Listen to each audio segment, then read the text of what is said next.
Hello and welcome back to the Metropole Grid Island Time. I'm Patrick Sklar, your host, as always. Always has been, always will be. How's everyone doing? Hey, Dullbulb. Yeah, I'm talking about you. Eric, good to see you. Tumkuf, which is how I've always pronounced it. Hey, Dawn Sunset. If you take you and me out of Méliès U, you get lies. That is a lot to think about. I think we're going to be examining this and we're going to be digging deep into that. Eric is scared, which is his natural state. I'm okay with this, actually. Yeah, so I've just been kind of left alone here. Andre is nowhere to be seen. Nothing bad happened to him. It's all good. We're fine. Yeah, I'm just kind of handing the stream from now on. I don't know what to do and I don't know how to play Netrunner, so we're going to have to do a lot of experimenting together. I hope we're going to do this all right. Hey, Thanos, good to see you too. Yeah, people are kind of freaking out and that's what I like to see. So how is everyone doing today? I've been looking at this OB deck list, which seems like a monstrosity, and I haven't read all the description yet, so I don't know why it is the way it is. It's fine. We have an yeah, you do have a celebrity. Hey, Safer. Hey, Galehart. Good to see you guys too. Yeah, what are we doing today? We are going to be, obviously, maybe, playing an ID that has the... What the hell is happening? No. Guys, shut it down. Where's the thing? Does this not work? Yo, what's up? No. I had them. They were right in my palm. Real talk. Oh, hold on. I'm muted. Are you muted? No, I need this. Okay. You hit all the buttons right, which is good. I did hit all... I tried to close the splash screen when you came in, though. Yeah. Did not know what button did that. I guess it's the one to the left of main. No, the splash screen closes on its own, so it should be good. Okay. Did it come up twice? No, it's fine. I think it's normal. It's a transition. Did welcome up twice. How's everyone doing? So we thought we'd do that, and then I was outside, and then I was like, wait, what's the longest I could wait and let Patrick like have to do this on his own for a bit? And I was gonna go 20 minutes, and then Maddie was like, you probably shouldn't. I didn't see what would have happened. I wasn't really. I at a certain point I assumed that's what was actually going to happen, suddenly and so I was like, okay, well I guess I'll just like go to JNet and start playing this massive op list. We'll see how that goes. I was prepared to.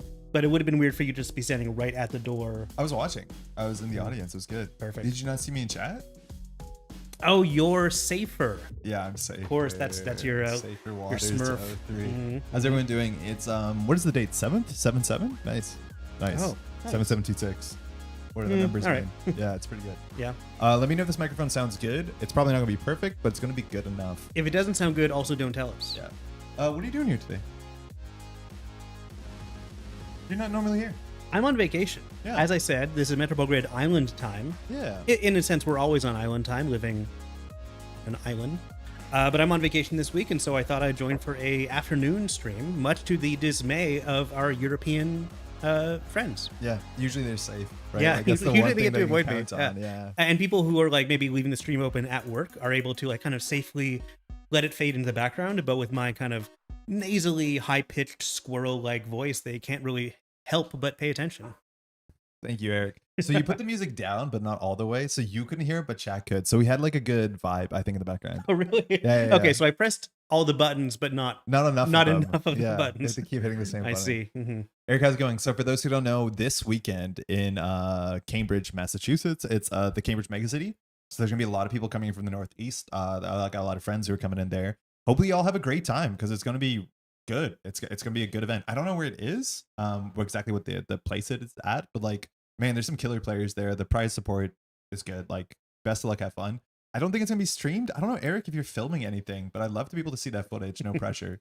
But yeah, if you're going Cambridge this weekend, gonna be a lot of folks. Gonna be fun. Cool. Mm-hmm. Yeah, Mega City time. How you been? You been playing Netrunner? Boy, I have not been playing enough Netrunner. I meant to go to the GNK last week. Yeah, I goofed that one bad. But I think I might have had heat stroke like 3 or 4 times in the last like 3 weeks or so. It's been pretty bad for me. Have you been like throwing up and stuff? It's no. a Pandemonium. Oh, I thought Pandemonium was in Philly. Pandemonium seems like the kind of name you can apply to a lot of different game stores. To be fair.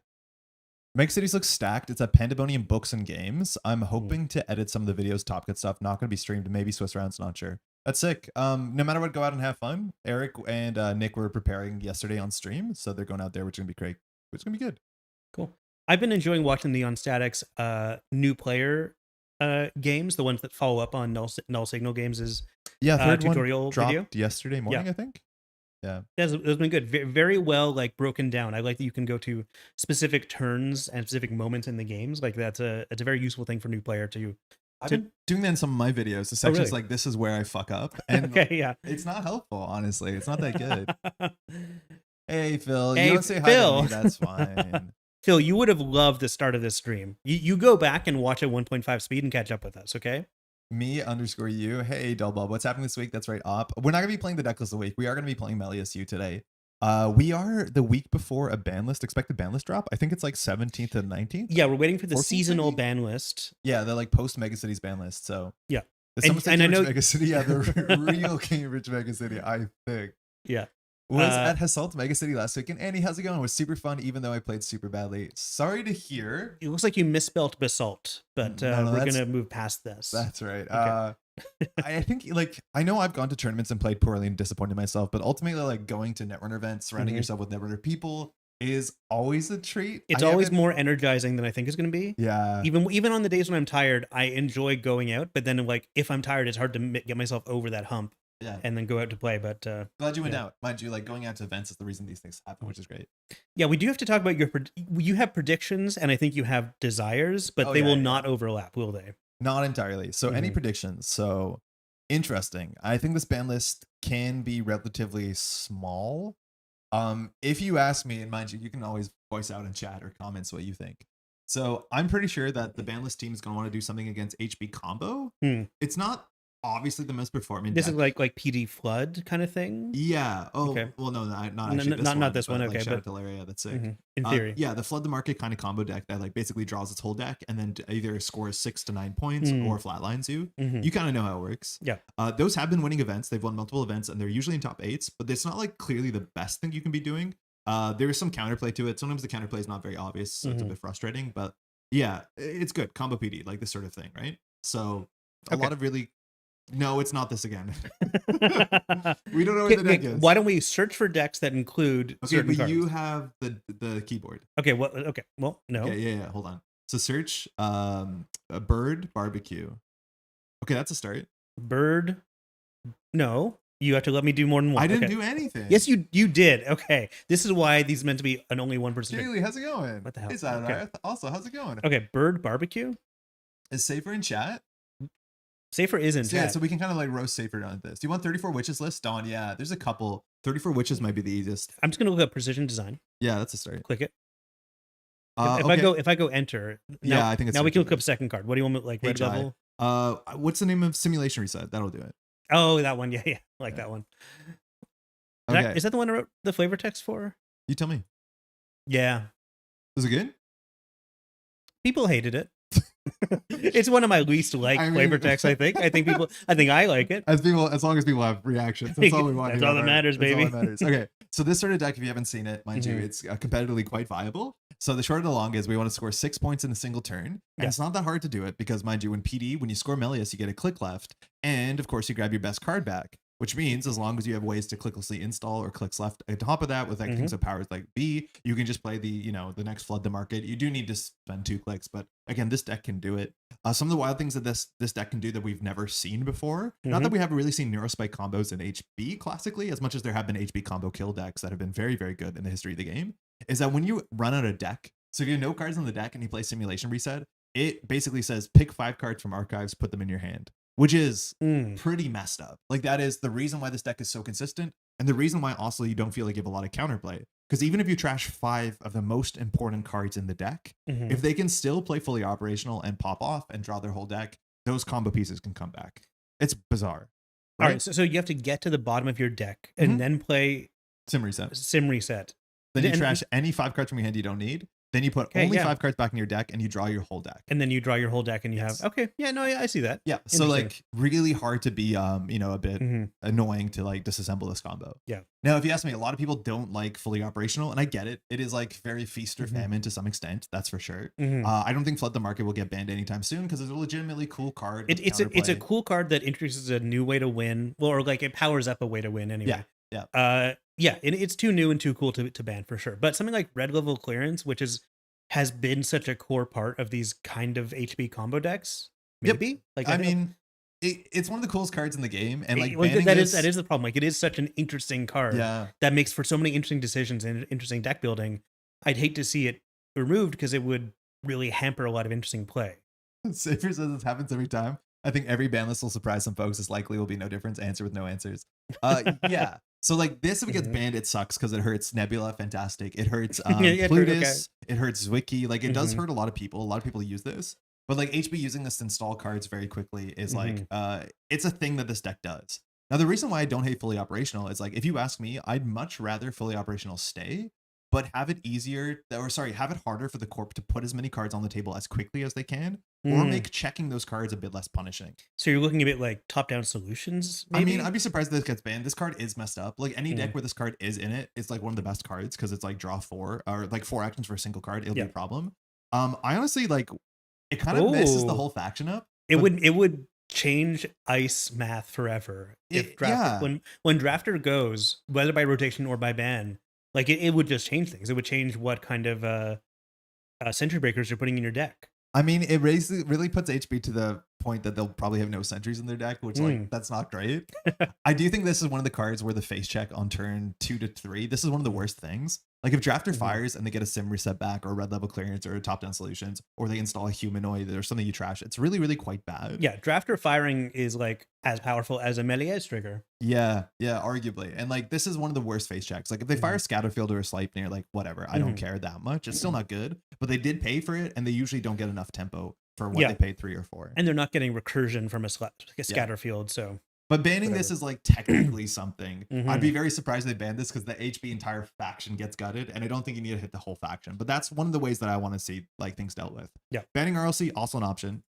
Folks are talking about banning sim reset, and that's because this card, like inherently, I don't like this card. I don't like mass recursion cards. Period. Let alone that this is the only deck that this sees any play in. Besides, like we no longer have to shuffle our bites back in because we figured out another way to do it. Bless. The other last thing that we could probably do is this, and this card actually is incredibly important.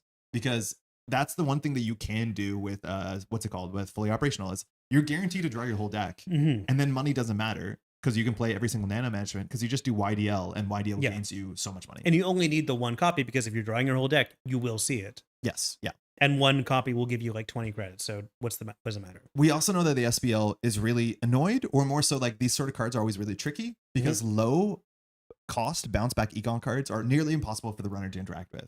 Right? Yeah. Like if this card costs 4, the runner could get you down to low credits, and then it would be an issue. But it doesn't. It costs 2. The frustrating thing about Your Digital Life to me isn't the fact that it can give you such huge spikes of money, is that it can come from 2 credits. And that it feels like the time I spend like wearing down the corp wasn't worthwhile.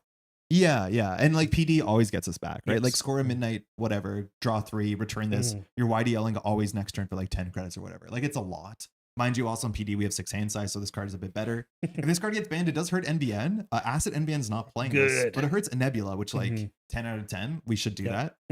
So like this is another card which like challenges the economy of the deck. So those are a couple options.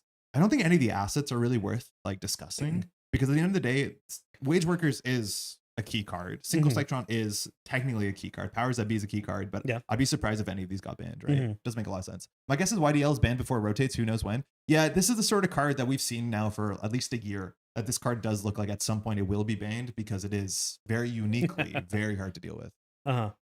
Hey, Jello. But for everyone asking, no, the pedals are not under my feet right now.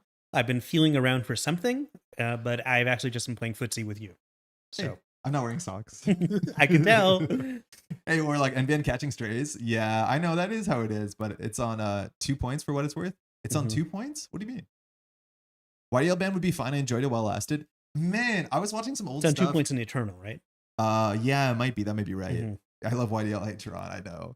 I was watching some old footage because I was like, got really scared yesterday that a bunch of work I put into a bunch of my streaming elements, if the computer goes down, I lose them. So I needed to back them up. And so I pulled out old hard drives, and a lot of the old hard drives had old footage on it. And like, it's so funny to me. YDL is, its own little messed up thing. Can you search Sweeps Week?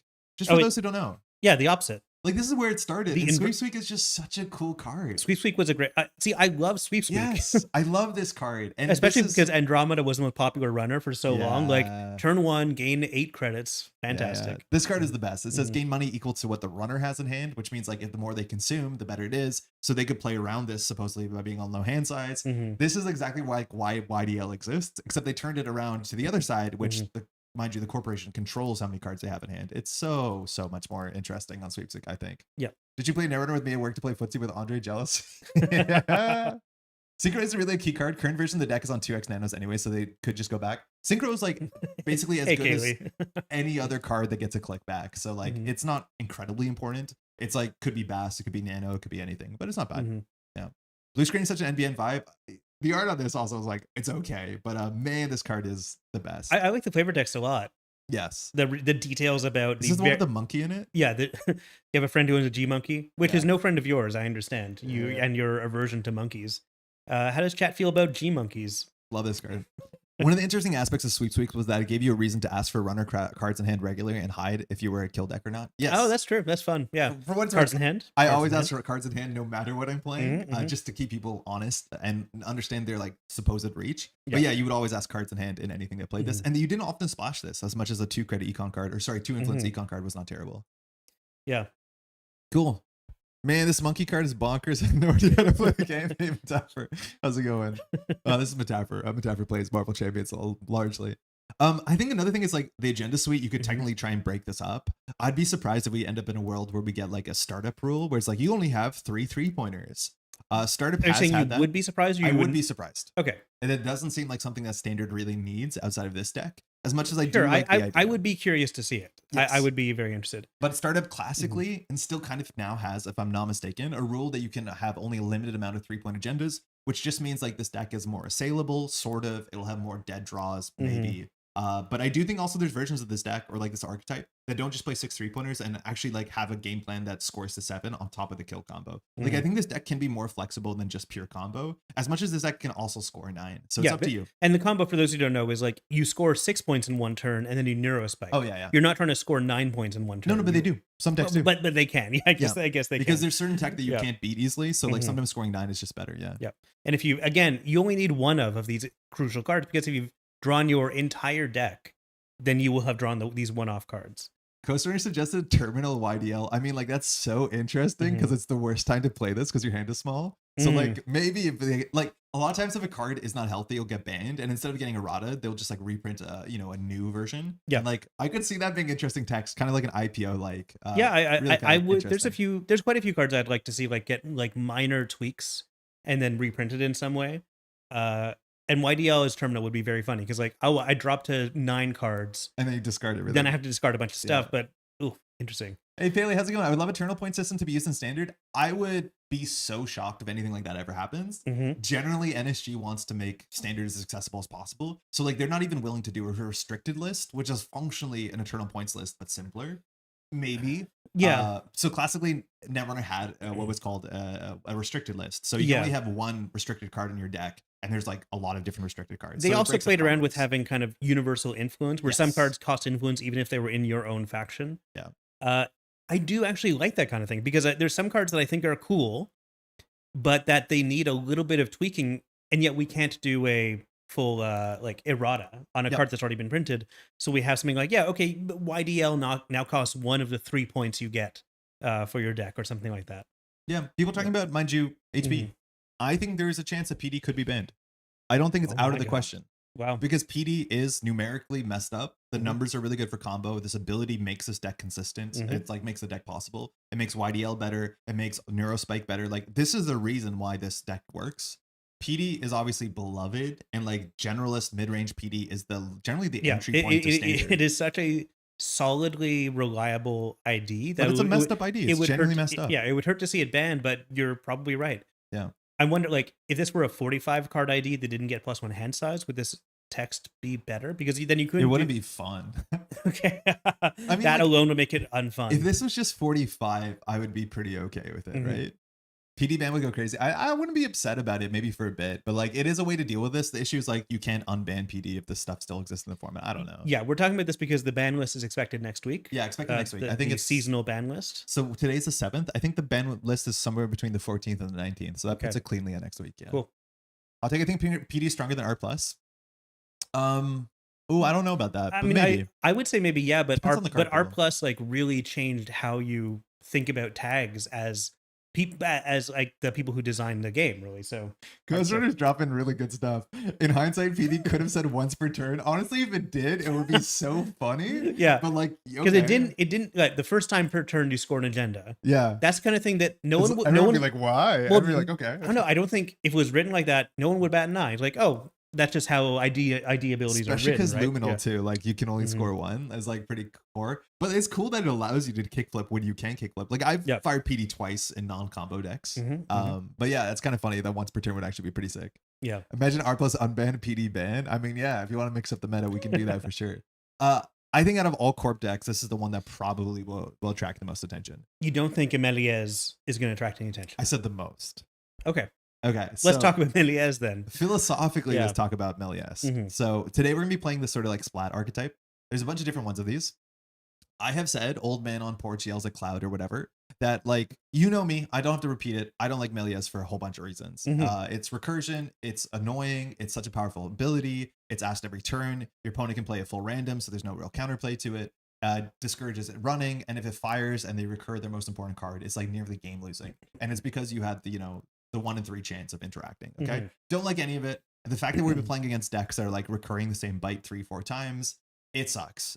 There is some counterplay to the bite thing, mind you, there is, but ultimately that just doesn't feel healthy. And then I was saying this early on, it's like we're going to see the PD decks, or sorry, the Méliès decks that are going to do something, and then eventually it's going to get more extreme and more extreme and more extreme. We're going to get decks that are recurring Opera researches. We're going to have decks that are recurring measures. We're going to have decks that recur big deal. And functionally, if any of these cards slip back with Méliès's ability, it is literally game losing. Yeah. Right? Like if you're playing around measured and you've trashed 2 measures and you make one wrong run against Méliès and they bring back the measured or they bring back the big deal. And mind you, big deal is really good in Jinteki because it allows you to fast advance 4 points from hand on the right board deck. Because Regenesis doesn't care about that. So like, look, I think Méliès has been really successful for a home of many different archetypes. I think we're at the point where like the people have not en masse turned against Méliès the way I know I have, and a lot of other people that I also have been talking to have. But I don't think we're at the point where philosophically Méliès can catch a ban. It's way too new and it's not that problematic. I would be stoked if Méliès was banned. Just play 2x burner. I mean, yeah, you can, but like that means you have to play just Shaper, I guess. I'm recurring Scapenet. That's what I mean, Duckland. How's it going? Like we are in a problem situation where like the Méliès decks can get worse and worse and worse. There's so much variance with Méliès. There's no one enabler you can target besides the ID. Yeah, Trickshot could come back, also give Shapers. Oh, we're talking about unbans. Yeah. Hey, Brennan, how's it going? Will there be unbans? So let's look at the unban list in a section once we talk about this. But like, I'd be surprised if Méliès gets anything banned from it. Like the one thing that honestly might be nice is banning bite. But like, in what world do we ban bite? And No, think I feel like something smart. Yeah, I don't think that'll happen. I don't think bite feels too iconic to the game to ban, for one thing. It's like really like if bite is being banned and the answer is because we're recurring bite 3 times in the same game, like you probably should deal with that sooner than bite, right? You should deal with the recursion problem. Oh, this deck's also on sim reset. That's really funny. Mind you, there's a lot of different like the Splat variant, which came out like I think 2 weekends ago. I'm not sure to who it should be accredited to, but this sort of like big deal measured response thing.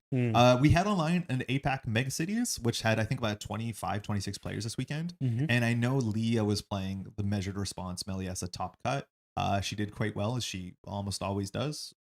Why do I always have to like put a weird little thing on there to be like technically accurate, but it sounds like a backhand? I do this all the time and I hate it. No, I do it too, because accuracy is important and we value accuracy. We don't want to accidentally lie. Here we go. Bite and nano management ban. That's perfect. And when you're at it, get rid of Cerebral Overrider and Daily Cast and False Lead, and then we can just have like a clean, list. Is Cerebral Overrider? Oh, you mean like get rid of all the FFG cards, of course. Now sure I'm thinking of it. We're coming for sure gamble. We are coming for sure gamble. Yeah.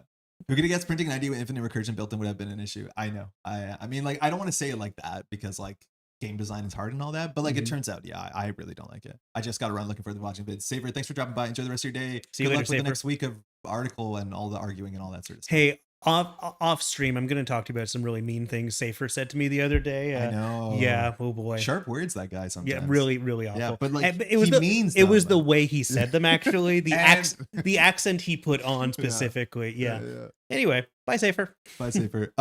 Cool. Otherwise, on the corpse side, like I don't think there's anything that's like particularly needs to be targeted. We can talk about unbans. Runner side, no clue. I think the runner side, technically, you don't have to do anything. Criminal seems to be down right now, but that might just be like people's perception. I think if something happens to Méliès where like running more aggressively becomes more tenable, Criminal just gets naturally better. So if you do that, that's fine. Criminal, I think, has a good PD matchup classically. So does Shaper. Maybe Anarch does too. I don't know. But like, I haven't played that matchup enough to get enough data points. But Criminal technically on the graphs had a good matchup. Yeah. This is very common to like what the reg good Lu deck is right now. Like this seems, if you ask me holistically, something has to happen because this is basically like Ashes the deck. And like that's a hard thing to fix. I see that. Splatoon was by Not Yeti a couple months ago. Okay, thank you, Coast Runner. Again, I have no idea on the lineage of these things. Should we reban daily casts? Would it be possible to ban Disposal Grounds? Honestly, Mono Solo, that's really funny. I think there's a chance you could ban one of the servers. But then, like, does the text work if you always run archives? I mean, it also hurts Regenesis so bad if you ban Disposal Ground. What is Disposal Grounds? It's basically one of the 3 cards. Yes. Yeah, I should know this better. You basically than most, make it a 50-50, right? But if you run archives, you turn it off. Yeah. So, like, maybe you could, honestly. I don't know. It would make the deck so much worse because protecting archives is actually a big part of the deck's, like, thing. Yeah. Maybe at the beginning of the game, they could show you which card they remove from the game. They're not going to do this. And then you always know, like, they'll be, oh, it's a criminal matchup. I'll pick HQ and archives. And so then let's go look at Méliès because I want to see if we ever mention on the Méliès card reference 3 cards. Type away, please. It's the second one. You're never gonna be happy about this. Yeah. Okay. So Secret Crusader Identity, any copy of Méliès U. Yeah, that's it. It never says 3. It never says 3. Wait. Maybe the backs do. Are they related cards? Yeah. Face 2. Okay. Doesn't say 3. It doesn't say 3. So you could, in theory, ban one of these. Yes. And each month it's a different one. We build our own meta. No, I was thinking the same thing. Yeah. I was thinking the same thing. Each month it's a different one. Yeah. Yeah. Very cool. Or it's almost, you play it like a game of Skull. Exactly. At the start of the game, you randomly remove one. You don't show your opponent which one was removed. And they have to learn throughout. They have to learn that only 2 of them are ever active. And then I show up at a tournament with 3 Disposal Grounds. That's it. That's exactly. It. Yeah. My pig with the 4 on it or whatever.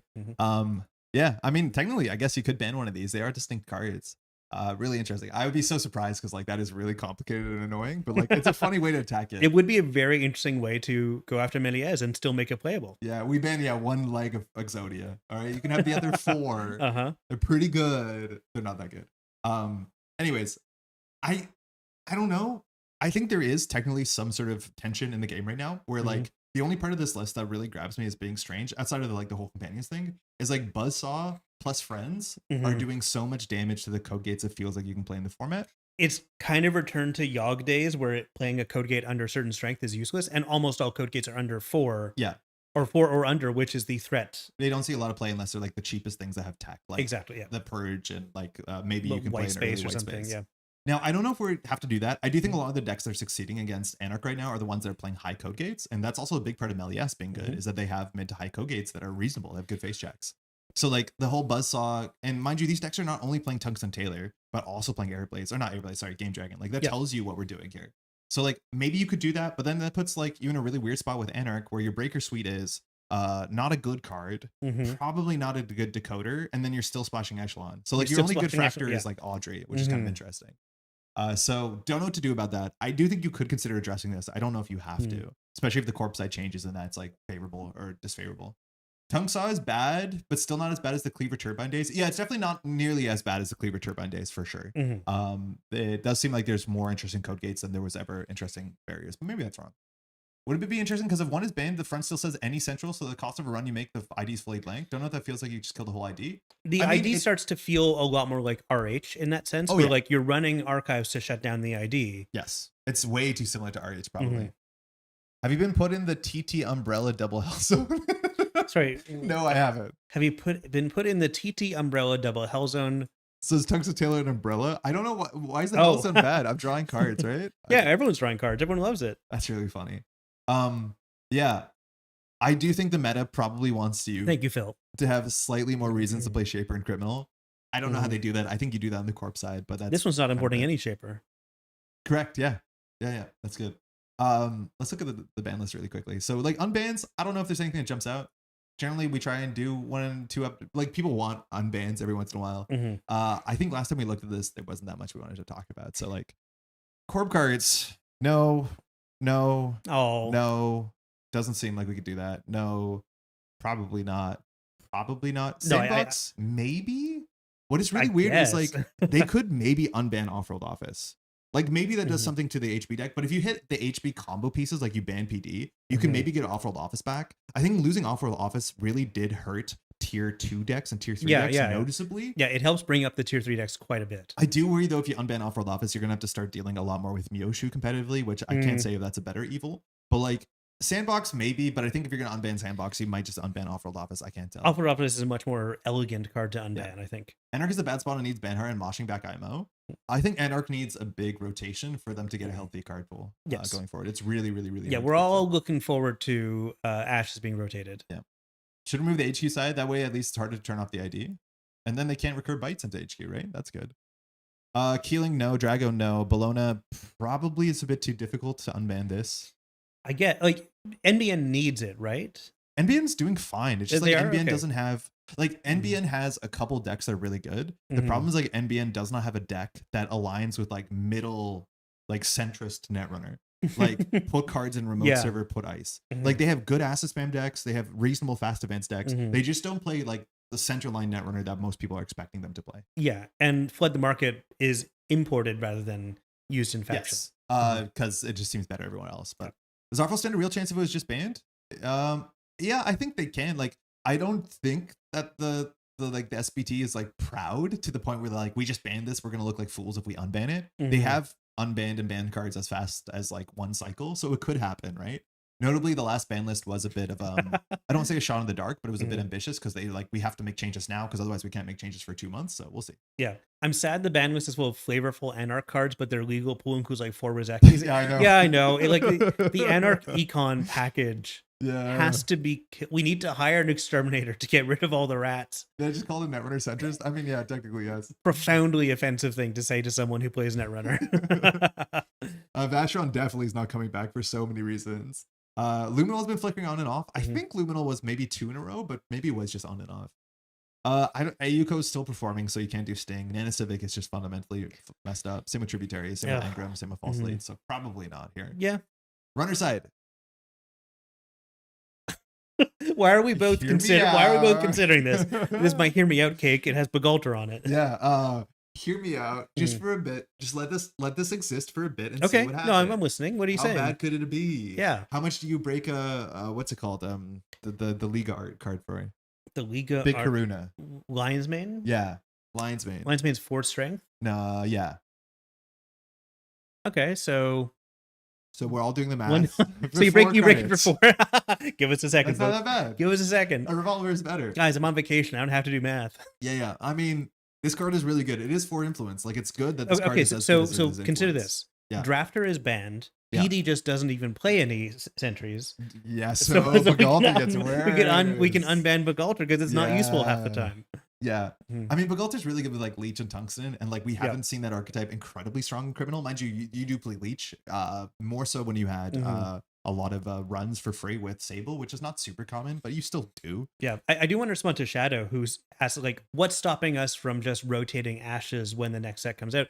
I think it's because people still want a bigger card pool in general. I think that is still like a bigger card pool is still healthier than Ashes is unhealthy. But it also just can't be done unless the designers at NSG are ready to do it. Yes, like, they have to make a set with that in mind. You do have to, when you're making the next set, like, well, we're going to be losing a lot of fundamental and staple cards. Yeah. You don't replace them 1 for 1, but you have to be considerate. Like, okay, like Anarch is losing all of their econ cards. We do have to give Anarch 1 new econ card or something like that. Yeah, and then maybe on top of that, if you're going to make a product that you're selling for money, not legal, you probably do need to get some amount of warning to people so that if they purchase it and they don't feel bad about it immediately. Yeah. So generally you will say like on this date, we'll make an announcement about rotation. And if Ashes was going to be rotated with the next set, they would announce it like 6 months at least. Yeah, like that feels like a fair amount of time. but they could. Mhm. What's the play rate of Combo PD? I'm at Mega City. We had 2. The deck is just not fun to play for most people, which is keeping its win rate down a bit as well. I mean, it's a really interesting thing with Netrunner is like a deck can be competitively great, but if it's not fun to play as, and sometimes not fun to play against, It is fun to play as. You play as all the time. Hey, folks, People- I'll be here all day. people will choose not to bring it. And that's because like our incentive structure for winning tournaments is way different than like if it was a card game potentially, and not always. That like if you win, you make like $30,000, right? Like at that point, you don't care about how people feel about your deck. If it's the best deck, you play it. Period. For most competitive players, but like ultimately, like if I was going to go to a tournament, I'd probably play Combo PD because I think the game is interesting. Like I think it's a fun little puzzle. The games are not that long, but they're thinky. There is not that much variance, but like I don't know. Like I could see myself playing it for sure. Rotate Ashes so I can reprint in my one alt art as Trimal Chip. We should canonize SMC into a core set. There's some cards I think are. I think SMC. Sort of. I'm interested in seeing a shaper without SMC. What that faction looks like, and what we do with a new SMC. I mean, like SMC hasn't even been a shaper staple in the last 2 years. No, it's true. Like we've kind of we've also had Muse that does a similar thing that for a different kind of deck. So I thought that was me. I practiced the Combo PD and a Mirror Board. How did that work out for you? Did you think it was a good choice, regardless of whatever your metrics are? Shadow, like, there's not a date set yet. I feel like NSG is usually not. Boy, I don't want to say because like don't say anything because you can mess it up. I'm not NSG. I don't know. Yeah, I am part of NSG. I do kind of know, but also I don't know for sure. The way that I see it, and like NSG was very clear about this. If you listen to interviews and podcasts, it seems like they do not want to announce dates until it's like super locked in. I don't think that means they're going to be like, we have a set, it's going to come out next week because they do spoiler season and all that sort of stuff. But we have no idea. They won't tell us until it's like basically nearly done. So I imagine they'll announce something and it'll be out in like 2-3 months. Will it happen this year? I mean, maybe there's like a talking point around Worlds. I don't think we're gonna get something before Worlds. There's just not enough time. But like you'd hope there'd be another set later this year. Yeah, and well, everyone's looking forward to a new set. A new set did come out just 3 months ago. So I think it, like, you know, obviously people are now kind of figuring things out about it, but I think there's still a lot of stuff to be thought about it. Sure. Also, like the design process of the sets have changed, and I don't know whether that's a permanent change or not. You don't have to speak about that, Pat, but like things have been different in MSG for a bunch of different reasons, and so far it looks like very much for the better. No, on the inside we kind of changed the pipeline a bit, and at least on the narrative side, it feels kind of like a regular old game studio in a lot of ways. Yeah. David, how's it going? It's been so long. It's been a minute. David. I was thinking about you the other day. Hopefully you've been well. So I've been playing Netrunner. But it's good to see you all. Hopefully you've been well. Thanks for dropping in. Better have stuff when it's done rather than have a set release date. I agree about that. For what it's worth, though, classically, the pains that NSG have had are not about like the set being finalized, but more about like the sort of like logistics and the sort of things that happens after the set is done. But maybe they are rushing to get like final, you know, text in. I don't know. There are someone asked about like the canon of a core set and what we would put in it, and I do think that like this is not me speaking on behalf of NSG, it's like me speaking on behalf of Patrick.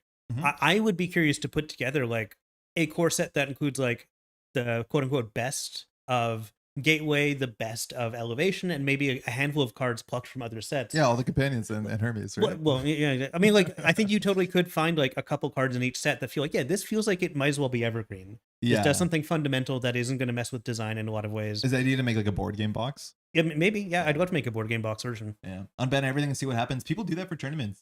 Usually it's messy, but it's like fun messy. Yeah, or like it's definitely a knife fight. Or like you can unban one card for your corp and one card for your runner, but like then they're going to put in a Ventian Keeling or something really nasty like that. Yeah, it's often more of a deck builder tournament than a what's it called tournament. Yeah, Brendan. I guess that's just standard, but standard includes the bad cards too. Squeeze Punitive the System Pat 2026. God, I'd love to bring Punitive Counter-Strike back. I'm good. Hall of Fame set. When are we gonna do? When is NSG gonna do an unglued set?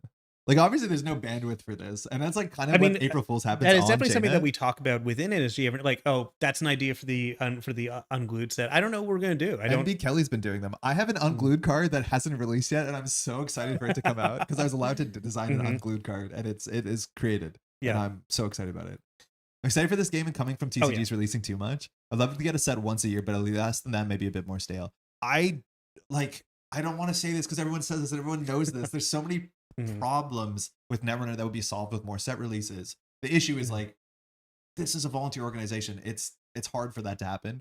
NSG knows that. And like, I keep saying that because everyone knows that, but I agree. One set a year feels like too little for a bunch of reasons. 2 sets a year would be great. 3 sets a year would be great. 4 sets a year would probably be too many unless they're really small. Yeah, like on behalf of the community, I feel like waiting more than a year is bad for the game and the community, but doing more than one a year is difficult. In the past, NSG has done it. I feel like, but that's probably because like between the pandemic and a lot of other things, we were backed up. We had like a lot of things already designed or made art for that we couldn't actually publish yet. Because of things going on in the world. And so like Midnight Sun, Parhelion, and the first half of Liberation came out like within 18 months. Yeah, it felt fast. Yeah, it was like two sets a year for like almost 2 years. David's saying I have a lot of friends in the non-AAA game development industry. Expecting more than a single set or release a year from a studio that's not on the scale of Wizards or Asmodee is frankly unreasonable. Yeah, it can be. It also depends like how many people are working, how dedicated they are. Yeah. It also like the better that NSG seems to be doing at what they're doing, the harder it is to make things, right?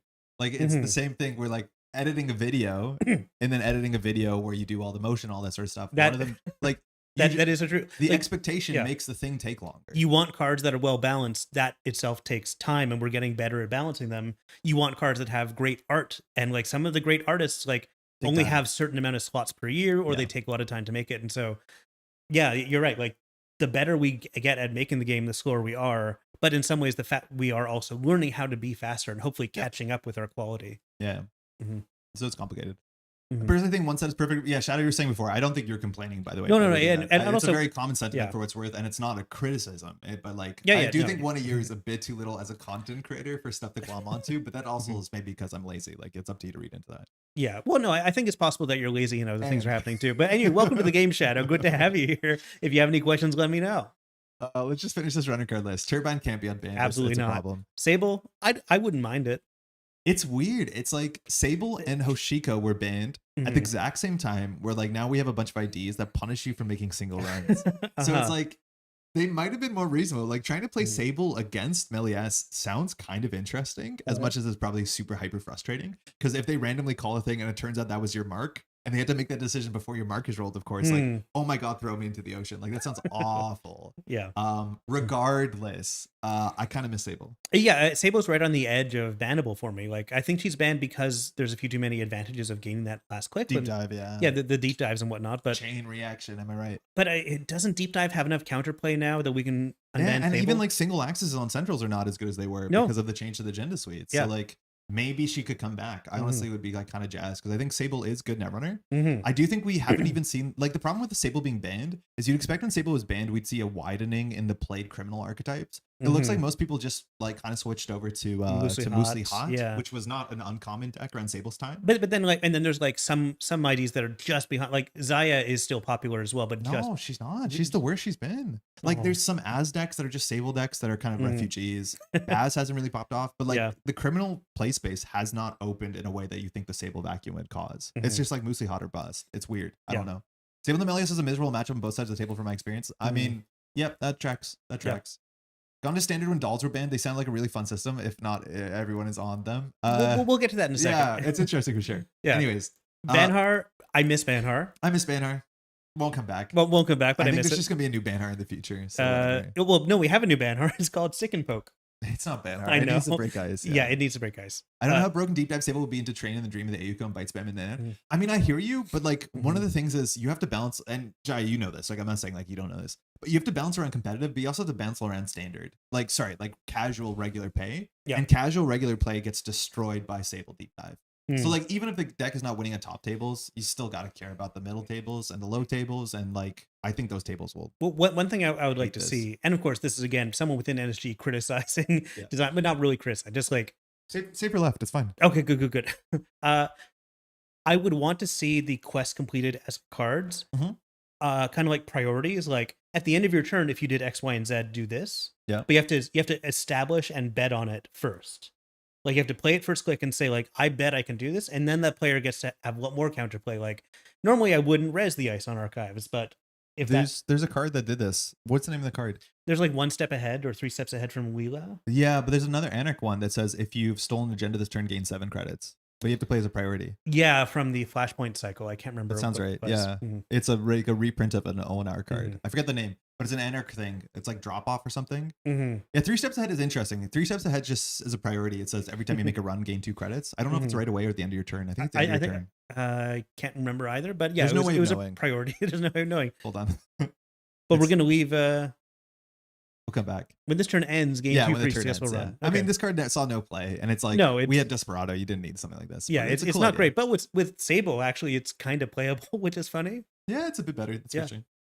Exit out, Andre. Ian, about like middle tables and deep dive Sable. I mean, I'd be happy to be wrong about it for sure. Mm-hmm. What if Salt and Pepper change 1 sub to a net damage and mini Banner? I would love it. I think that would make that card very playable.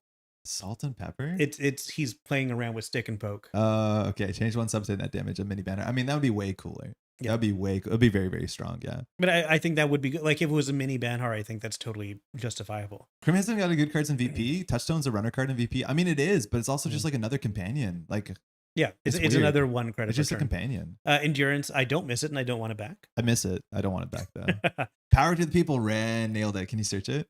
You have to clear the thing first. Control A, or you can do that with you.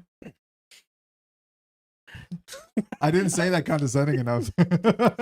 It's just I always think of you pointing out how I act like I've never seen a keyboard before. Yeah, because I have a microphone in my face. Yeah, no, I know it is. I have a lot more practice. No stress. Thank you, Ren. Thank you, Ren. Yeah, this card saw no play. It's a cool idea, and the ONR had cards like this that said like, "Oh, play this if you've done something good this turn. If you trash an advertisement, if you did this, you do this. You could do something." And this was a 7 credit econ card.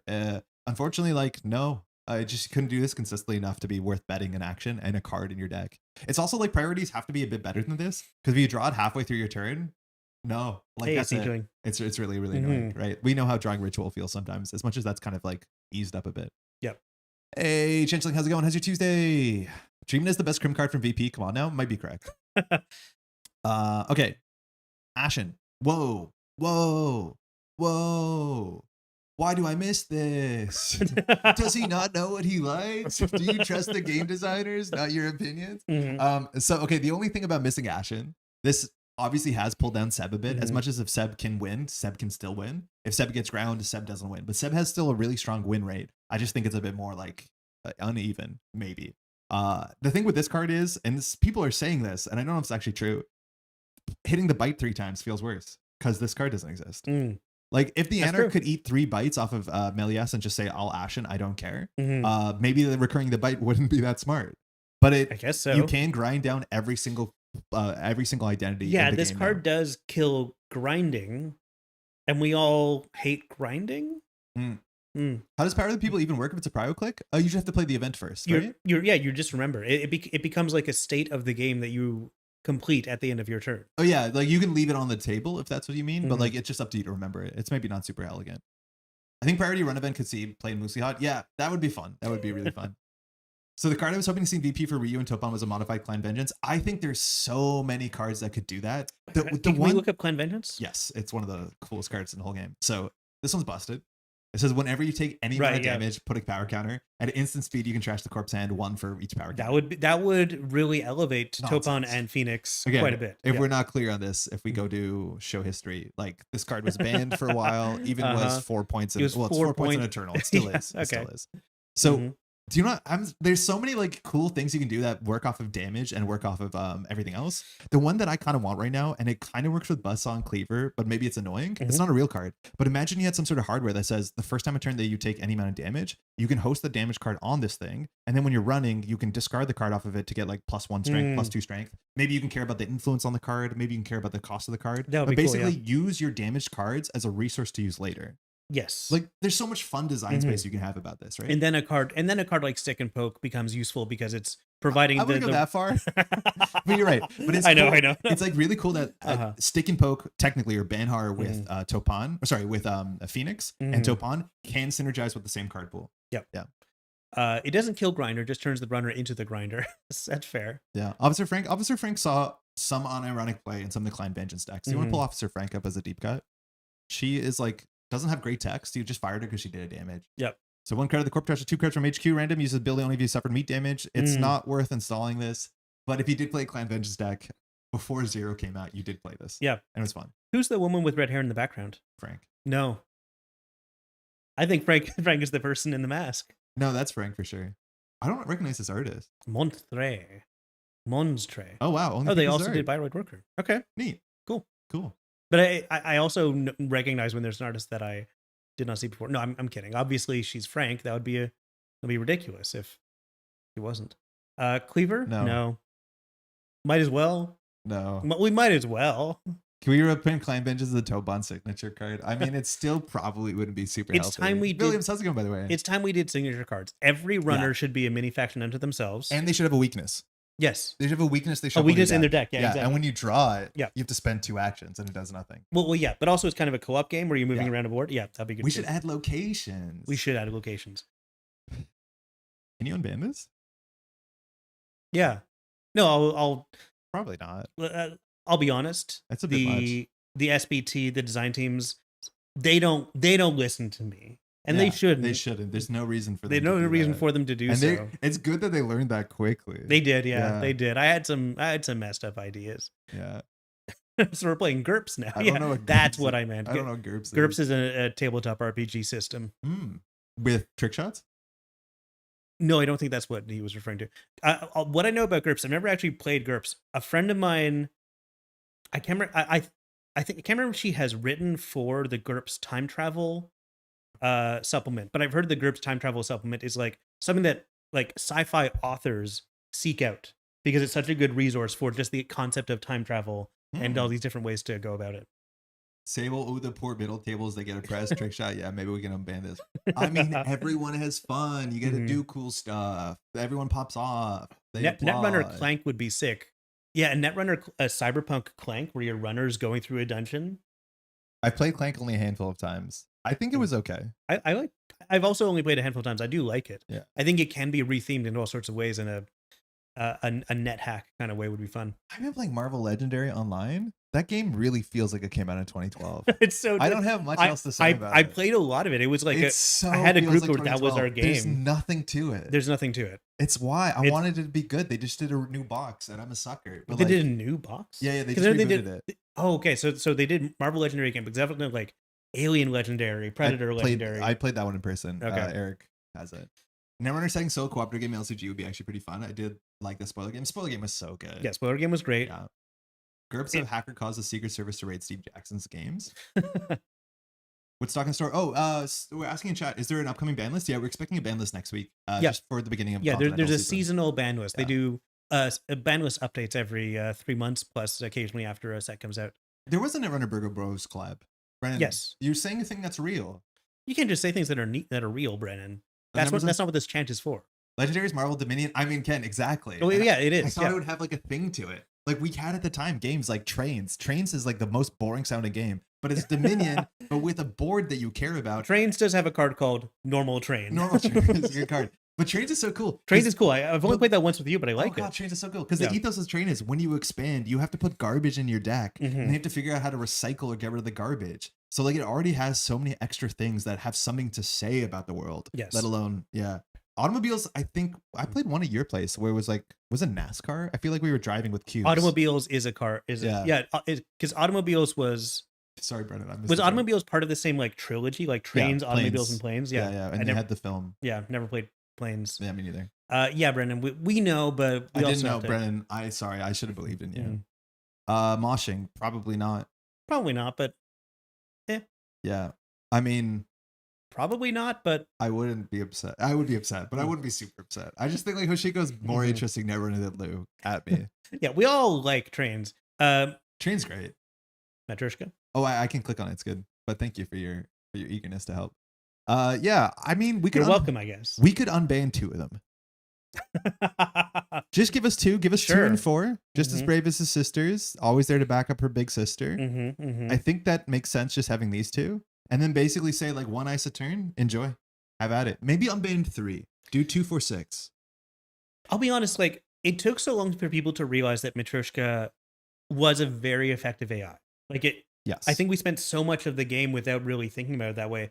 I still think it's on the bubble. Like I like the way it's designed a lot. It's extremely vulnerable to certain kind of rig shooting elements, unlike other. I don't know. Like I don't think this is bad. I think it could be unbanned. I don't eventually. think it should. I think it's as much on the bubble as Sable is to me. I think fundamentally having a reasonable breaker, because like one of the big things is when Matryoshka was out, we had access to endurance. Like we had cleaver. Like our breakers were better. The breakers were better. And so the breakers got worse slowly. So this card just looked better. Mm-hmm. But the biggest thing about this, I think this card is permaban. I mean, it might not be, but I'm kind of there. Because at the end of the day, the thing is it's not so much are the numbers bad on Matryoshka, because the numbers should be slightly bad. In fact, they should be way worse than this. Like it should be 1 strength if you ask me. But the thing is like currently, or not maybe less so currently, but more like a year ago, getting into a single ice remote server was important. Like the fact that I can put down a Matryoshka for 3, spend another click, and then I can freely face check without punishment is massive. Like that is worth so much. Because like the only downside to the ender decks right now in the modern format are like, can they find their breakers that they only have 2 of and no like hard tutoring? And can they find the right breaker for the right thing? But if you want to play run events, if you want to just like, Hoshiko touch cards and do other stuff, you want to make Sable to do her thing to some extent. Like all you need to do is find 2 cards out of 6, which I think is about 10 draws to 50% it, something around that, depending on your deck size. But like ultimately, it's not so much that the numbers are good or bad. It's more so like with 2 installs, you can face check. And like that's really, really valuable. Yeah, but it takes a little. I don't know. It takes like 2 turns. No, I don't know. I see what you're saying. It's better than it looks, and it's more so because AI is better than it looks. It's not the numbers itself. There's downsides, and we did feel the downsides. Like shout out to Ian. Like Ian was playing at cons here in Montreal last year, and the question is playing against Fast Advance HB is can you make enough runs? And that was a deck that was capitalized on Matryoshka, where if you just put a drafter on HQ, you can only run it twice because you only had 3 Matryoshkas, right? Yep. Also, the real downside with Rig Shooter's real. I mean, it does, but like Rig Shooter is not super real. And then having the whole meta hinge around like Wayland shooting one of these, I don't know. I'm not 100% sure. I beat the player who came second in cons by sniping every matchy out of hand with Bladderworth. That's Ian. Ayuko Rig Shoot is real, folks. But this deck is so good against, like, Matryoshka is so good against Ayuko. Because the problem with Ayuko is, like, firstly, installing your breakers so you don't lose them to damage is expensive. Matryoshka is really easy. As soon as you draw your second Matryoshka, it's just a click, and then your breaker's on the table. Yeah, because if you install a breaker that's not useful yet, whereas every other copy of Matryoshka after the first is going to be useful. Like, when you draw your Kurapira, you have to install it. When you install your Matryoshka, now every other draw is just a click to get safety. Like, it's so good. And then you can face check. And the only thing that was bad to you was Samek Samun, which, like, yeah, sure, people were playing that for many reasons. So I'm not sure. I think this card is, like, way better than it looks. What does annoy me, and if they could reprint this, if you can talk to someone, every single Matryoshka, the art should have just been slightly smaller. Same art, slightly smaller. Why did that not happen? I don't know if we ever considered that. We considered making it all of it slightly different colors. Okay. But I'm into that too. We never said every art should be like, we only like 30% smaller. Well, like, on the art, compare front to 6. It's like boiling a frog. Like 1 to 2, fine, but once you go 1 to 6, you're like, wait, were we shrinking the whole time? Okay, so I can't believe I had to explain this every time. The frog does get smaller. That's not the point of the expression. Wait, what? The frog doesn't get smaller when you boil it. No, it does. It does. It does get smaller. Anyway, so I can't believe I have to explain this again. Oh my God, we have this argument every single time. No, but like if Matryoshka was just one doll on the art and every that smaller, makes more sense. But right now it does have multiple dolls on the art. Yes, also stick art. Admission. I'm a huge admission. Guy who's never boiled a frog educated me on boiling frogs every year. Oh man, cool card though. It's an amazing idea. All the matches are numbered. You can only host a small number ones on the big ones. Wenjong, that is pain. It is such pain to want to live in that world. All the matches are numbered. You can only host. Oh well, yeah, of course. That would be a way to balance it into unplayability, but it would be thematically correct. I had one of these growing up. I'm not from a culture that like had these, but we had them because I think my mom thought it was a nice thing. But like Slovenians don't do it. Other Slavs do. Did you have one of these? Yeah. Yeah, they're fun. As kids, you're like, this is good. Of course, they're fun toys. Yeah, I was into these. We had nice ones at home. Anyways. Yeah, I don't know if like I have family from Poland and what's now in Czechia. I don't know if this is like a part of either of those cultures, but we definitely had some of these growing up. Yeah. Yeah, they're fun. You build them, you unbuild them, you build them. There's only one way to solve the puzzle, though. Unless you mess it up and you miss a tier, because technically you can put the smaller and 2 down. Well, I think to Wenjong's point, like, I think you can only go smaller ones on big ones, but you don't have to go in order. No. If you, But you're locked into whatever the next one is. You're locked into whatever. You lock some out if you go in the wrong order. Yeah. So you're like, oh, I drew the 6 and a 1, but I have to get in. There goes my game plan. Then you build a second Matryoshka, which is sometimes correct. But then you need to specify each one of them is only 1 per deck. Because otherwise, someone will buy 6 copies of Parhelion. Oh, yeah, you're right. Like you will want to, you will kind of like manipulate. And then you do have that balance lever to be like, we banned 4 and 3, so it's like really annoying. Well, there we go. Well, Yeah. now we're back Now to we're back. cool ways to balance the game. All right, so we figured it out. We have to ban weird unnumbered cards. Mhm. Never thought Matryoshka has 6 different cards. They were arguing 3 different arts. I could argue that Sure Gamble should have 3 different gambling arts: poker, craps, roulette. Mm. I mean, you can do that if you want. Technically, for Corpse, you're highly disincentivized for having the same card with different art. Because if I Yes. access the card on top of R&D and then I run Information HQ, is so valuable. you leak information. For the runner, it's like way less often that actually is Yeah. like a noticeably downside. Yeah, but if you run HQ and you see hedge fund, and you run HQ and see hedge fund Alternate again, hedge fund, you yeah. don't know if you've seen one or if you've seen two. Whereas if they had different art, you would know that you've seen two. But if you play Flesh and Blood and you stack your deck, sometimes it's a good memory trick to have different alt arts. To be like, Okay. oh, I drew my first copy. Yeah, obviously we do have to recognize Goemon tags, totally off the rails. I just want to acknowledge it. Is that about the frog boiling? I have to assume it's about us going off the rails on the frog boiling. All right. Do you want to play some Netrunner? Not really. So the I door's want to go been outside. closed. It's so beautiful. The fan is on. Yeah. I'm getting the brunt of the fan. I'm actually It's 25 and a half. You doing okay? I'm okay. Okay, good. Let me know if that This is changes. it's actually a little bit cooler than my office at my Really? yeah, Or like at work or at home? at work. Oh, wow. That's rough. No, Sorry about that. my little corner is like 28 degrees almost all the time. It's very difficult. What's the purple one? Big deal. Big deal. Oh, That was not a bit. That's not a bit. Now there's 3 of them? I can't believe we printed Méliès when we already had Amelia. All right, so this is the deck we want to play. Shout out to Okay. Not Yeti. I don't know if Not Yeti's still in chat. Okay, can we play Splatoon? I like Splatoon. Yeah, honestly, I never understood Splatoon. Oh, it's good. But like, is it a franchise big enough to launch everything on top of? Because it seems like there's a lot of eggs in the Splatoon basket. There are a lot of like spin-offs. I don't know. I think they're just trying things.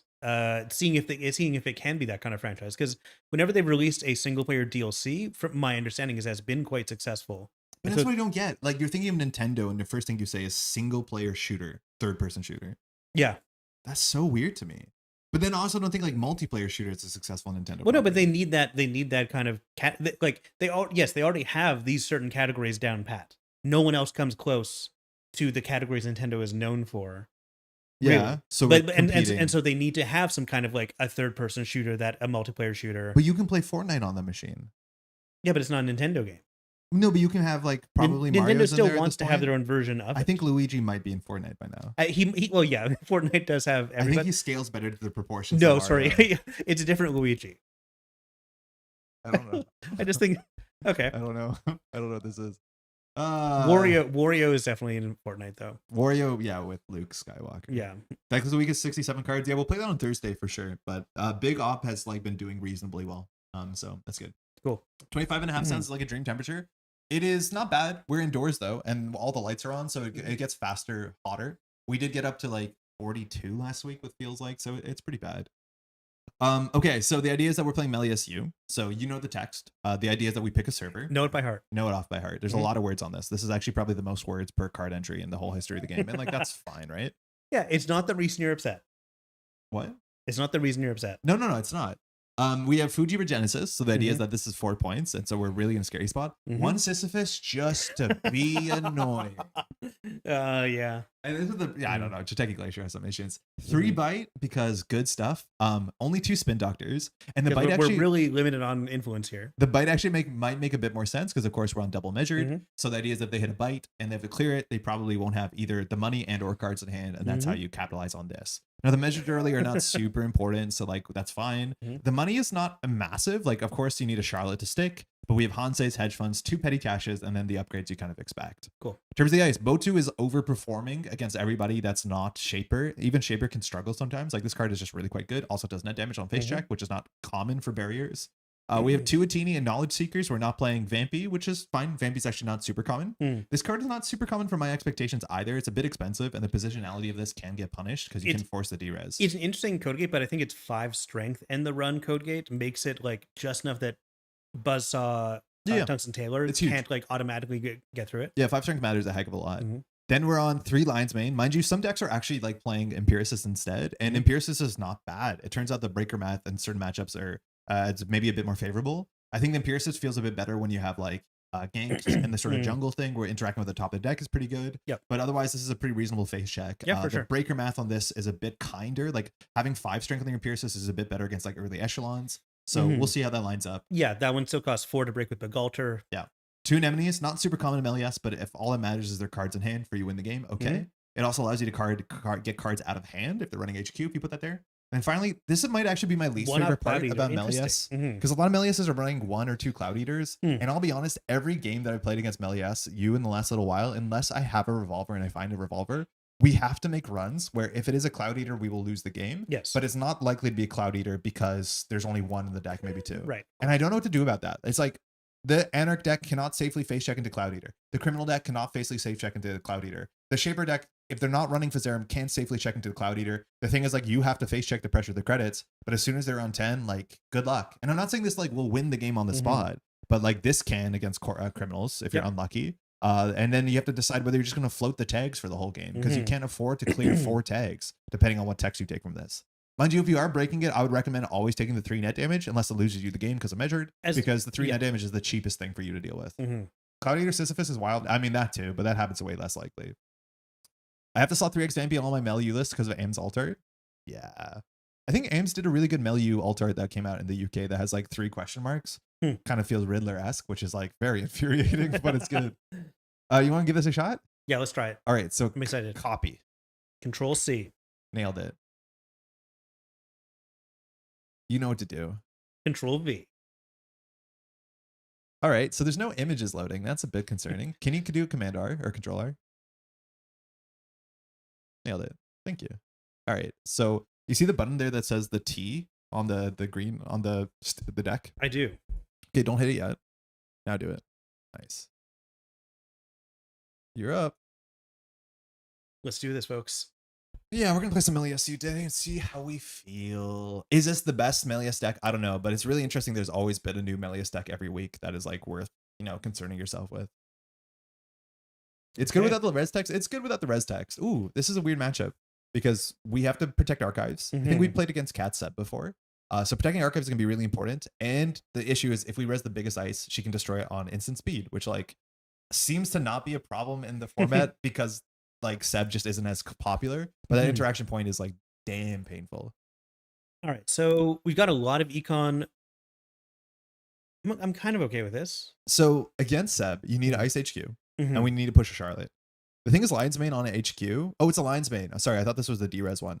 I'd be okay here if we draw another piece of ice, but we could definitely do like Hedge Fund, Lion's Mane on HQ. This is not bad. We have another piece of ice. We want to push Charlotte, and I don't think we want Lion's Mane on the remote, but this is not bad. Yeah, we don't want Charlotte on her own. Yeah, no, but I don't think we want the Lion's Mane in front of Charlotte with No. HQ. Yeah. So we're hoping for another piece of ice, but I'm going to start with this. Yeah, this is fine. Like, we have good money. Cool.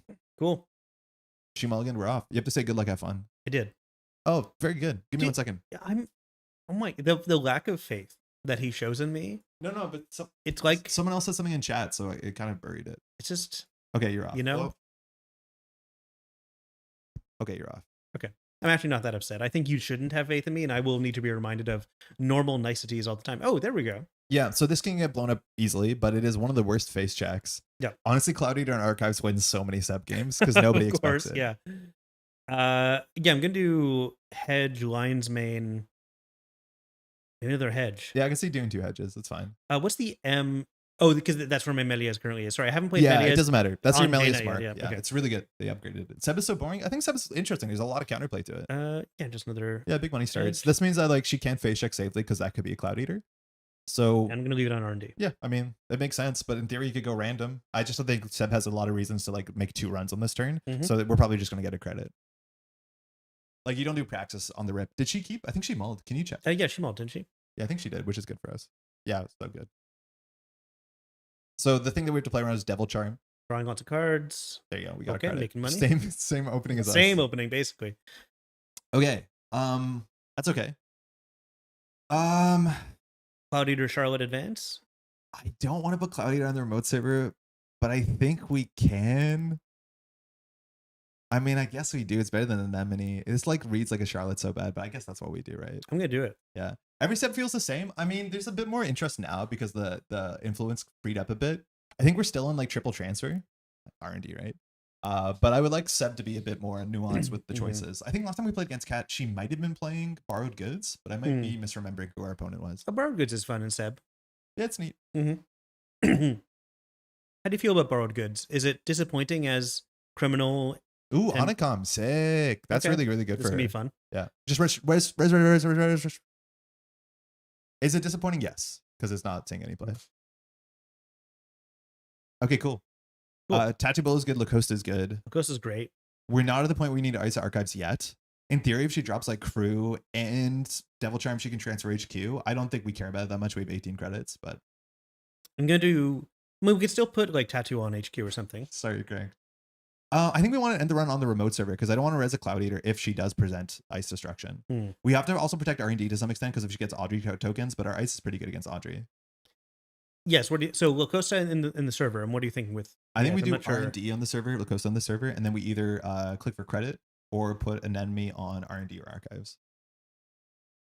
I think putting on R&D is fine. Sorry, you said Tattoo on R&D? On the remote. Oh, Tattoo on the remote. Yeah, just get in the run there so that she can't just get in with a Crew.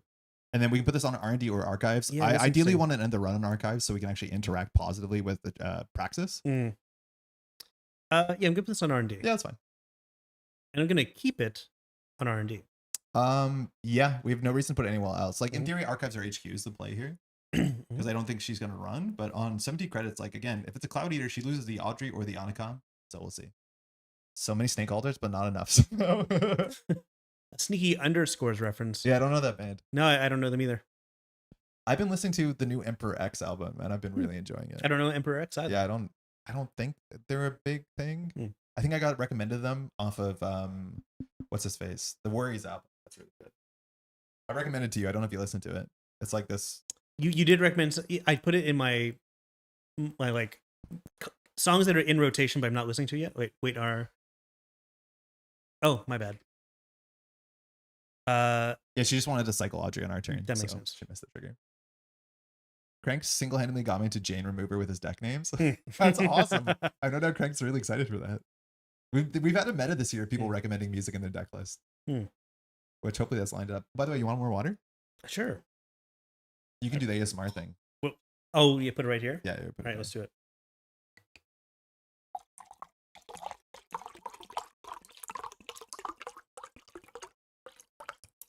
Yeah, you guys like that? Yeah, is that good? Is that good for you? It's good for us. Everyone pissed now. We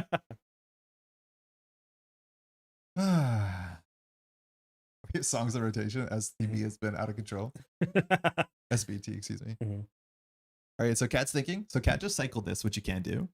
Pinhole straight in. I mean, not much we can do about that. This is why we should call it archives, actually. This is the one thing we're soft to. So we lost a credit and we lost a hedge fund. Yeah. That's on us, yeah. Please don't do that. Think about chat delay. Yeah, so yeah, we should ice that. She also got an Audrey counter. So yeah, that was probably a big mistake. The Seb deck probably doesn't run that many pinholes, but I think it's only running pinhole now because it did lose Ashen. So we're going to expect, like, I guess with Anacom, it probably isn't even on that many transfers. Because Anacom is, what, 3? So she's probably on 2 Anacoms, which is 6. Maybe 1 transfer is 9. So she could have multiple pinholes. And with Audrey, you kind of want it. We lost a chat connection. Are we still here? I think we're still here. It's back. It's back. Maybe we missed some messages. I don't know. Hey, Cephalpod, what is the sorcery? I don't know. It's Tuesday. Pat has the day off. Yeah, I'm on vacation. I'm on island time, as we say here in Montreal. Just taking advantage of that. So she might face Jack, which, like, she has the Audrey, so she can break 2 subroutines. Luckily, most of her ice is pretty good into that. Oh, that's a lot of guys. A lot of little guys. So we did lose, unfortunately, Charlotte. So getting Charlotte back, but we could jam anything we draw here. There's no point in resing Lacosta. There's nothing that takes advantage of advancements. So no, it's just annoying. Okay, that on archives is not the worst. No, I kind of like that on archives. And I think eventually we have to purge. The problem is, like, I think we have to draw once to get I was something about to say, I want to draw. Okay, you can put that in the remote. Yeah. And then that on archives is like, all right. This feels pretty good. Yeah. And then next turn we could even purge the Audrey if we're, like, very hateful. And I am hateful. Oh, I would put that on HQ there. Everyone went to the restroom. Yeah, you did tell them to. It's been years since I was a big Belle and Sebastian fan, but a coworker recently showed me a song they did, or like a song that someone else remixed. I think Avalanches remixed a song of theirs using Australian Aborigine singers. And it just sounds great. I think the song is like, I'm a Cuckoo. Avalanche Remix or something like that, but I've been like, that's been on repeat for me recently. Okay, so Raindrops into Lion's Mane. So this feels so good. Yeah. So yeah, this is why we should put this on HQ. We've missed our mark, so we have to think about them. This is the second mark we missed, and if we got back a Charlotte here, maybe we wouldn't because it makes it not a 50-50. We wouldn't because they're about to hit bite. Yeah, so I think we just res this. Yeah. If she uses the Devil Charm on it, she probably won't, but like if she has to use Audrey, it's way worse for her because then she can die to bite. But she might still have Steel Skin in hand. Yeah, quick encounter. Okay, so Lion's Mane is 4 strength. Audrey, she has to spend 2 cards, and then she can only break 2 subroutines. So Devil Charm can mean she can use no cards, but can you hover Lion's Mane? Because these subroutines, again, she probably does have a Steel Skin if she's doing this. She will draw cards with Raindrops, which sucks. So actually, maybe we shouldn't have res this and just let her eat the bite. Maybe that was a mistake. You think so? There's a chance. I don't know. I kind of like this. Because we're now just trading damage for cards. I mean, maybe. This is probably death. I mean, she can always jack out. Like, this is still a chance of death. Because she might be confident? I don't know. We'll see. Again, we also have to pay the bite, so we're going to be destitute if she survives this. But she's deciding what to do. Brennan on that courier lifestyle. We're in for the bottle, yeah. Gotta go for the bottle. Hey, Laura, Advanced Charlotte, Pop Charlotte, Curse Charlotte is the nastiest, melliest usage. I mean, there's so many awful things you can do. How you been? I do think we've missed our marks. This turn is not a bad mark, though, because you're right. Making the bite consistent. Oh, she's using it. So she's using a Devil Charm to save 2 cards is like great for us. Yep. So we're going to do Fire and Broken. End the run, I think. So it's 2 damage or jack out. Oh no, she paid 3. Okay. And what does she want to do? She paid 3. She's only drawing 1 Raindrops card. Okay. So she's going to eat a bite and lose her hand. Yeah. And I will. She does draw a card. There was no Steel Skin in hand. That was a risky run. She threw 1 at Losing us. a Tungsten, pretty good. But she has a tag, and she didn't get to use Seb's text, which is like the best thing about bite is like making it not line up, which is still tricky. She doesn't have to clear the tag here, but our money is bad, and we don't unfortunately have a Charlotte Lacosta, which for the remote server would have been so good here. So we'll see if she clears the tag or not. I don't think she has a big reason to. She might wait for a friend. But we're not financially well. I think for ability, fire to 50-50 on HQ. Oh, she cleared a tag. Okay. So she doesn't have a lot of reach, but we don't have a lot of money. You can res the Spin Doctor here because you can consider shuffling back Spin Doctors first. We always res this, I think, unless we're going to purge. Oh, Jesus. Okay, be cool. Hit start turn, be cool. Like, we could shuffle things back in, but I think we'd rather just discard cards. Shuffling now? No, I don't think so, but you could. Okay, that's fine. So we only had 7 credits. She's not going to run HQ again anytime soon. No. These are very safe right now. Yeah, practice is not a thing. I think you can just draw. We need to find economy. We need to find a Charlotte. You can keep drawing. I'll draw again. Yeah. Okay, you can put that in the remote. Sure. Otherwise, you can click for credit. But I think we put this in the remote and assume our text fires. Yeah. We have to remember if there's a face down card in archive, she has to be more aggressive because of her Genesis, but she knows that's an upgrade because of the Spin Doctor. Keep it on R&D. She has no reason to run archives. His praxis is not doing anything. I think R&D makes sense. Yep. She could pinhole this server, but like there's no big reason. I think we're gonna get a credit.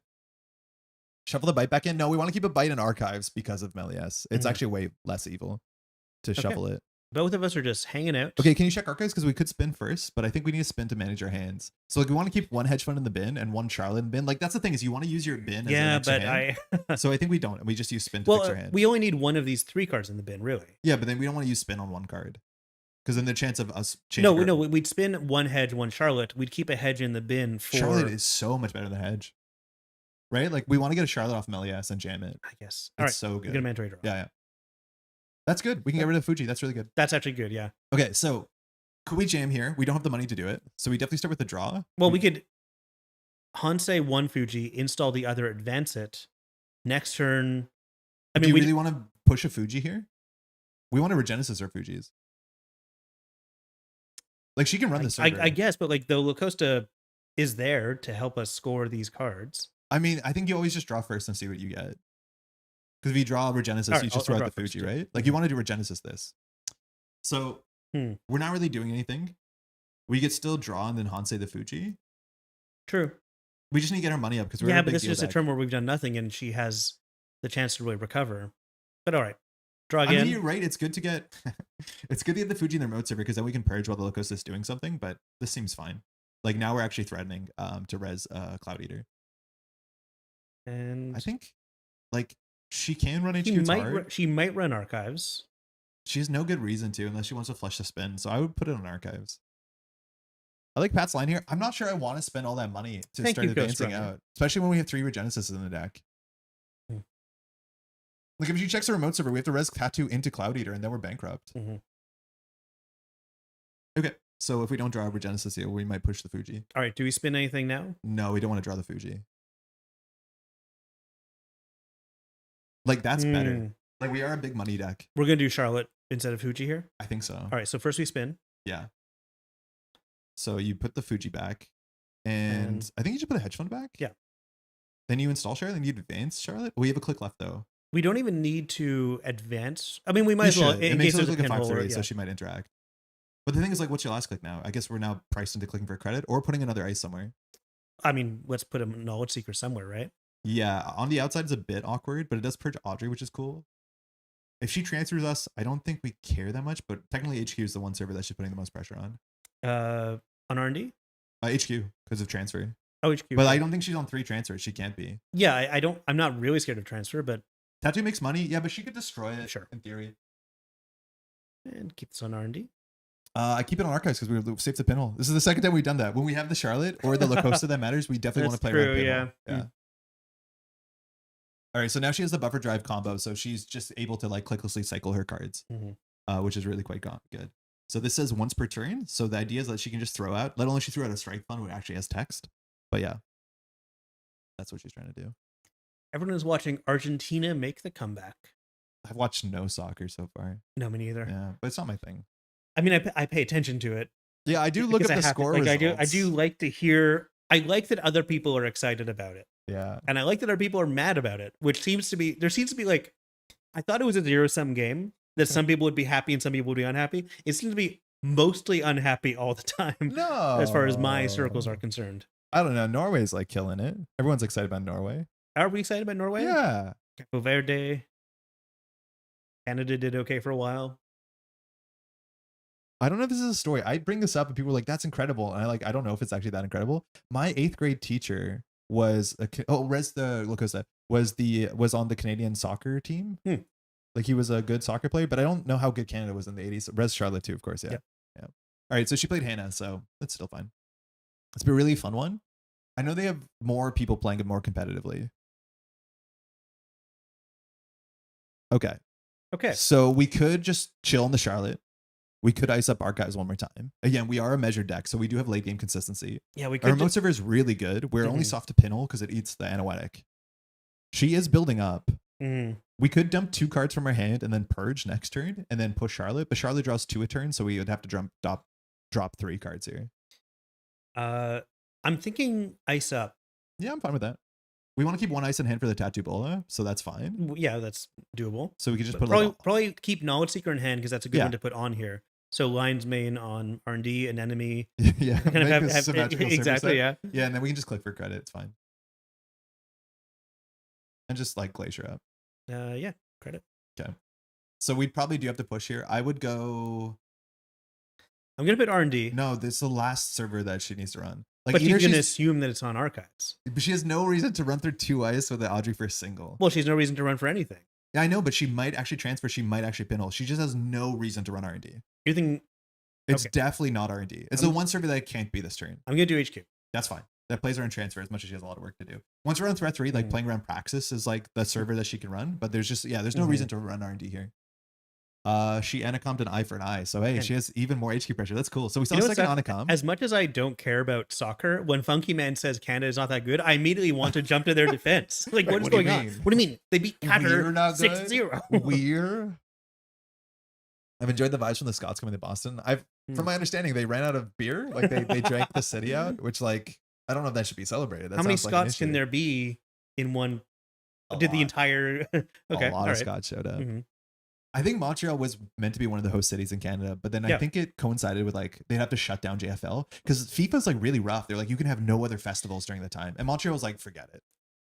I feel like I'm legally not allowed to discuss anything about FIFA. I don't know. Like FIFA feels like an organization that demands quite a lot of its hosts, and I think Montreal refused because Montreal has other things going on in the summer that it doesn't need more tourism during the summer than it already has. All respect to Vancouver and Toronto, that probably also have stuff. But. No, well, not really. I've lived in one of those. It's fine, but we have, we had Angine de Poitrine. Yeah. Second void on archives could be very hateful. It's very hateful. It And we might be got a a bit too free much. Weird Al concert. Like, Yeah, Weird Al's next weekend. why would ever?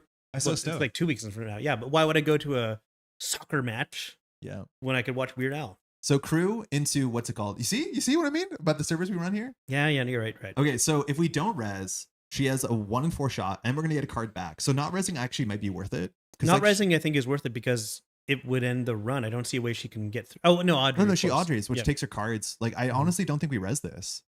Like she Yeah, has a I 1 in don't- 4 of the Fuji, sure, but it'll be a 1 in 5 of the Fuji. But this could be double bite, and we're guaranteed to get back a Hansei. Like this is really good. Yeah. We can pull back a bite. FIFA couldn't stop Vancouver Mega Cities. That's sick. Yeah, not gonna. Yeah, I don't think we that. have a reason to res this. Like it's not that great. It's 5 credits for you. We don't really need to order the top of our deck. Oh, that's bad. That's a fun little line. So we lose our lines main. It's okay Okay. because she's gonna be 3 tags in here, and if she hits a bite, she's Okay, so both of these use their tag ability yes. to bring it into 0, and then one of them trash. And the That- first one installed from hand. So she had a I cool did kickback. not even think of that as a Yeah, thing. it's a cool line. Okay. So we do get the Méliès card. So oh, Well, we don't put that in hand. I think we don't trash it then. Oh. But if we don't trash it and she knows something's on top of She R&D. can't do anything about it. Oh, I hate this. I think you just say no. I'd rather pull back a bite for a chance of like to protect the Fuji. I mean, yeah, you can. It's safe in there. Oh yeah, you're right. Yeah, we don't have to grab the systems back. Yeah, you trash and grab a bite. It's fine. Yeah, that's fine. We're grinder. She hit the knowledge seeker. Okay, perfect. Oh, okay. Yeah, you're right. I forgot. I thought we had to add the systems back to hand, but that's not Mhm. right. Oh, she trashed that. That's fine. Yeah, and this Ish. is so good in the bin for regen if we are able to get it. Yes. I was like, wait, we have to add the Sisyphus back? I'm like, no, Mhm. no, you don't. This deck only has 2 spins, though, so it's only 1 more spin, and I don't think it has a simulation reset, so it will be in archives for a bit. She did clear tag on tempo. She knows we did take a long time deciding whether we wanted to trash the card, so... Well, we could have been deciding what cards from archives we want to put back in. Yeah, that too. Maybe. But yeah, how long we spend deciding when we see a card from top R&D is like such a giveaway. But this does snowball a bit, because she has crew, so Tatabola dies. Mhm. We do have Cloud Eater credits. 2 Audrey counters does get through Cloud Eater, sort of. We still have 3 more credits because Charlotte we can fast pop. Ideally, we don't, and we have 7 more credits at a minimum. Mhm. But we're gonna have to purge Audrey after repairing HQ. So trashing the ice there, like I think Anoetic Void would have been her best hit. Hmm. But yeah, she has small margins here. We don't have a fly swatter or anything in this deck, right? You can check. The list should be open. I don't think we do. I think it's just 4 code gates. So it's 2 knowledge seekers, 2 Yeah, I see. Martinis. Yeah. No tech ice. No Mitra, nothing like that. Mm-hmm. So Regenesis top deck would be good. Clicks. Yep, she cleared Hannah. Yeah, I said to move a tag. Now, crew is actually like worth trashing. It costs us a card from hand, which is acceptable, but this is like a card you do trash. And then we have to deal with Praxis because Praxis has 2 crews in the bin. Yeah. So, yeah, we will probably trash that and advance and like hopefully patch up HQ if we need to. Mm-hmm. I don't know if Reggie the Knowledge Seeker was right. I don't think it was. Obviously, finding the Sisyphus made it a bit weirder, but she hit a bite there. I think she's in a weird spot. Not grinder. Kind of grinder. Yeah, it's a bit of a grind. And again, we have messed up Méliès already twice. We would have had like 2 more hedge funds at this point. Like I think that's huge. We have to be really careful about this. Okay, that's another steel skin on the bottom. Yeah, so we know 1 steel skin's 21 cards down, and there's a Gourmand. Okay, so she cleared the tag. Great. Okay. Yeah, that's already up.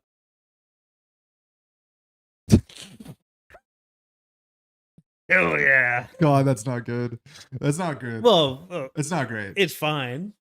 This looks like a spin doctor if we just put it out. Yeah, but she would never doesn't have a run reason it. to run Yeah. it. I honestly think we Pop purge Charlotte. here. Oh, purge and throw out Lacosta. I don't think we have a reason to push the Fuji. Like the worst case scenario is a Devil Charm. She opens up HQ, but like look at our HQ. Like Yeah, I think we just purge, I would. Yeah, I welcome. we Méliès HQ and say I don't care. I agree with this. Yeah. Because like she wants to run with the Gourmand, so whatever. We can throw out the Voider, the Costa, the Lacosta. okay. HQ. Don't do you want to do RD all the time. No. Don't I wanted to do HQ, but I missed. Yeah, sure, and then I sure. had to like recalibrate. Yeah, I see how it is. Oh my god, the lack of faith. That's it's gonna every time the turn starts like it's R&D, right? it's gonna be R&D. One of the days it might be. It probably actually will never be R&D for the rest of this game. No joke. No, It'll probably never be R&D. No, I know you're right. Which is really weird. It's Yeah. like Seb has no reason to run R&D unless you do get your Manuel down and you're just trying to like win. Manuel and maybe Pretty Mary. I don't know. We do know there's an eye for an eye, either on the bomb or gone, and that's the only way that she can deal with bite without firing it, which is kind of cool. True, yeah. Oh no, does bite access? No, it accesses. It does fire bite, right? I think it's not an interrupt. It just says after you access, you can trash it. Okay. In before 20 hits HQ, you don't generally play 20 What trashing card prevents? Oh, here we go. Yeah, it's a card you're accessing. So the only thing that beats it is burner because you don't access the card. You look at it. Like a bite as a runner card would be busted. Trash a 0-cost card, take 3 in a tag, cost the core 4 would be wild. Don't think they're running Chastushka? No, they're definitely not. She's definitely doing something slightly spicier than we're expecting, but like the only pressure we have to worry about is tag based pressure usually. All right. So we gain 7 more credits, kind of. Yep. All right, that's not bad. Yeah. You could put that on HQ just for some safety. We could hedge fund. Again, we're a big deal. I mean, the tattoo on server 1 is no longer like. Yeah, but she'll just crew it, so it doesn't actually really matter. Cool. Fuji advance tattoo on HQ. I don't know why we need to get points, but I might be wrong. Like, who cares? Why are you points? so like you're so focused on a regenesis that apparently does not exist? I'm so focused on big deal, but like throwing out a Charlotte is so expensive. I think you're right though. I would do like crack Charlotte, install Fuji, advance Fuji, and then like either ice HQ or play the hedge fund. I don't think we need the money. I would just ice HQ. I'm not against the money. I mean, we need to res Cloud Eater and Tattoo Bola. She definitely has a Devil Charm in hand, so the server will disappear. So maybe a bit more money is good here. Yeah, HQ is fine. Like we have 3 bites. Who cares? Yeah. So then we want to play around Pinhole. Pinhole is the thing that maybe gets us here. So it's either HQ or Archives. What did you pick? Oh, you picked HQ. I picked okay. HQ. I mean, that's fine. But the thing is, if we know it's either HQ or Archives, she knows it has to be R&D. R&D, yeah. This is the Yomi space we all wanted to. Big deal gives you the 4 points. It will technically did you say Yomi or Yumi? You and me? Like the name of the stream. Oh my god, folks. I don't think we realized that. No, we didn't. Yeah, Yumi. Maybe I did. We can pretend I did. Yeah. Tied, good. Devil Charm, there you go. She has what she needs to break this remote server. Yep. And there's transfer. Okay, perfect. Transfer first. Okay. So if she Devil Charms a 5-cost ice, we're happy. So we have to do it. And then she might die to bite. Yeah, I'm okay with resing this. Oh yeah, for sure. Yeah, she has to charm this. Cool. Perfect. That's 2 charms out. Yep, and that's fine for us. She does die 60% of the time. I think we don't fire Méliès. Unless it's a 4th bite. Unless it's the 4th bite. No. Like, how many cards does she have in hand here? She has 2. She has 1 card in hand. Like, you don't fire this because it just makes your odds worse. Yeah, good game. I mean, they're all in there. Like, you can't touch HQ unless you have 3 cards in hand always because it's just the HQ mark. The server's pretty vulnerable. Which how's it going? I mean, it was all right. It's doing okay. The only thing that like gets us bad here is like Pinhole, but now that the Devil Charm is used that way, like this Cloud Eater is good because there's only 1 more charm.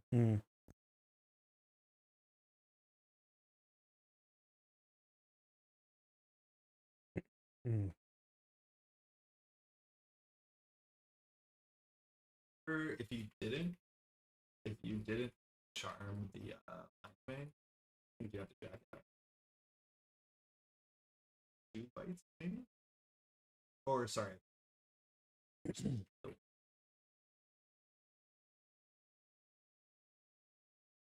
I think she's right that you have to use the Devil Charm really, really perfectly. Otherwise, you're in a bad spot. Yeah, you have to know exactly when to use it. Yeah. Now, this version that we played so far, we didn't see any of the fun splashes besides 3 bites, which is a bit much. And like, I mean, it's working. How's the salt level? Low. Yeah, this is a low sodium stream so far.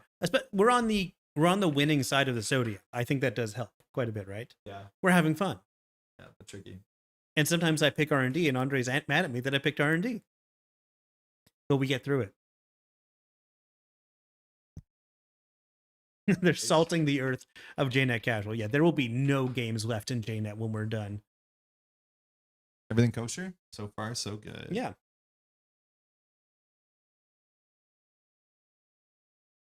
Cool. You want to wish her well? Say thanks for the game? Yeah, Kat's a fun opponent. She takes a lot of games off of us. I feel like her court play always rushes me out really well. Cool, let's keep going. Nice. Nice. You're nailing it, man. I'm doing so good. Yeah. Now we wait. Stop denying us our essential electrolytes. Could have played against Pinwheel with the second Void, sure, but it's like really expensive because you have to fire that Void, Mhm. which functionally now if they run the other one, you trash that Void. So you're spending cards to protect Void, which like probably isn't worth it. Like if she voids it, she still has to run. Hey, it's Arzon. Hello, Arzon.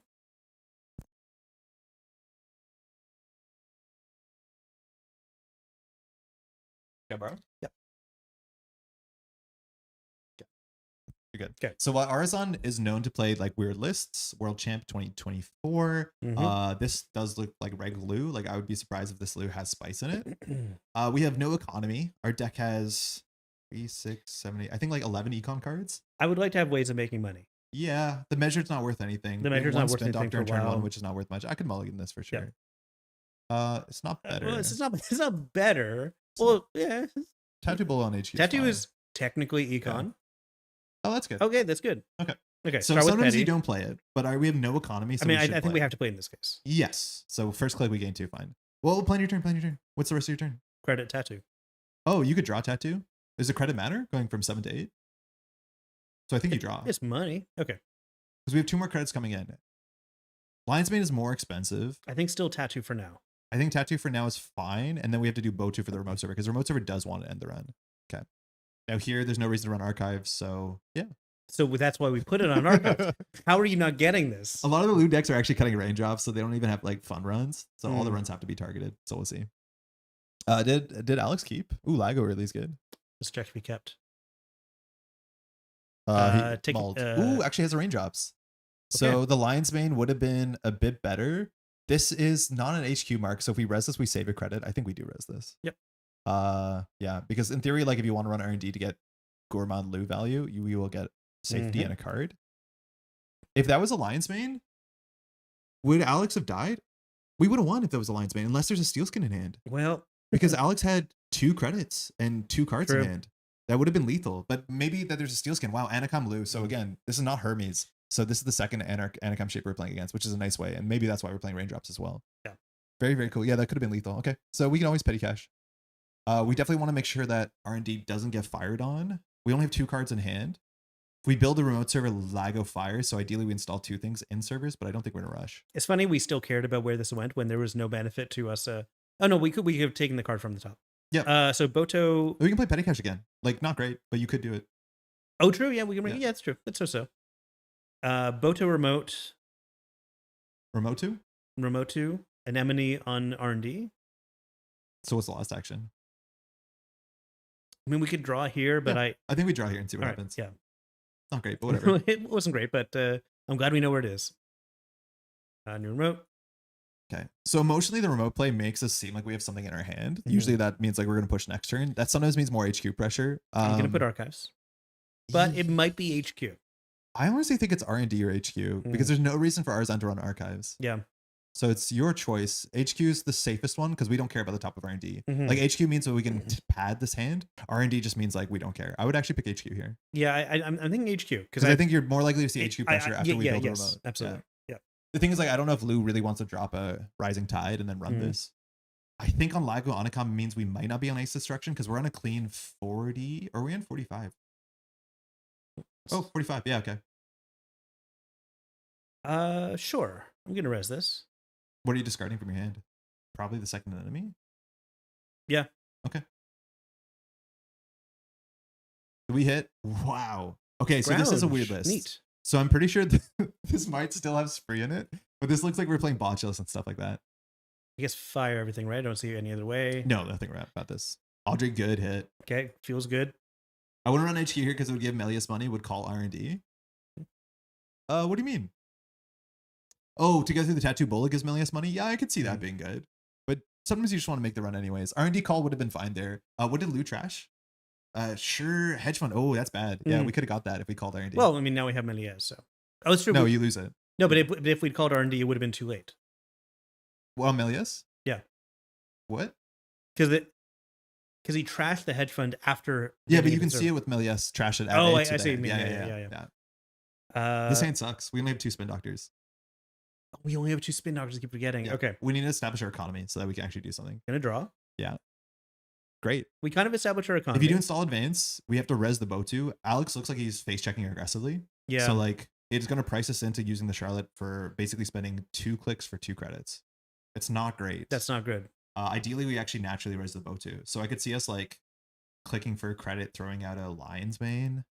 I mean, why not just putting the Lion's Mane on archives? Yeah, that's fine too. And then clicking for a credit. Yeah, and then next turn, we'll be able to do a full Charlotte. So where do you want to put this? I mean, now archives is a little bit tempting. I just don't see why. I just don't like. For me, I think it's R&D. It's probably R&D. Yeah, I'm fine with that. I don't know if he takes 1 damage for fun. Like an enemy is hard to deal with. Oh, Boomerang! It's HQ. God damn it. All right, at least we get our swap here. Oh, it's not gonna be good. So Alex is more aggressive than we're expecting. So is going for it. Yeah, we could have called this one. I think we've missed the last 2 turns. All right, that's at least something. So if you hit a Fuji, we're okay because this bite could win the game. Like these accesses, oh, that's the worst hit. That's the worst. These accesses are like really risky. Alex dies to bite. We have 3 bite. Well, this might be it then. Oh, is this a chain reaction? No, there's no shot. We have no money. No, and it'd be so low value too. Well, we're taking damage off of this. What is Alex doing? You also lose to a bite here. Oh, there's a steel skin. Okay. And draws so bite would have still been lethal. Mm-hmm. But I think that's either 50-50 on the run on HQ R&D. Because otherwise you do die to bite there as well. Okay. So we have Charlotte. Yeah. Install advance. Sure, but now we're priced into resing 2 Botus. I mean, I think we just have to do it. I think we just have to do it. And then we just put our mark on HQ, right? And then we'll have... Oh, hold on. It's a steel skin. Ooh, that's bad. We're definitely going to be face checking. Good. We're definitely going to be face checking everything. I mean, yeah. I don't like We should have drawn first. Unless we're going to do advanced credit. I was going to do advanced credit. Okay. Sure. I think the problem with Botu is it costs a card from hand. So like drawing actually might have been better. I'd call HQ here for sure. Put Tattoo on S1. Yeah, Tattoo on S1 might have been better actually because we can res it for sure. The Botu's expensive. Okay, we're going to try and get an object counter. Let's see if we run R&D here with the cards in hand. Oh my god, it should be R&D because he's going to run through that enemy for sure. What are we doing?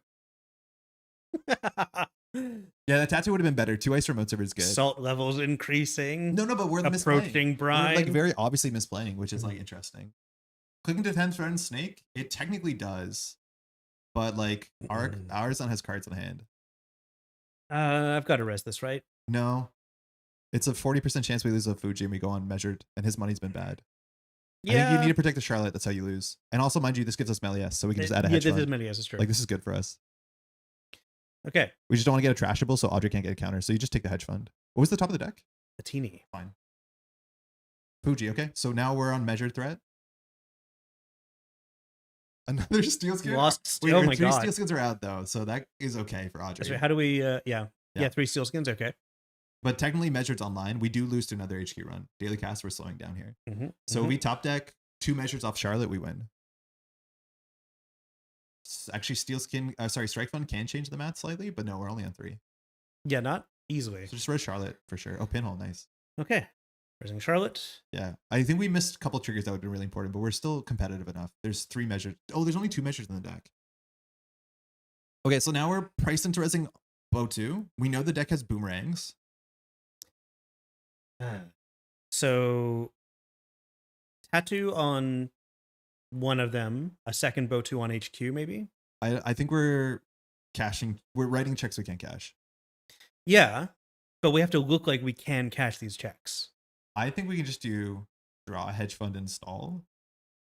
Oh no, we have to advance Charlotte. Sorry. So we probably do advance Charlotte, either draw, install, or hedge fund, install.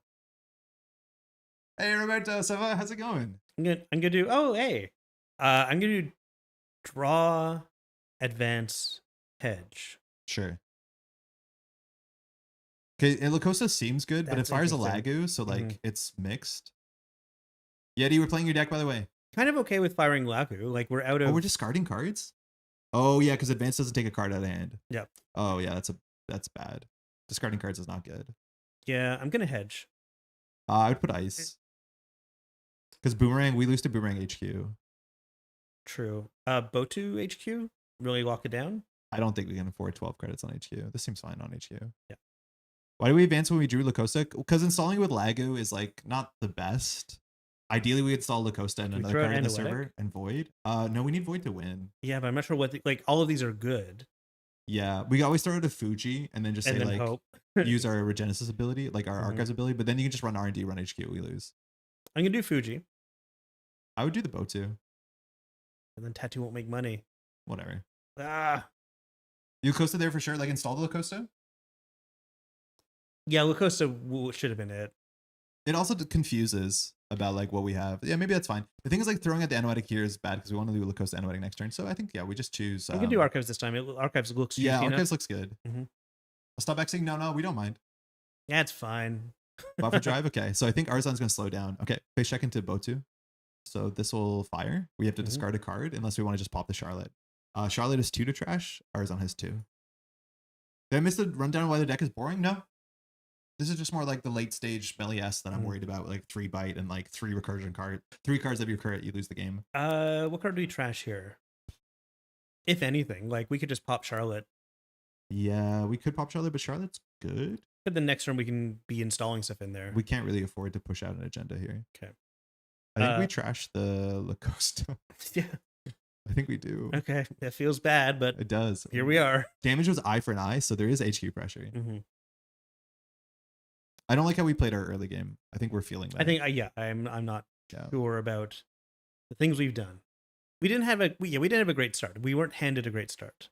Oh, good. Okay. Well, we will. Wait. Where's the linesman? We win. Oh my god, we do.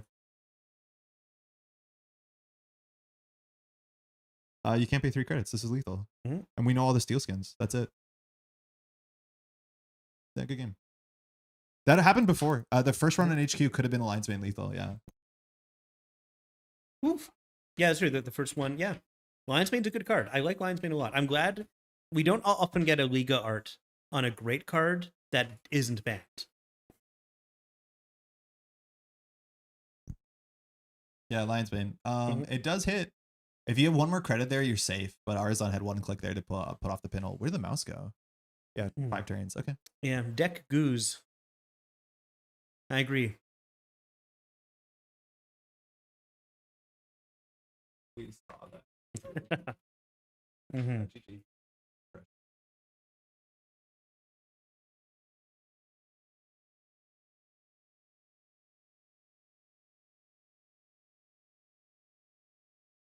Yeah, the thing is, like, I felt like Arzon was so far ahead that he did not have to go for that.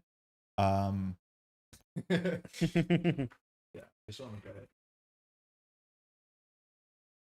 That's true. It's not so hard to not die to Lionsmane, but some people are running.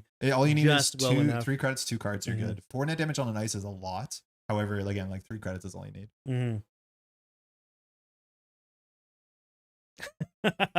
Oh, you're right, Suppleplot. Oh no, what have I done? What have I done?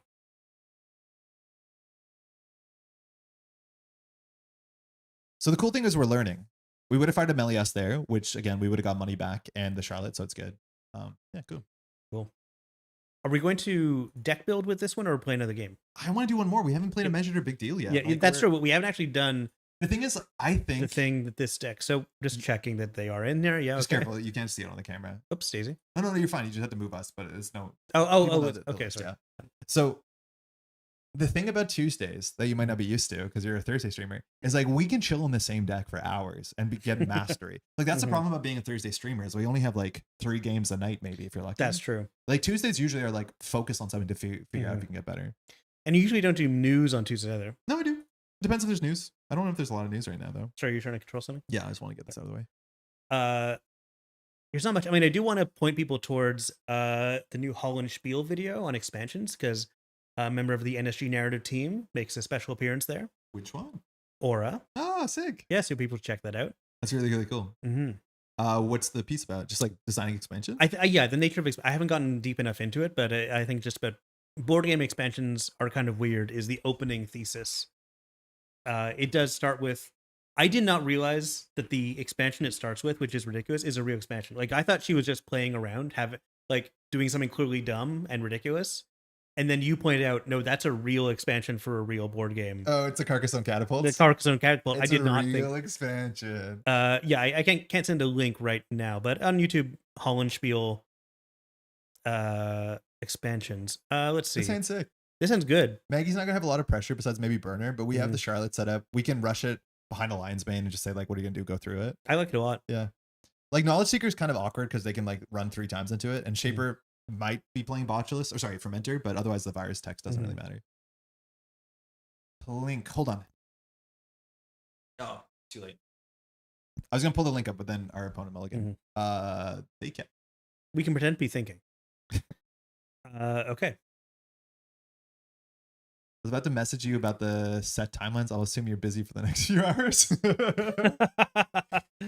Yeah, I'll be busy for the next few hours, but we can talk later. Send me a Discord message. How aggressive do you want to be here? With the set timelines, I think we can do some pretty amazing. Oh, sorry. With I actually don't know if we push Charlotte in turn 1 because we have to advance it, and that means we'll be in a bad spot. So you want to just do a typical head fun ice? I don't think we ice 2 centrals. No, I think we ice HQ and a remote. Yeah, I'm cool with that. So Lion's Mane HQ? No, I think this is their end the run.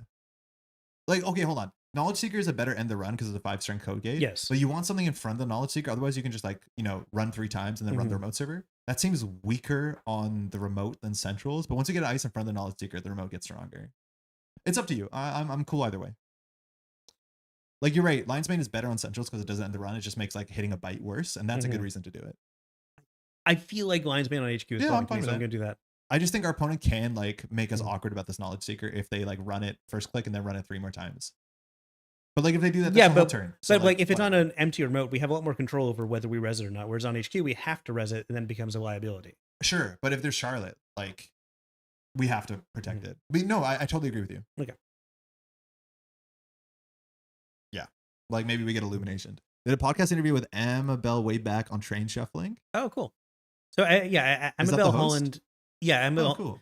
I think most recently the game from Hollandspiel was City of Six Moons, which is oh god, yeah, I want one of those. Yeah, I also want to mess around with that. You know, it's a box, as far as I understand, like a box with components from an alien civilization. You don't know how to play the game that's in the box, but and it comes with like rules, but the rules are all through pictograms that follow an alien language that you don't understand. It's like Tunic as a board game. Yes, for those who know Tunic. Ultimately, is a game that can be played, and like my brother-in-law had one of these, and I spent some time, and you can start like parsing things out. Like I think these are how numerals are represented. Yes. So then once you understand that, it unlocks this part. It's like at the end of the day, I couldn't tell you if it's a good game or not, but it's not the point. The point is like what can you learn from trying to learn a board game. There is another game that came out recently. I'm not sure if it's also from Hollandspiel or related, but it's like City of Six Moons. It's meant to be like a starter box from a tabletop RPG that was never made for real. And so you open it up, but it's actually like you bought this at an estate sale. So it's like filled with someone else, some long dead person's like marginalia and notes and stuff like that. But it's not a complete game. But I think like kind of like City of Six Moons is like how is this meant to be played? What is this game? Thank you. Hermes. Okay, so they're playing a net deck. They seem like they might be a newer player. I don't recognize the name, and they're like thinking their turn. So that's cool. Hermes means we have to ice up R&D a bit more than normal. Yeah. I would say the pressure is probably more on HQ, but I don't think they run on 2 cards. I'm okay with HQ here. Hey, Kato. Oh, hey, Kato. Is awesome. I still noodle with my copy all the time. Fascinating. Cool. Yeah, I'd be interested to see like if I have the discipline to like really figure it out, or whether you just go straight to like whatever the that is the biggest barrier in my life, other than my immense amounts of shame and lack of motivation. Sure. That's my discipline. Yeah. But that's really, really cool. Kato, I hope you're well. City 6 Moons looks wild. I want to give it a go. It's like such a cool idea. That's like a really interesting thing. Kato, did I ever mention that the person who used to be my lead narrative designer at my work, I was telling him about Netrunner. He's like, oh, that sounds kind of interesting. One day I'll play it. And then he listened to, I think, the remap episode where you talked about Netrunner so effusively. And that's what finally got him to ask me to teach him. Hell yeah. Yeah. I want to do Booster Bach as a work of Cosmic Horror metafiction. It's kind of like Inscription-like, and there's a lot of Cosmic Horror potentially in that. I think it's a pretty deep well. All right, Maggie has good card draw. Again, can you highlight Maggie? Pinel straight in. Man, we should have called Archives. So we have to just fire the Charlotte. They're calling our number here. Archives would have been pretty good because you could get the Charlotte back as soon as you ask them to access. Yep. Yeah, I think Archives was the run here because we this is the second time that we haven't been like we lose to Pinhole, play around Pinhole. We have not been considering Pinhole, but Pinhole is always to be considered. Yeah, I don't know why we're not. Oh, that's right. Jason Rohrer made a game that is just buried in the desert. I think made of like solid metals that wouldn't erode over time. Their start is very, very good. Oh, interesting. Okay, cool. Okay. Sure. So Well, we don't really have anything to do, so we have to find something to do. let's draw. Yeah. Nope. Draw again. Well, Hold on. I mean, We don't draw once more. If anything, we could put another ice in front of server 1. They're probably on 2 pinholes. So we could just set up the Charlotte next turn where we do install advance even void. So like vote 2 on the remote server and say we're making about the remote server is generally what you want to do against Shaper because they don't put a lot of central pressure on. I'm okay with this. Yeah, that makes sense. This is your choice. Archives doesn't make any sense. Archives makes the least sense now. But HQ is probably where you want to run with the Palangi. Yeah. Because you'd rather run a hand that's drawn through 10 cards. Mm-hmm. Measured. You need to be on threat 4 to play measured. So. Well, I think they meant Hansei the measured. Yeah. We're in no rush. We have Charlotte coming in. We want to Hansei something that's less important, but measured we don't need right now. That's for sure. So we've not scored a Regenesis. We've not played measured response. We've not played a big deal. No. This is the game where we're going to do it. Realizing when you're actually starting your Genesis too. So yeah, for sure. It's like, it's cool. When you have a face down card in Archives and you realize, wait, my opponent's sweating, and you realize why. Don't worry. Such a like Shaper Maggie start. Like this is absurd. They've got like so much value every single turn cycle.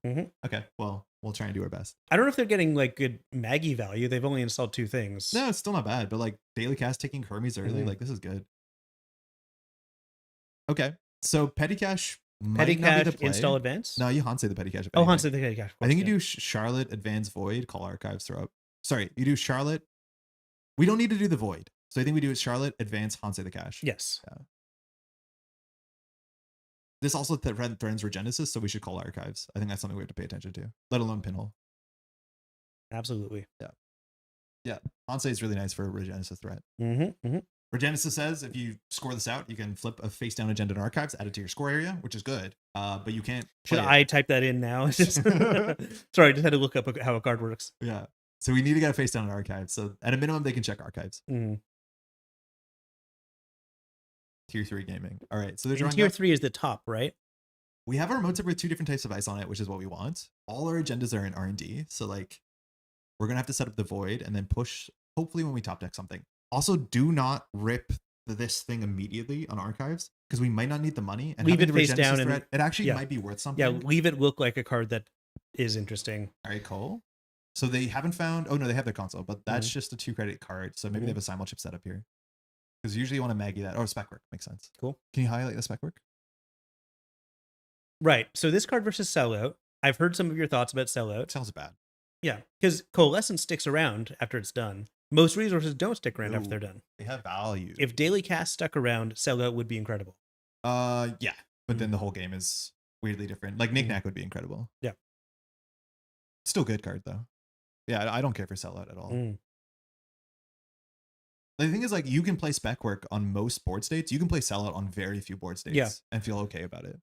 Like the window is so narrow because you need to get a resource that's almost dead, as opposed to like you can just sell this Palangi and not care. Like it doesn't matter. You have simul chips, you have everything in the world. And it makes a lot of sense to make it like mirrored in its numbers to spec work, but that also makes it less valuable because you are dismantling an important part of your rig.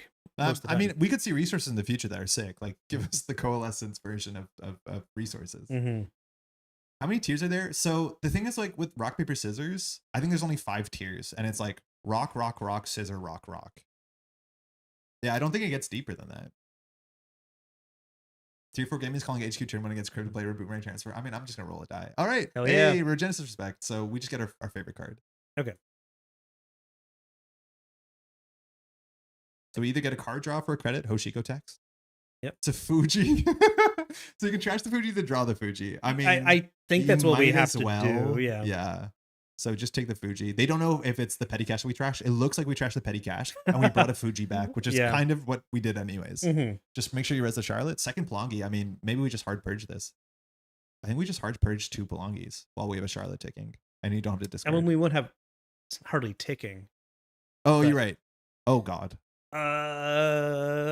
You're right. We're no longer ticking. We're no longer ticking. You can just play the petty cash. I do like purging these though. They're just putting them out there and they're so vulnerable. Yeah, and they're probably on like revolvers and like what's it called? Propellers. Like they're probably on cheap breakers. I'm gonna do petty cash purge. I'm okay with that. That feels very mean. Yeah. Which is good. And next turn though, we can't push the Sisyphus well, but we want to push the Sisyphus first if we can. Yeah. I don't feel bad if they pinhole an unadvanced. No, I'd pick HQ here. Yeah. It's the one server we care about. That being said, when they run Archives and Seeds on HQ, it tells us like our hand is a bit weird. But like, I mean, we've drawn again 14 cards with no agendas. You'd assume that there's something in here. All right, we got the game of spec work fuel. Feeling happy. They're on 23 credits, right? Like Shaper is very easy at dropping simulchip, clone chip. It's like simulchip SMC and running their Hey, road. we're still waiting for something for them to spend the money on. If they are on propellers and revolvers, it's not like they're using it for braking. Measured so consistently. They do beat measured, but big deal doesn't care. If they don't install something that gives them towards a breaker, I think we can do install advanced Sisyphus and say like, who cares? Because like you think it's a Fuji or send a message and you don't care about that. Yeah, we've got 2 ice types covered. They don't have Belongi. I think I'd feel pretty comfortable. The thing is, like, they'll get us by doing like weird event on centrals. Like they probably do like install propeller, run HQ, something like that, and then like hope that Hanse beats it. You can open the door for an hour. Maddie, it sounds like we're prisoners. So Maddie's working from home and she has calls. She has deigned to allow us to open the door for an hour. Thanks a lot.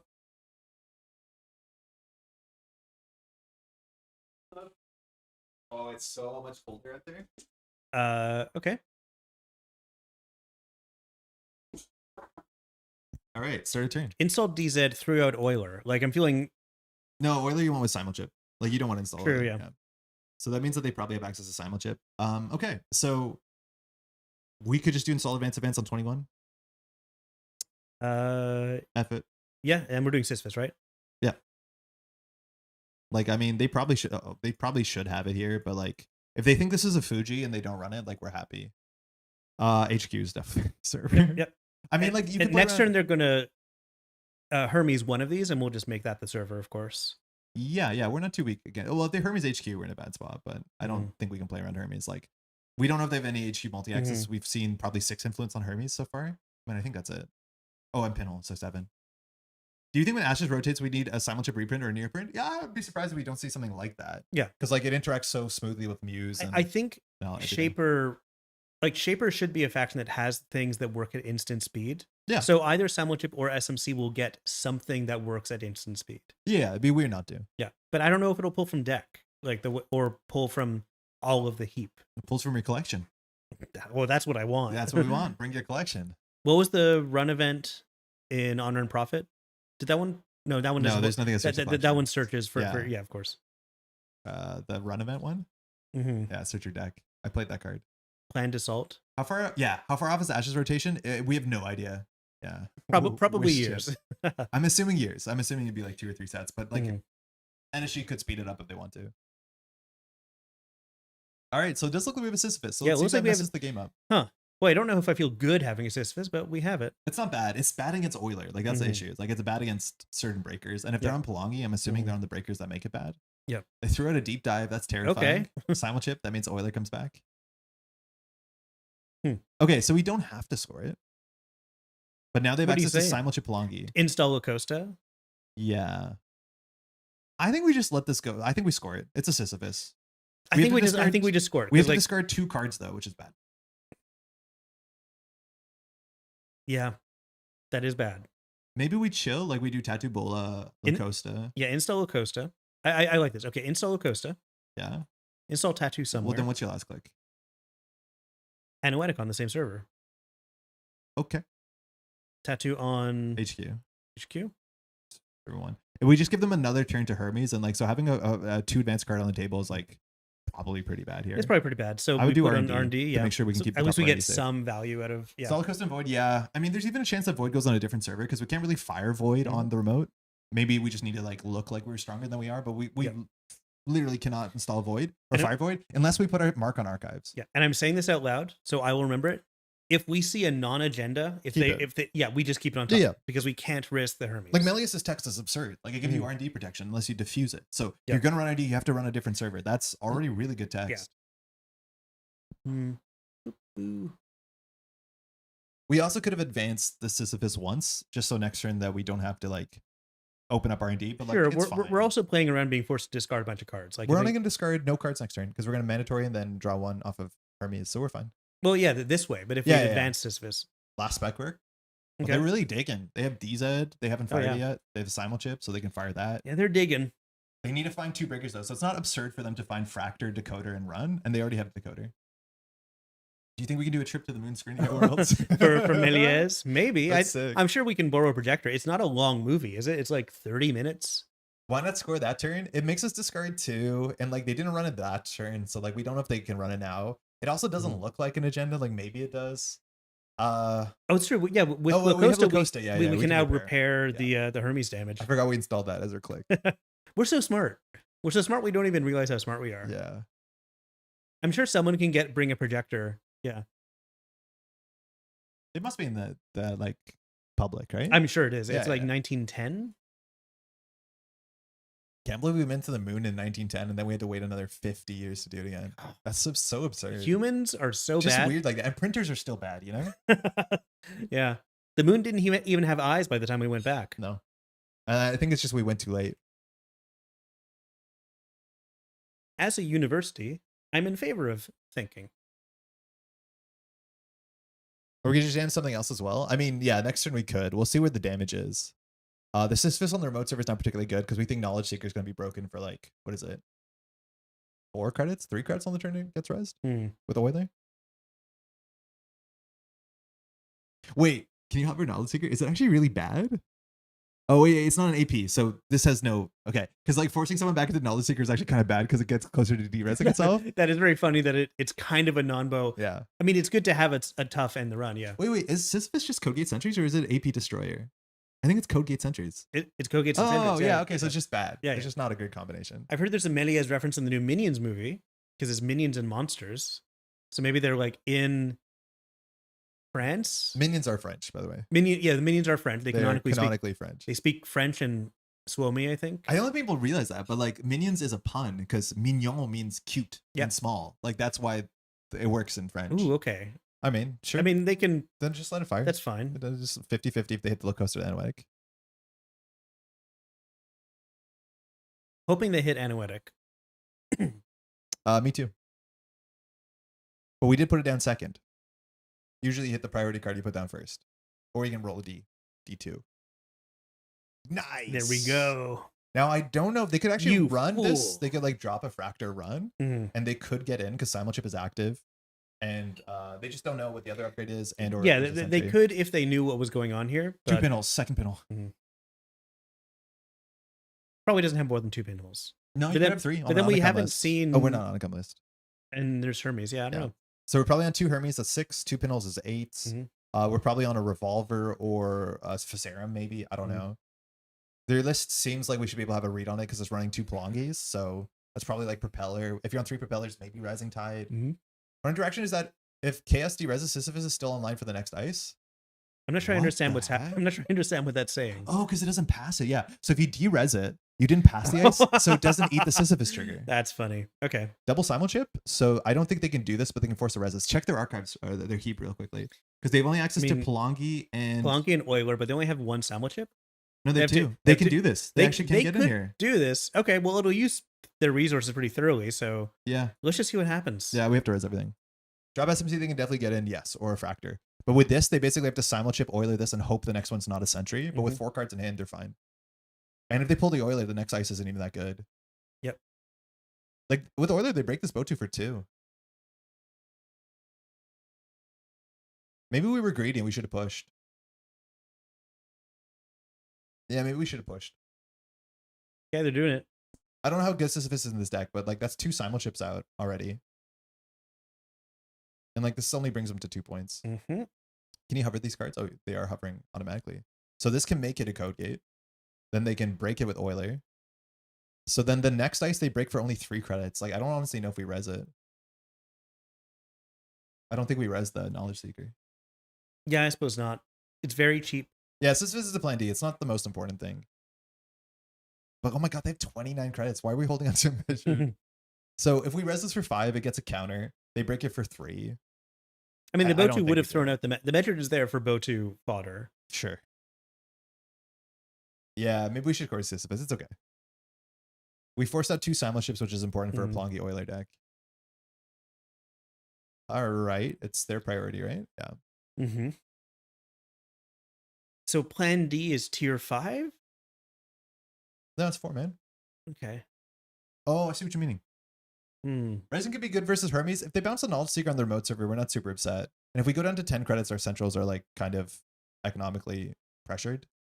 We don't have econ in our hand, so I don't think we do. Like ideally here they're gonna bounce HQ because it's more expensive. So like you're right, it does, but also I'd rather have this secret. Like they know that this is not a fractor. Like if this was a tattoo bola, we'd be golden, but they should know it's a code gate. So I don't think we res this for a third of our money. I think we have to save our money. Yeah, that's fine. Ah, well. There goes that dream. We had Anoetic, would we have fired it here? I mean, it's close. Yeah. Maybe actually. I mean, I would have res this and then fired Anoetic. You still have no reason to res it though. You hit the upgrade first. Interesting. Mm-hmm.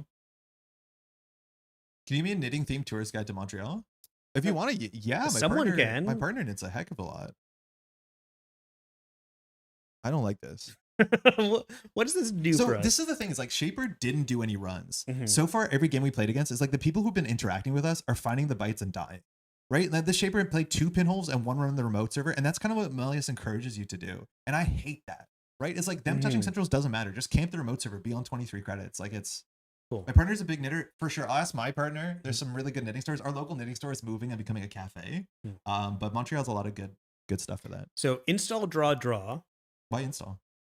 Install with Genesis so we can score it. But we need to think in archives. Well, if we draw and discard. You think they won't run archives? They did once. They checked our thing. Well, but archives will be protected by Méliès. Yeah, sure. But then they run Essential first? Well, maybe they will. I don't know. They can just also run the remote server, mind you. Yeah, they can. Well, I mean, Euler is... It's 3 credits more. Yeah. Sorry, 4 credits more. Mm-hmm. I mean, it's possible. You definitely draw first and see what happens.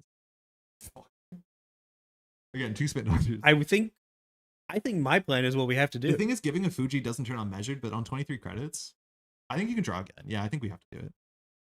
Okay, that's interesting. So you can install Regenesis and then throw out a Fuji. Or would we rather have the Sam Fire? I think we'd rather have the Fuji do damage. Yeah, I think we just do it. Yeah, great. I would throw out the older Fuji because it's getting ripe. No, I feel like the newer Fuji. Okay. I see how you are. Yeah. Quickly pick archives. Think about it. Then quickly pick archives. Yeah. Quickly. No. I want to look like I have to look like I'm thinking about it. Yeah. Yeah. Is it moving to become a cafe, or is it moving and a cafe is moving to space? It's moving to a bigger space so they can do a cafe space and have like more knit night stuff. Oh, interesting. So the cafe is still related to the knitting place. Yes, it's a knitting cafe. It's further from where we live, which is a bummer, but it's a nicer, bigger place. So hopefully that does well for them. It is moving to become a cafe. I always feel very effective when I become a cafe. I've never become a cafe yet. Oh, I think you'll find it affecting. Like, I think you'll have an emotional response to it. You'll find it moving. Okay, Propelli. All right, so we can break 2 types of ice. Extra time on the joke, I think, would make the runner think this is not a regen play. I know, for real. What are the chances? Knitting cafe sounds awesome. Jansen, how's it going? I think it sounds really quite nice. Knitting with social spaces is the best, and some of this is because like I think knitting people usually are kind of introverted, but like obviously sharing your hobby interest is great. So having some sort of space where you can do your thing in public is great. Okay, this is not good for us. No, it's one of the worst. Correct. Said no, and it was so good. So good. No, no. Yeah. Okay, well, we'll just see how this Too bad goes. they didn't do it on moving day. I think they did actually, Eric. I think they did. Yeah, I think you might not be allowed to. Okay, right. Fully breaking. So now the Knowledge Seeker is worth resing because it actually does cost like 5 credits. Yeah, 5 credits. You don't break all the subs. Because it's 1, 2, 3, 5. Yeah, it costs 5 credits. Yeah. And now when they find this, they could run archives last click, and it forces us. Now the biggest problem is if they find an agenda on top of R&D, we lose the game on the spot. Well, yes, obviously that is terrible. No, we don't lose on the spot. We'll be at they'll be at 6, and then we can measure. Yay! Yeah, well they have. I'm obviously not. They're just gonna spend. Yeah. I'm just gonna boost the strength on Euler out of turn. I mean, sometimes you need to get your money down. So can you hover Knowledge Seeker? So plates on virus counters as subroutine. I'd be surprised if they hit break all. They so far have not made a misplay at all, which is really strange. Because if you're a new player, I think they would make misplays, but they're playing very slowly. Do you think this playing is perfectly? My read is that this is 2 people playing. I don't think they're watching the stream, but I think they've done everything perfectly, but at the speed of a newer player. So it makes me think that there's 2 people playing the same game. Well, hang on. Hold we're on. we're two. Now we don't play perfectly. Well, we're two people. No. But we do But move we're very also slowly. we're also on camera doing all this sort of Oh, stuff. sure. That explains Yeah. it. Yeah, that's the excuse. Yeah, that's excuse. That's the excuse. Yeah. All around me are. No, I don't want to You get can fire it. DMCA'd. Fire? It just Okay. gets a counter, yeah. All right. Great. Now they can open up HQ and like not win. But they do have a Hermes here. Like giving an agenda is a bit worse. Oh, yeah, what if it's our You think warriors? it's a time slip situation? It might be. It might be a time slip situation. Mhm. Hermes. Hermes. Which might make them run on a different central. Yeah, which doesn't really help because they only have one click left. It's still bad. Patre and Andric. Fuck, that's bad. Gross. I mean, they're playing absolutely perfectly, and I Yeah, don't I get think it. they are. Like something's up. Mhm. This doesn't read the way that it should read. This is not how Yeah, games usually go. Because normally we win all the time. The hand was just awkward, and they were trying to think their way out of it. Mhm. No, the Pongy thing was fine. Like they were just setting up and doing Maggie. Like it's what did they find? Measured at the bottom, hedge fund at the bottom. I mean, like okay, they didn't see the agenda. What was the third card? They saw tattoo. Fine. Okay. Yeah, that burner is nonsense. Because now we get blown out for them running H. Jesus. Well, we can res the tattoo bull for free. It's good. Okay, let's think about this. Okay, Let's so we think. draw 3 measures in 1 click. We will still lose. We can only draw 2 measures. I know. I'm gonna draw once. This is why Méliès is. I know, and I agree. I think Méliès is beatable by like not playing the game, like just sitting back up and saying, "I'm going to run a remote server and pinhole the Anoetic." All right, Because like, why touch? I'm gonna do why hedge, interact? lines main HQ, protect. Yeah, great. They know there's a card in archive, so like their goal here is to run a central with Palangi. It's totally safe, and then run archive. So like we're gonna lose this Fuji almost no matter what. The problem is if we lose it on an HQ run, because then we lose the game. This is showing that Méliès is very beatable by control shaper. Well, I think when we're piloting Méliès, it is. Yeah, but also like I don't think control shaper is what we should be all striving for when it comes to game and Netrunner. Mm. So I play front company Méliès U. I mean, what does that do? Yeah. We've seen front company assets Méliès, and I don't think people liked it. Didn't like it as in it's not fun or as in it's not good? I think people don't enjoy it. How do you get so rich? They've made 3 runs in the game. Their breakers are super cheap. They emptied 2 sure gambles. Sorry, 2 daily casts. Three daily casts have been 2 emptied. creatives, 3 spec works. Like we just haven't forced them to do anything, right? Yeah, they haven't had to spend a lot of money. They haven't made a lot of expensive runs. Control shaper's fun. Touching cards is fun. I love touching cards. Brennan, are you the baddies? No knick-knack, not the shaper. Yeah, tell me about it. Like NSG wants us to run all the time. And look, they have no reason to run because we didn't do anything. So they're not even like running archives. Like they could. Is it right to? I don't know, maybe. Yeah, we also have 3 bites in the list. Then I guess they've not risked anything. We'll see the bite eventually, I'm sure. What's the music get here? Another Palangi? No shot. What's the music gonna get here? Interesting. I don't know. Like Coalescence is like not that good with 3 spec work. I don't know what they get with this. Maybe they get a revolver. I just run without touching cards. Yeah, let's go deep dive. You stick by in the remote and they are controlling. It's fine.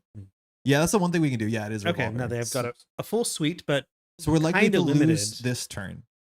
So we know that they threw out a deep dive. They probably have another deep dive. So in their head right now, all they're going to do is land a deep dive. The issue is like deep dive is really good into us. If they run archives first, we have the agenda HQ. They run HQ, they win. Or they run HQ first, it disassembles the archives, then they run archives and they win. So it's like very, very hard for us to win into the deep dive that's coming up. Counterpoint, we've got enough agendas in HQ that deep dive is maybe going to whiff. Yeah, but there's an agenda in archive, so probably not. Well, maybe they do it in the wrong order. Yeah, okay. Okay, I'm going to draw. Yeah. Okay. Draw. I think you just do. How about I just install and then lines main on somewhere, just to like. I think you empty a install. revolver. You could put a 3rd piece ice on the server because a propeller like Botu is unfortunately just a 4 strength, but Tattoo Bolt into Botu is you have to Palangi one of them. I mean, it reads like we have to like make this look like a snare or something. I could maybe see do it install. Yeah, install events sells Charlotte. Yeah, I like install advance. And then we still just call archives, but like in theory, they should run HQ first. So I would actually go full random between HQ and archives because I can't tell if they're going to run archives first. I can't tell if they're going to run HQ first because if they want to deep dive, wherever they run first is somewhat random. All right, close your eyes. Yeah. Doing R&D. I'm back. This might be wrong though. It actually might be right on this turn to go full random. Yeah. Yeah, it might be full random. I did go full random. Yeah. We're gonna have to rig assemble while having 30 credits. Sounds like This something is- went wrong. oh, early this is on. bad advice. My mistake. Well, we just well- can't force them to run. Batty Brennan is the Brennan who doesn't pee in bottles. I mean, that's just like Batty Brennan would be like peeing out the side of the truck. That's way worse. No, oh, I thought Batty meant like hot. Oh. Okay. Yeah, okay. Now we No, we have a different hot idea. pisses, right? I don't want to do this game. Why do we always end up talking about how hot piss is? Are you looking for a way to like delete the last minute of? How do we destroy this? Oh no. All right, they're thinking. That's good. Mhm. All right, no deep dive.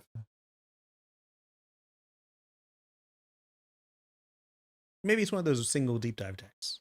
They usually have two. Yeah, I know. And like seeing things like Euler and Pelongi also mean like they're probably on some sort of turn, right? Like good Mhm. turn. Yeah, one Oh. big. Oh, there we go. That's deep dive tech, kinda. Mhm. Let alone this remote server kind of sucks. Like if we got Botu to 6 strength, we'd be fine. Oh, I don't know if they handle ask. Like maybe we have this.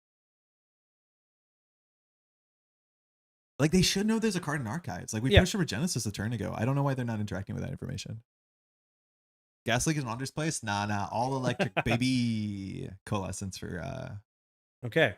+3. Okay, well we can do our thing. There's a Yeah. window to take the coalescence credits for whatever it's worth. Sorry, can I grab this? Is there a window Yeah. after Magdalene installs? Yep. There's a pay to ability window after discard, which like you can use to fire stone ship to hit lat draw, stuff like that. Mhm. You're good to go. Cool. Oh, say sorry, chat. Sorry, we forgot to res our Charlotte, and then say psych, and then in really big text, and now just go to the Yeah. Genesis. Okay. Yeah. All right, we are technically on game point. We're also on measured point. They know one measure's on the bottom. We're gonna have to discard a card here. Yeah, now we're one big deal away. So easy. But we have to get an agenda in archives and hold on to it. Okay, what do we put on R&D? It Lines doesn't main? matter. I think Tattoo Bullet would be the best because it gives us money. Probably true. And now we lose. No, we don't. Are we going to toss one of our... Agendas? No, they're safe for an Agendas? HQ. Unless Okay. they play Burner on the deep dive turn, which will be pretty bad. Oh yeah, we could have like double iced to HQs. It doesn't matter. I'm going to throw out Cloud Eater. I mean, Cloud Eater actually could do something. Cloud Eater could be significant. Because they have Yeah. to use one bullet on the Lion's Mane. Oh, yeah. The Lion's Mane's pretty bad into Revolver. Yeah, but we can empty the revolver and I think they're... Now they have Pelongi. I would not res the Lion's Mane for 10. I'm They going have to Pelongi. They can always throw it out. No, keep the Tattoo Bullet. We have infinite Tattoo Bullet swaps. Like, Tattoo Bullet actually grinds down Propeller. I would throw out the Cloud Eater. We can't afford 10. Yeah. HQ. This is tough now. Yeah, I think it has to be HQ. Yeah, but I have no idea what they're doing. Mhm. Again, maybe they just haven't drawn their deep dive yet. But with Hannah, they have like a huge deep dive turn. They have a 5-click deep dive turn. Yep. Again, maybe points at hand is good if they're only on one burner. Them not being an Onicom deck means that like their events are kind of kept in check. Okay, this means we'll fire attacks. We haven't seen a bite yet. No, we haven't. I There's think a we do res 1 in this. 9 chance. Yeah, I think so. Just let's like empty the revolver eventually. And burner's so good too because like you don't trash the card, you put it on the bottom of the deck, so like Mhm. Méliès can't recur it. But if we find a bite on the top of R&D and it hits like a deep dive, maybe we have a game Mhm. plan here. Yep. That's what I'm thinking. Which It means just sucks that that's what our game plan is. But Uh, Bite Grinder is now our game plan. So Lion's Mane, again, the difference between Lion's Mane and Empiricist is pretty noticeable if Revolver's your breaker, Mhm. because there's a difference between 2 and 4 credits, which is a big difference. Can you hover either of the cards? Lion's Mane is this. Yeah, so 4 strength, and then Revolver is 2 for 3. So if you've ever Pretty seen your on cheap. sale go down for 2 credits, you know how it feels. All right. All right, so we don't lose here often. Yep. Hedge. I'll go Hansei actually, because we want to get an agenda in the bin somehow. Sure. They hit a Fuji, okay. So that might just hit the deep dive, but we're probably going to lose this turn. Mm-hmm. They open up R&D. They hit a deep dive. Yes. Okay, it's 2 deep dives down. They probably don't have 3, No, they don't have 3. but they're still going to run here and see something. Yes. Well, yeah, but we know But the chance they hit a bite is relatively high. there's only 5 points at 26. Like we have all the points in hand. There's my only God, 2 yeah. agendas in R&D, I think. The Yeah. R&D has 1 3-pointer and 1 Regenesis. That's it. Mhm. You want to cur hedge and have them access it for psychic damage and economic recovery? I mean, I'm okay with the Hansei here because like we're gonna have too many cards in hand. They're on Knick-Knack Wenjong. Why not come back? So it doesn't fire this turn, which Mm. is a bit awkward because they've already made a run. I don't know if they just realized that. But now they died to bite. Wait, this is a mistake. We actually have a chance of winning here We because have they a- didn't we- realize Knick-Knack will Yeah, work. we have like a 1 in 8 chance because we know the bottom 2 cards are not bites. Yeah. Go. Oh no, we don't have it. Imagine that's how we win this game. I know, man. I know. I was thinking about it. Oh my god. Okay. People are still making risky bite runs. Hanse. Okay, so we no longer lose to deep dive. Yep. So then we don't really have to protect R&D that well. I don't think they have any more deep dives. I call back. Okay, so we have to figure out how to win. We probably win off of measured grinder because their economy will run out. Mhm. They definitely want to make a free run every turn. So we have to like do, I think, Tattoo Bull and R&D. They only can rake Lion's Mane once more and the Plongi. Yeah, Knick-Knack losing the game would have been so I funny, feel like John. Lion's Mane on R&D just to like grind up the See, revolver. I forgot how Knick-Knack works. Yeah. Not gonna lie. Sorry. I feel like Lion's Mane on R&D just to kind of grind out the Yeah, I'm fine with that. And then I put Tattoo on HQ and like click for credit maybe. The thing is like we don't have the money to support this. We're not going to unless we Hanse? Yeah, I just don't know if we can Hanse send a message here. We would have to draw first before we Hanse. We can't Hanse down to 4 cards in hand with 2 agendas. Like the hedge fund was probably the right keep. Mhm. Draw Tattoo. Yeah, we have to definitely draw first. I think we goofed it. You can still draw here. You're legally allowed to draw here. That's fine. You can Hanse Tattoo. It's fine. Oh, true. Yeah. But that power draw is embarrassing. Yep. Your choice. I think they're going to run Archives because it's free, but if they know that, like they want to do a Knick-Knack run here. And like they have limited charges, so Archives is the easiest Knick-Knack run. Yeah. Making Knick-Knack clunky for no reason. I mean, there's a lot of cards like that. If it said once per turn, it'd be so much better. Also on Daywee, like Daywee's so annoying with Knick-Knack because it is the first run. If you get called on the wrong shot, it's like so bad for you. Yeah. If I would like a Knick-Knack that's once per turn, but yeah, it's not the world we live in. NSG like usually simplifies the cards, but it does make them more complicated. Maybe it's not true that NSG normally simplifies them. I feel like they often do. There's a lot of first time. Okay, so HQ is the call here. We have a 40% chance of losing. I don't know if they're going to use the Plongi on this. They'll probably just empty the revolver. They could even pay 2 credits to save a revolver bullet, which gives them 2 revolver shots left, which is impactful. Can you highlight revolver? It was a good run. Yeah, this is not a bad run for them. Maybe Archives was too obvious. But yeah, we could have got another card padding in hand. I don't think bite would really matter, but got an email from Ad for compile main 3. They made a compile 2. Yeah, they made a compile 2. I didn't know they made a compile 3. That's cool. I didn't know they were making compile 3. Yeah. I mean, it makes sense. I think it's quite popular. Yeah. And compile 2 is like worth it. I've enjoyed it so far. I don't have Ox 1 yet. I think I pre-ordered Ox 1 and Ox 2. I don't think I have either of the Oxes. I only have main 2, so I'm going to get Ox 2 first. Yeah. It's in stores. Yeah. Okay, you're good. You can come in even. That's all right. Jesus, hold the wheel. That's it. Okay. GG. Good game. So they got us real bad. I don't know if they had another deep dive. I think they played that very well besides the Knick-Knack play. Yeah. But interesting. They seemed like a newer player, and then they like played very, very meanly. There was a bite on top. Dog, if we called HQ there, the bite would have gone back into hand. They 100% accessed that. We drew really poorly. The bottom 3 cards are measured.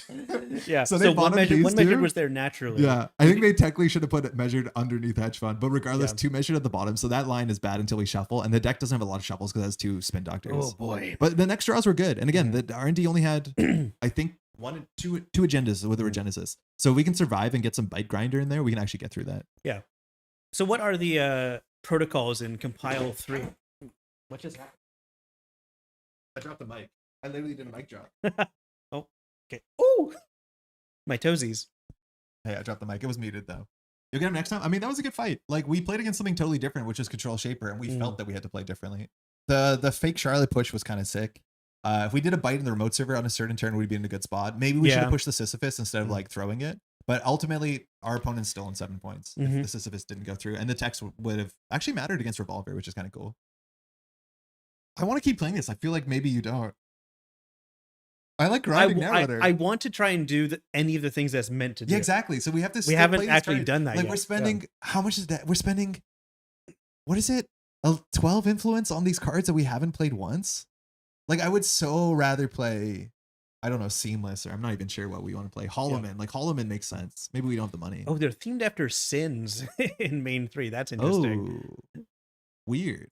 Yeah. So the company that makes it got greater than bought. Yeah, greater than shut down. But I think the design was like purchased. Yeah, and the designers are now working with I think a Canadian company. I can't remember. It's not Scorpion Masque. I can't remember who it is. I think Greater is back. Oh, okay. So like I think they went down because they couldn't survive the tariffs, but I think now they're like reopened. So I think like they are still printing Spirit Island. I think Sentinels is still a card game. Yeah. I've got friends who are huge fans of Spirit Island. Yeah, I'm a big fan of Spirit Island. I haven't played in a while, though. All right, Lou again. I'm not sure what to do with this. I'll just say. Bought by Synapse Games? Okay, cool. I don't know who Synapse is. All right, so it's probably good stuff, Lou. 40 cards. Hermes is our expectation until we've seen otherwise. I mean, I like having Charlotte. Yeah. That's the only thing here I like, really. We keep it. The thing is, like, we have to put the enemy on HQ, which is a bit soft. Why keep it? Like, I'm not seeing anything here that I love. Charlotte and Hansei are good. Yeah, okay. I mean, we could do worse, but maybe because we just came off a flood game, I'm feeling cautious. That's good. This is good for HQ, right? I don't think so. I think an enemy's better for HQ. You can do. Well, hold on. Plan the turn. Okay, so I'm gonna do. We don't need a Hansei in turn 1. Sentinels is way more fun than I remember it being. I want to believe that because I played Sentinels the mobile version. I'm like, this is so also like very 2012 coded. But I'd love to love it. I didn't like Sentinels when I first played. It's what like one of the earliest times I'm thinking. I think I played it before Netrunner. I can't remember exactly when it came out. That sounds right. But like, oh, so I just draw a card and play that card, kind of thing. Here? Oh, with Sentinels, yeah. Sentinels is very straightforward. Like on your turn, you play one card. Okay, so I'm gonna. It kind of feels closer to like, in some weird ways, Munchkin, like that sort of simplicity. But it does have like really complicated integer math and modifications and stuff like that. Yeah. Hansei turn 1 every time. Yeah, I would see us draw Hansei the Void. Yeah, the Void feels like an enemy HQ. Yeah, because Botus are Charlotte remote. I guess, yeah. It ends the run. And then here we either call HQ or archives. We don't call R&D. Sorry, we call HQ or R&D. We don't call archives. Yes. Sentinels felt like a single player co-op game to me. Yeah, but then I think when you play Sentinel single player, you have to play multiple characters because the game just isn't interesting enough with a single character. And maybe you don't have enough reach. I can't tell. So now if they run and call it wrong, we get back as Hansei, which they probably don't want to interact with the game. Okay, so it looks like good loop. Gachapon might get a breaker. Ooh, a I don't think we've drawn one of these yet. I like a teeny. Do you want to do the Botu push? We can afford it. Botu Charlotte Advance. Botu Charlotte Advance, yeah. Cool. Again, I want Marvel Legendary to be fun, and I've played digitally, and I don't get it. It's expensive. No, I mean I think you're totally right when you say it's very 2012 coded. Like it's a game when deck builders were still feeling kind of new. We weren't sure what to do with it. We have the Marvel license. We'll just like do something that feels vaguely Marvel-ish. Have to undo turn? Yeah. Oh god. You didn't. What are you doing? I'm getting there. Okay. All according to plan. Oh, Rising Tide. That's pretty good. As much as Botu's like very expensive on the first tide. So they're going for the twinning. They don't have anything to charge yet, but a companion will show up. And I'm assuming they're always going to shuffle this back. We also know what they don't have in their hand, but none of this is really important that we can play around. Canada, you have to. Oh, removing a nuke is weird. Okay. I guess they assume they have card draw. So yeah, maybe their hand has a lot of card draw. The new version indirectly lets you take more actions per turn, and the decks feel like they were designed by actual card game designers. That's good. Okay, so it's different than Sentinels Mobile, so maybe I'll like it. If I can pick up the premium edition. Hey, we called R&D against this. We did. So you want to res it so Lou doesn't fire? Yes. And we can feed a bite or draw the Charlotte again, which is so funny. Oh, no. Whoa.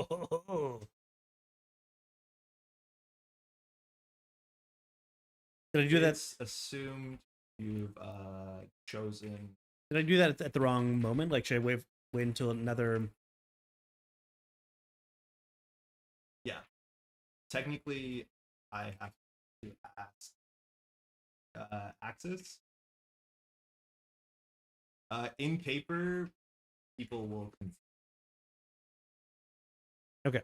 Yeah, in theory, you're meant to say, do you access, and then you fire it. So maybe that was on us, but I don't know the timing window here. So you have to do the Charlotte thing again. Okay, so I'm doing Charlotte, and do Charlotte now. Like, I don't do this. I don't know. I just don't want to do it wrong. Okay. And continue approach. In theory, we're meant to hit it on movement, yeah. So Lacosta, they can't access it. We want to trash that to get Charlotte back. Oh, no, we have another Charlotte. So we can just trash this to get anything back. So okay, check we've your made archives. someone cry. Hang on. So we can get any of these cards back. Are they better than a Lacosta? Charlotte? We already have a Charlotte in hand. We could just trash Lacosta to get the Lacosta. Just get a free card draw. Yeah, that's fine. And hope that we didn't just hand them a... Oh, no, they wouldn't because Pinhole is... This happens on JNet. Yeah, JNet's not obvious because the windows of like, we don't know if we're on approach or movement when there's no ice or stuff like that. But yeah, you technically can mess it up in person where you don't confirm the access and then they could like rules gotcha on it. All right, so do install the Charlotte first and then the Lacosta so it's confusing. You don't think I do Lacosta? You think upgrade? Do whatever you wouldn't do. is all that matters. So all that Now matters I- is now the I don't order know. for Pinhole, just do the opposite. Okay. And then we Okay. had teeny R&D, and then we call archives to play around Pinhole again. Yes. They knew that we didn't pick a Charlotte here, so either that we trashed an agenda, but against Pinhole, you don't have to trash the agenda unless they're running back. Mhm. Another Linda step. So Wrath, all you have to do is right before the run's successful, you say, do you want to access? If they say yes, there's a final paidability window and nobody can jack out anymore. You Yeah. can do stuff, they can do stuff, but that's it. Yeah. So unless they have a paidability that says jack out, they're locked in. So Yeah. you just say, do you access? I always say that, even if the run doesn't matter. So you can no longer, you are now committed to being successful, but we still have one more quick window in which to res and activate abilities. Yeah, Jaina does do it correctly, but I'm not sure if it's on the approach step or the movement step because of the Jaina interface. And then sometimes I'm not sure if my opponent has consented or not. We could fire Charlotte and Lacosta. We could even purge because we're kind of not having to discard cards. Could even, oh yeah, true, yeah. Yeah, because their money's bad. Well, Costa goes on Charlotte, and then Charlotte does that. Oh, hey, big deal. We finally have big deal. Yeah, and Oh so my we just God. need to get agendas and archives, which technically we're threatening Regenesis. I would just purge here. I feel like purging Yeah, is the purging is meanest fine. and best, therefore And we best just thing keep to do. calling archives, yeah. Yep. I think the remember getting got by a spin double snare is what the window once upon a time. Yeah, that happened on stream. The snare on the table is fun. But yeah, you just ask, do you want to access? And then if they say yes, you're locked in, and that's all the consent you need. Yeah, the purge here is good. Their money's not Yeah, there. their money's so low, like it just felt like the right thing to do. Yeah. And like it's nice that we have the cooking. I mean, we played around this. Just get another Charlotte, I guess. So we have to decide. Yeah, we trash that. We have to decide what do you think they're going to trash. I think they have to trash the Charlotte, so we just get a Charlotte. And then they might trash the Lacosta, which is kind of funny. Wait, well, they can't. Yeah, they can. Oh, they can't. They didn't have money. Okay, Mhm. cool. So like that's so like this is the Méliès that I hate. It's like, oh, sorry, none of this matters. I mean, this is not as bad. Okay. So we want to get the big deal money, which should be easy. So we definitely install the Charlotte. I The want to do question like is draw first. yeah. Okay, so we can put the Charlotte in there and we can ice up archives. Yeah. I mean, we're spreading ourselves thin. Their money's not very good. We did, I think drawing might have been bad because now we can't purge next turn easily without discarding 2 cards. True. But they're gonna. I think HQ is the serve your pressure here. Yeah.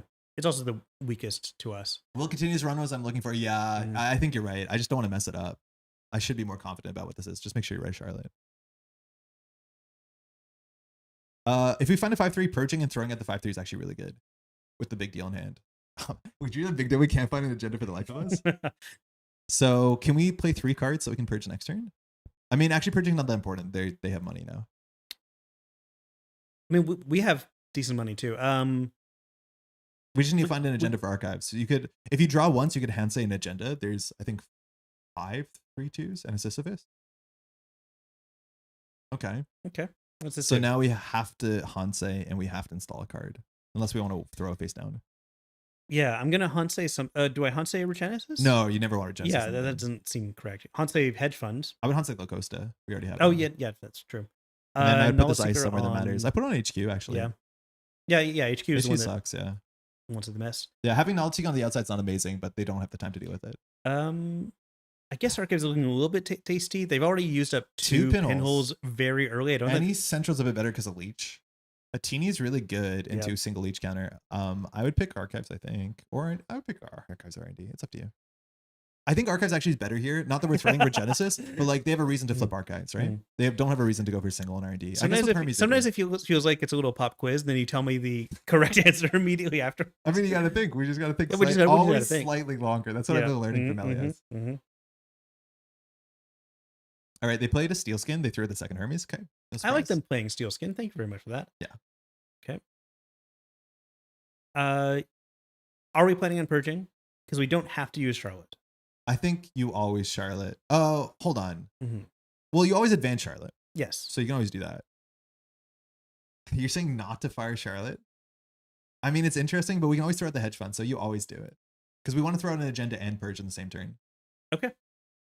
Where are the 5/3s? Well, this is still fine. Like, I still want to. We can still purge here and throw out Lacosta and hedge or something. Yes. But it's not that good. They have a daily cast, man. Well, Nah, whatever. I mean, if we had a 5/3, they would be so good. I have a PowerPoint presentation. I watched the video a while ago. I liked it. Okay, now they have Paladin because their twinning has been like just dead. It's still dead. But they had 19 cards. Like they should have their breakers. Okay, so I mean, we don't need a big deal. We can just push. We just threw out our Anoetic. Okay, keep doing our thing. Yeah. This is the last one we'll need to do. Probably. Incorrect. Okay, so open with Spin Doctor. New remote. Res. Yeah. Oh. Okay, well, we can install stuff and then throw out the petty caches discard. Like, that's fine. That's okay. Okay, so make the remote server better. Yeah, Lion's Mane and Tattoo on the remote server. 3 ice feels a bit rich. I would do Knowledge Seeker Tattoo outside, but then we're doing barrier. Like, we can do like all 3. But like, if we do Lion's Mane Knowledge Seeker, we get all 3 types. Yeah, that's what I mean. But I just think putting 3S on the same remote server is like, are they going to contest them next turn? Probably not. So I think we can do 1 and then just like batten down, because we also have to not lose to Hermes. Like, you could batten down R&D instead. So like a Tattoo Ball and R&D is fine. Yeah, and throw out the petty cache. We're threatening Regenesis here. They probably do run the Spin Doctor. I'm not sure if we use it. Tungsten. Okay, that's really good. All right. They're charging 20. This is the thing, is like, the more that we don't control HQ, the more that we'll lose to like, okay, you push the remote server, we're going to sweep HQ. That's why we can't triple ice one central server. Oh my god. Oh my god. Okay, so okay. This is actually fine. You might just play the petty cache here. There's no reason to hold it. This is butt. I would draw 1. We want to get our. I guess. Yeah, I think we draw 1. No, this is fine. It's fine. Okay. These are 2 things we can install. Yeah. And we've got the Spin Doctor. We can afford to throw out 1 Regenesis or something. Yeah, I would install 1 throw out Genesis. Server 1. No, we're weaker to twinning than the remote server. So R&D and HQ. I would say HQ, because if we lose the measures, we're in a bad spot. But no, that's way too much over indexing on HQ. I don't think they're on Iru. It's very possible they're on Iru. They're usually not in these decks. Like, they're playing 40, so there's no like weird stuff. I mean, both HQ and R&D are fairly, like, they've got HQ's safe. So like R&D is going to be more important because all the gens in R&D. I could just see us doing R&D, click for credit, and then you throw out 2 Regenesises. You want to keep a Tattoo Bull Eyes. Yeah. So here you call Archives because there's a chance that the Spin Doctor doesn't get used. This is so bad. Okay, but this is the problem. Big Deal forces you to do this, but admittedly, we drew 3 Regenesis and no agenda, so it's not like we're going to do anything. We've drawn so many cards, and no one is made. But we're technically threatening to like score 4, which puts a medium measured tied. Okay, like, I mean, okay. Advanced Charlotte could be better than click for credit. 100% it is. Yeah, you're right. I wouldn't put those back in. We don't want to draw them, but into Hermes we have to. Yeah, it's fine. We don't want to. No, we should be using this. Not always. I think we should be using this. This is just net. I mean, we just saw a run. Please, 5-3, 1 time. 2 times. 2 times. Okay. 2 times. Okay. So we have to get those into the bin. So you need a like Advanced Charlotte, Fire Charlotte, Ice Archives, throw out a Fuji. Yeah, I see what you're saying. Okay, because advance of this. Pop. Oh, wait. No, we don't have to put something in the remote server. So popping was silly. We don't have to put something in the remote server? Hold on. Sorry. Yeah, because we don't. Regenesis doesn't be on the table. I mean, we should just put Regenesis on the table. Regenesis should be on the table. It's safe. Fairly safe in there. So no, you're fine. It's medium safe. I would still like to ice this up or something. Yeah. But like, it's probably better to ice up. No, I think you do. Like, if they steal the Regenesis, we don't care. Okay, so advance, pop. Fire, put Regenesis, put Ice on Archives. They need to produce 2 breakers. The thing is, like, what's central? Put that in Archives. Protects the Regenesis. But then we won't be discarding anything. Then credit. Throw out the Fuji. Sorry. So we shouldn't have advanced and popped it. That was a mess up. Yep. We didn't need more credits. Yeah, I don't know why we did that. I thought we'd be able to discard, but we can't. Yeah, so that was wrong. We should have got a second Ice on Archives. I don't know if Big Bird knows about Regenesis. They haven't respected it for a couple turns, but again, this is the first time. If you don't expect Big Deal, they have to worry about it. Yeah. So we can either just score this out and let Hermes happen, which is fine, or just Big Deal. Okay, Echelon. It's only at 2 strength. It is an Iru. Ooh, okay. Okay, so but this will still trigger Méliès and... Yeah, but they could Hermes, but we should be fine. Yeah. So you res the Botu for sure. They should break this. It cost them a lot. It cost them 5. They have a trickster credit, and they can see a lot. Wow, I'm surprised they're on Era. It's not very common. And we're not even going to bother pulling back the Fuji, right? Because they're actually going for R&D here. No, unless they run back on our archives proper. But we don't assume they will. No, and also we can see the top card of the deck on this, so we can make sure that one sorry. thing, like they could hit bite here, and then the game's like really, really bad. There's 3 bites in RD still. Okay, so let it happen. See what happens. Don't trash it.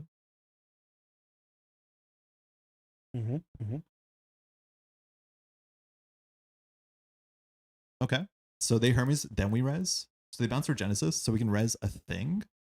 They don't really have a reason to run R&D anymore. We can show they still another agenda we win with measured. If they hit another agenda, maybe we should trash the hedge fund. Yeah, maybe we should trash the hedge fund because measured threat's higher. If they run archives, we win. I would res the boat 2 on the remote, I think. Yeah. Yeah, remote 2.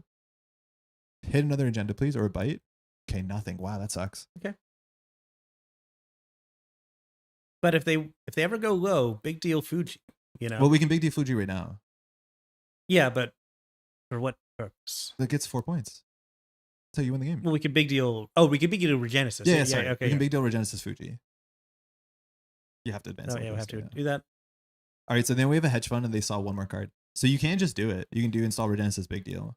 Yeah, I would just do the big deal. So Regenesis hedge fund big deal then. No, if you play the hedge fund, you can't Regenesis. Regenesis install line main big deal. Yeah, on archives. Well, no, they'll bounce it, but I mean, if they bounce it, they don't bounce anything else. Yeah, it's fine. Did that not go? No, it didn't go. Did you click with passion? Okay, you did. Yeah, that's good. Okay. Yeah, I would do Lion's Mane Archive, so they bounce it. It costs us a credit.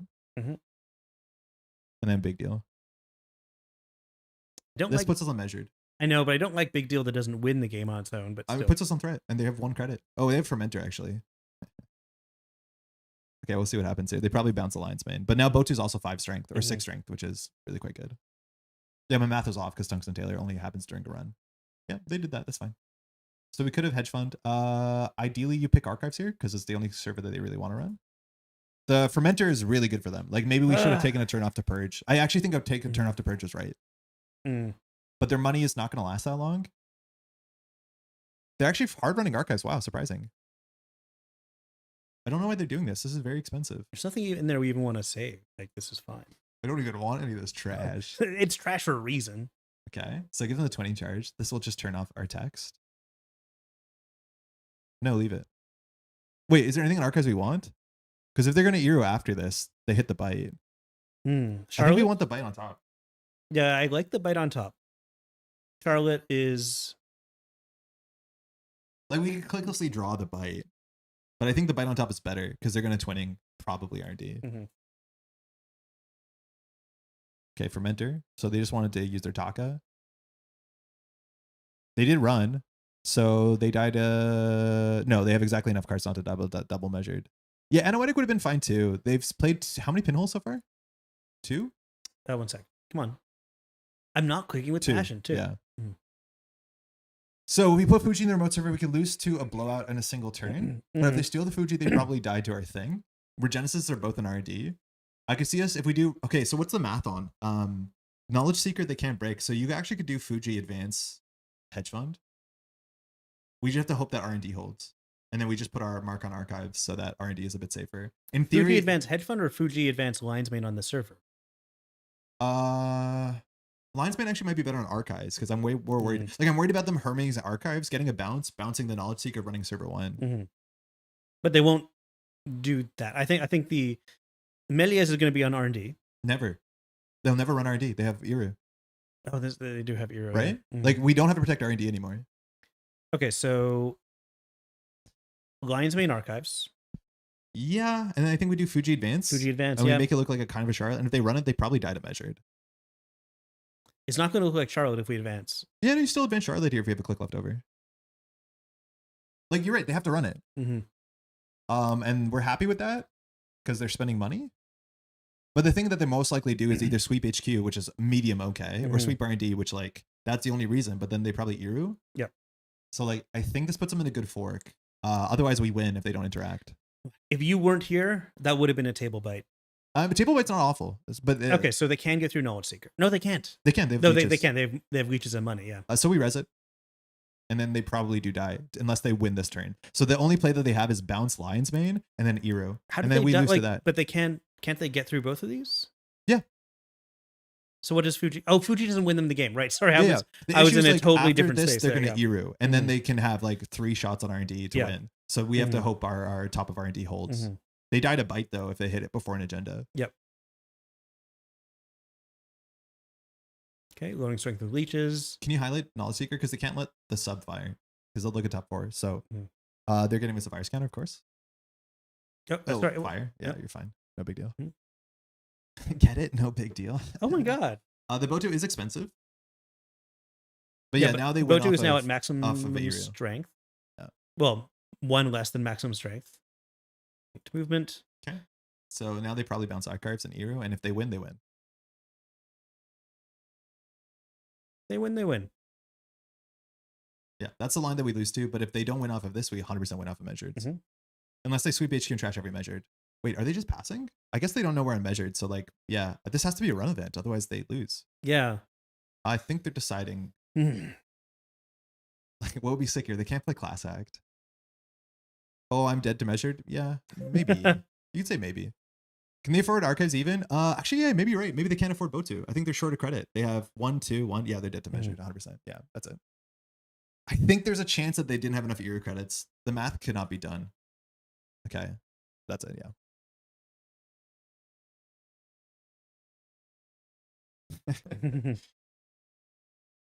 Yeah, we have. All right, we did one of the things that the deck can do.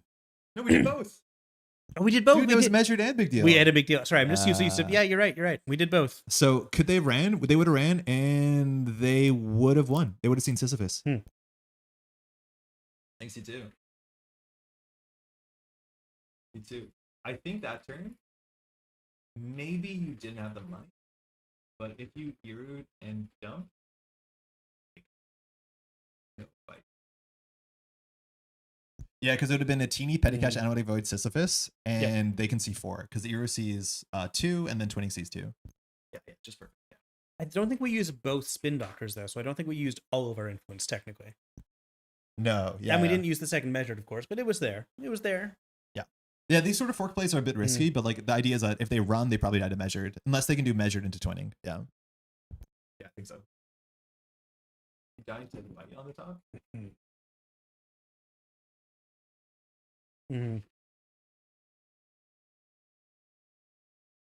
Good game though. Good game. Good game. Good Yeah, it's game, cool. Big Bird. Post game chats are always like the most informative because unless you save replay and look at it, like this stuff is like how you learn. Sure. Oh yeah.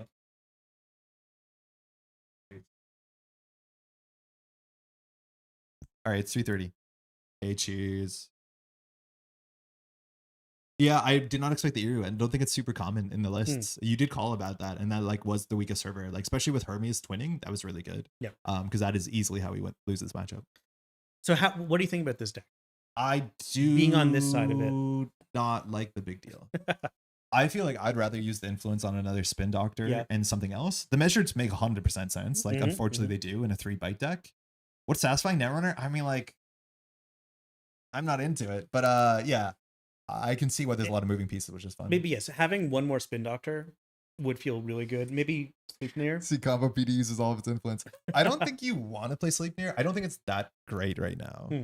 Because of the tungsten buzzsaw. Like they forced those things out, but like you already have Knowledge Seeker, which is basically your in-faction Sleipnir. Yeah. There must be a better way to spend influence than that. Sure. I don't know, like Planogram. I'm not sure. Mind you, we didn't talk about this. The Mega City winning list that Jai won the online Mega City with is 3 Cultivate Nuvem. Oh, Cultivate. That's yeah. Cultivate is so good, and I don't think I realized how good Cultivate is in Nuvem. Cultivate should be in more decks. I feel it should. Yeah. It's a slots issue. But like I was like so happy about Cultivate. Slots issue, 54 cards. Yeah, there we go. That's yeah. So like I was like, you play Cultivate, you look at the top 5, you range at the top, and then you trash that one to get Nuvem. But no, Nuvem just fires when you do this. I didn't realize that. But what do you mean it fires when you do this? When you play Cultivate, it fires Nuvem. Oh, so you don't have to trash an additional card. Correct. Because I thought Nuvem is only off operations, but Nuvem is not when an operation, it's when you trash, right? Which likes off of Basalt. So when you play Cultivate, you always trash, so you always gain your 2 credits. So you don't have to do the double trash as much as you can do the double trash, which actually is a valuable part of Cultivate. But like this is incredibly rare. Can we see it in Nuvem again? Yeah, so Nuvem says, whenever you finish resolving an operation or an expend, you can look at the top card of R&D, you may trash this. But the first time you trash, doesn't care how you do it, as long as it's your turn, gain 2 credits. So like that's the idea, is that you can just play Cultivate to get 2, which is Neat. good. Pretty cool. And Cultivate, you're just arranging your deck. So Yes, perfect. which again, you're a 54 card deck, so that's consistency. This replaces itself, it trashes 2 cards if you want to, and it gains credits, fills your bin. Notably, this is not a logjam. I think people wanted to play a lot of logjam in Nuvem because of the synergy, but like Pharos is lining up really well. Not only is 10 strength Pharos impossible to deal with Propeller, which that's good. Tree Line's also an expend card, so it's a bit more value in Nuvem, so that lines up really good. Toxin is worth playing for sure. I like Toxin a lot. This deck is on Reanimation, which for bad publicity, there's no synergy. It's just this, which like this card is that good. It's probably worth it. Especially because you can like get the Toxin back immediately. The Toxin back or a Pharos or whatever. Yeah. But the idea is like you expend the Toxin to immediately reanimate it, right? Of course. Which is like really sweet. Yeah, that's the classic move. But also it gets back Event Horizons, which could be like game winning in the right situation. Yeah. Cultivate doesn't set the cards aside. Yeah, that's the big thing, is like you look at and you don't like pull them away. So when you trash them, it's good. The single Malapert is largely like Mioshu, so that's fine. Again, this, I don't know how often, I didn't watch the event, whether Jai's firing this, but it's like very, very straightforward. This is like technically a good learning deck, which is kind of wild, right? Like it has the Curse Let Them Burn, it has the Basalt at the measured fork, it has Mioshu measured, like Mioshu Basalt fork. Like this is probably gonna be the decklist the week next week, I imagine, but this is very straightforwardly good. And for this to be a clean winner in a tournament, being a Wayland deck, and I do think also this deck is well positioned into Lu to some extent. Like you're good with Ice Destruction, which not all Lus are on that, but Reanimation was always good into like Seb. And then you have big chunky code gates, which is like pretty good. Like that's not bad. I've got a question about the agenda suite. We've got a single green mail. Yeah. That feels like kind of an outlier. We have otherwise 2s and 3s. Why one up? I'm not even sure if green mail gives us anything. No, we don't have. It gives you like, you can slash and burn a green mail, which is cute. You have Malapert, so it's like kind of cute. You have no like synergy for like discarding it, but like at the end of the day, it's like fine, I guess. Sure. I don't know what else you put, because the issue is if you want to play 3 basalts, unless you put another 3-pointer, you have to put an odd and an agenda, because you need it. You want to hit 22, right? Yeah. No. Okay. Yeah. I see that point there. Oh, is it super rush? A bit too few ice to defend centrals against criminal. I mean, like I assume criminal was the least represented in this event. But yeah, maybe again, this is only 15 ice and 54. So that is, I'm realizing that is really small. And I guess 22 operations is going to have to come from somewhere. So yeah, this is, I would assume this would be on like 18 ice to consistently get the 2 ice opening. Yeah, in a 54 card deck, that's what I would assume. Yeah. I mean, interesting. It's weird. Green Mail's a never advance 3-pointer with Mioshu. Oh yeah, that's true. Yeah, you can do advance, score out for free, and then go ahead and Mioshu it. So they have to steal it, and otherwise it's a 3-pointer for you. True. Okay, no, I see that. That makes sense. That's cool. You also can like slash and burn and seamless the what's it called? The pre-installed green mail, and you actually make money doing it, which sometimes can mess up the Mioshu math, which people don't always see coming. Yeah. Which is kind of cool. Hey, Exodia. Good to see you. Hey, Kizzy, what's up? Well, they make so much more consistent Nuvem. It's juicy. Yeah, it's really cool, especially for consistency in a non-consistent ID. Neat. Shout out to Jai. I'm assuming Jai was just playing Lu on the other side, but maybe I could be wrong. Neat. Like that. I think this is Audrey. Yeah. So Leah was in, I want to say top 4. So we've seen Audrey Lat recently. Laura won an event with it. I don't know if this is super different, but Airblades is a cool tech card. I think that did see consistent play in the day. I do consistently put Airblades into my decks when I play in Montreal. I didn't realize other people were doing it too. Yeah. Yeah, not too bad. Actually, Nick's on vacation, so we're fine. Love you, Nick. Cool. What's his health? What's Koga up to? Koga always does weird stuff. Corporate Hospitality Nebula. Oh no. So 2 witch hunts. So gross. Regolith. So we are building remote servers. I haven't seen witch hunt being played much lately. Is it seeing much play? It's like seemingly editorial and bust, which is not a good camp to be in. But I have ran into on JNet and other things, which is great. Hey, Melanomi, what's up? Hey, how's it going? Méliès did not cut an APAC. APAC was a weird tournament. Like it was at the end only 20 players after the rounds ended, but I don't know what to say about that. Patrick. Or I mentioned your appearance in the Hollandspiel video. People go and watch the latest Amabel Holland video about board game expansions that Aura makes an appearance in. Petty Lash can let you fast events at 3-2, but it can also act as a seamless to score 4-2 from remote. So this is actually remote Nebula, which like I kind of want to see that, because seamless launch and remote Nebula is like super hyper messed up. It's like really, really cool. This gives you tremendous flexibility as ways of punishing runners while still setting up. The Crypto Crash Witch Hunt fork is one of my favorite things, and I'm pretty satisfied with attack punishment back during featuring 3 Starlit Nights. We could play this? Like it's remote Nebula? Maybe that's cool? We're just playing decks that we would hate to play against today. Well, the thing Is is, that like, the theme of the day? We've already played Méliès. one of the best things you can do, like Mhm. the Werner Herzog, is, you know, the artist must not avert their eyes, the poet. Okay, don't do the accent properly. So the idea is a lot of times if I don't like a deck, and mind you, remoteless No, Nebula, but you are actually so right. Like, if I don't like playing against a deck, I have Play to it. play as it, and I will understand it. you'll understand its weakness, you'll understand the play pattern, you'll be able to read their board state. Like a lot of Yeah. times people don't do that, Mhm. and then they play against them like, oh, Nebula has it in hand. Again, they're always going to fast advance, and then when you play it, you'd be like, actually, generally they can only score from hand like 40% of the time from this board state, Mhm. and so that's a pretty good learning. Let's try this. Yeah. I like that idea. Leo made Cuddle Melius. Yeah, no, yeah, that is right. Leo was playing Measured Melius, so yeah, that can't be right. It did cut an A back. I know also like Witches was there, Jai was there. So do you want to trade this? I have a rare treat though. I A get to rare use the treat. restroom in the middle of a stream. I normally Ooh. don't do that. So I'm gonna That let is you. a rare treat. It's very, very uncommon. So I'm gonna let you set up here. I'll be back in like Oh my 3 goodness. minutes. All right, folks, I'm not going to set up. We are just going to chat. Whoa. You good? Yeah. Okay. How is everyone doing today? I am, of course, here because I'm on island time. I'm on vacation. So decided to join in for a no, I don't need to do that. What am I doing? Wait, have we imported this? Yes, we have. I'm joining for an afternoon stream just because I can. Because Andre hates it when I start to yawn during our evening streams. But today, I'm not yawning. I'm barely yawning. I've yawned a little bit. I've been writing so much in spreadsheets. Yeah, Patrick, get the set release time lined up as a prank. Sure.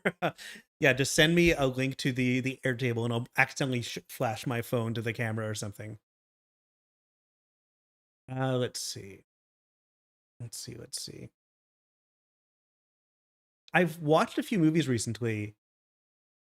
I didn't get to theaters much in June, and so I missed a couple of like much smaller movies that weren't in theaters for long. Didn't get to see We Love Boosters. I was looking forward to that, but I'll catch it soon. This past weekend, though, I've seen Disclosure Day and Supergirl and The Sheep Detectives, and The Sheep Detectives was better than the other two combined by a lot.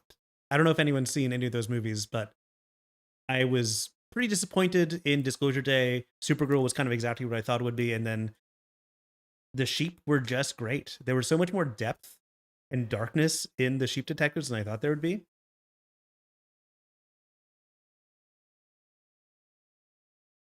Let's see. All right, we've got no ice and not really any econ. So, well, I guess we got predictive. And predictive would flip us into Gimmeling, but we don't have ice to protect ourselves. What's Okay, how was it? the sand? Oh, fine. The sand is not good. Do you say, do you ever say washroom? I feel like I say washroom, right? Yeah, washroom. Okay. More commonly in the bathroom for sure. Yeah, I'm going to mulligan for ice. Okay. We can work with this. Did I say bathroom there? If I'm at a public space, I'll look for the washroom. I think. Mhm. I don't know.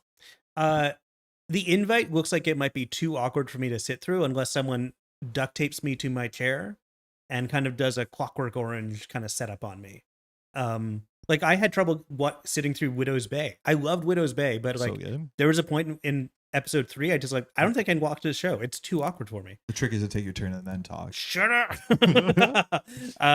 Funhouse predictive wage workers on the table. Yeah, that's fine. They'll get a weird read when they put the predictive, but if they trash it, we have a corporate hospitality target. You could even consider holding the predictive, but we want to get the flip. The problem is like the flip here is not even that good. It's not that good. So but we could even do like wage wage work as Regolith and then chill, but if they face check, we're bankrupt. But at least that's good for predictive. I like wage. It's like flipping is basically the predictive is a hedge fund, but then they just run R&D, and I don't think we want them to run R&D. I do like Regolith here. Regolith, mind you, with wage workers is just disgusting. Yeah, let's do it. We have no reason to flip, so like let's not. But that might be wrong. Hmm. I said restroom to placate the Americans. Oh yeah, okay. Bathroom, washroom, restroom. Yeah, I can't remember what I say. Chesterfield. Does anyone like? I think I say washroom. You say, "Where's the shitter?" And I'm like, "Dog, we're at the opera. Be nice." Yeah. No, I say crapper after Yeah. its inventor. Angine de Poitrine. I'm not like a big fan of their music, but I think it's interesting, and I will listen to it. I was not going to go to that big thing. We don't res this. I don't think we res this until they transfer us. No.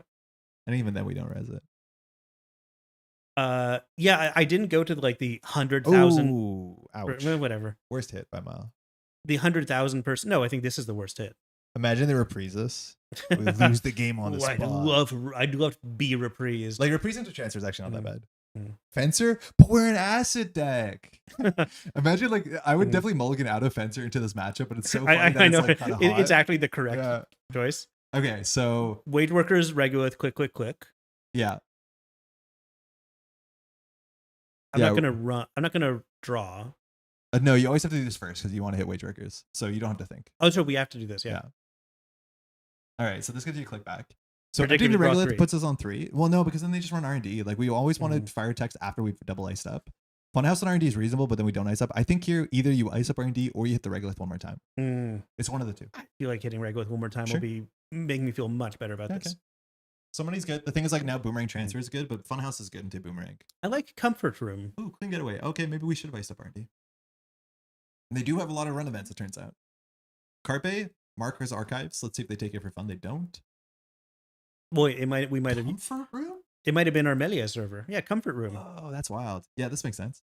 This is a free trash with the Fencer. Basically, yeah. Well, slightly easier trash. We might Corporate Hospitality Ice R&D. Like, it's good to have no cards in hand for corporate or low cards in hand. Regolith on 3 is definitely not worth trashing, but it's a good little card there. I mean, like, you probably don't Corporate Hospitality back for the Wage Workers, but it does feel bad. I mean, that's not a bad turn. Like, Corporate Hospitality, Funhouse R&D. Hermes, okay, we have to ice up R&D for sure. Okay, the questions, can we fire Wage Workers? Never mind, it's not on the table. Okay, last click. So this is full random. It's really bad if it's an agenda because of Hermes, but it looks like it's not. It looks like it's not. Oh, looks like it's never mind. Oh, we have that in the deck? I think we should have iced R&D. Yeah, I don't think the extra credits were not good. Oh God, it's bad. Okay, this is fine. So this is probably like Funhouse, Regolith. We're not going to do predictive? Well, what? Why? We don't need a click next turn. Just starting to get this going. The extra click with corporate would be nice. It's a double. Yeah, we get a click back. Sure, but then we flood up. Like we're on, how many cards are we on with corporate? We're on 8 cards in hand. So we do 7/6 discard. Like we want to empty our hand and play corporate usually. Yeah. Well, okay, so I guess we could like predictive to get back with the corporate because the Wage Worker is not that good. Yeah, I would do HQ R&D predictive. HQ R&D predictive. Yeah. Okay, that's what I was gonna do. Yeah. And we're not drawing. I'm doing this for money, right? Yeah. Just to be clear. Because then hospitality draws next turn. So we flipped. We've gained 4. Yeah, we are now flipped. I love this art. Gambling Arena. Big fan. A lot of people. It's a bunch of people. I think they're seeing Engine de Boîte. Yeah. It's Montreal. I mean, kinda. Yeah. Those like big holograms look a bit alien. So Hermes into full fast advance is a bit miserable. Do you think Engine de Boîte will feel bad when Weird Al's free concert is way bigger? There's no way it will be, and no. Let me live in this beautiful world. Do you guys think there's more room for content creator for Netrunner? My wife and I are considering giving it a try. Firstly, 100%, but your question betrays something that's really important for you to answer very quickly, which is why are you making content? If you're making content so more people can watch it, then yeah, it's tricky because not a lot of people will watch the content right when it comes out unless it's spectacular. But usually your first content is not spectacular. If you're making content because it's a fun way to hang out with your wife and it's going to be a fun thing to learn and to improve, 100% do it. Yeah, that's a great way to do it. But if you're only going to make content because people watch it, that is usually a very unhealthy and not sustainable way as a reason to start making content. Yeah, I do think people will care, but it usually takes time. And your first content will be bad. Yeah, and as the biggest fish in the content pond, like you will crush anyone who even comes for Thursday, right? Oh my God. Yeah. I'm going to click on Corporate Hospitality. Yeah, sure. Okay. Grubber's not bad.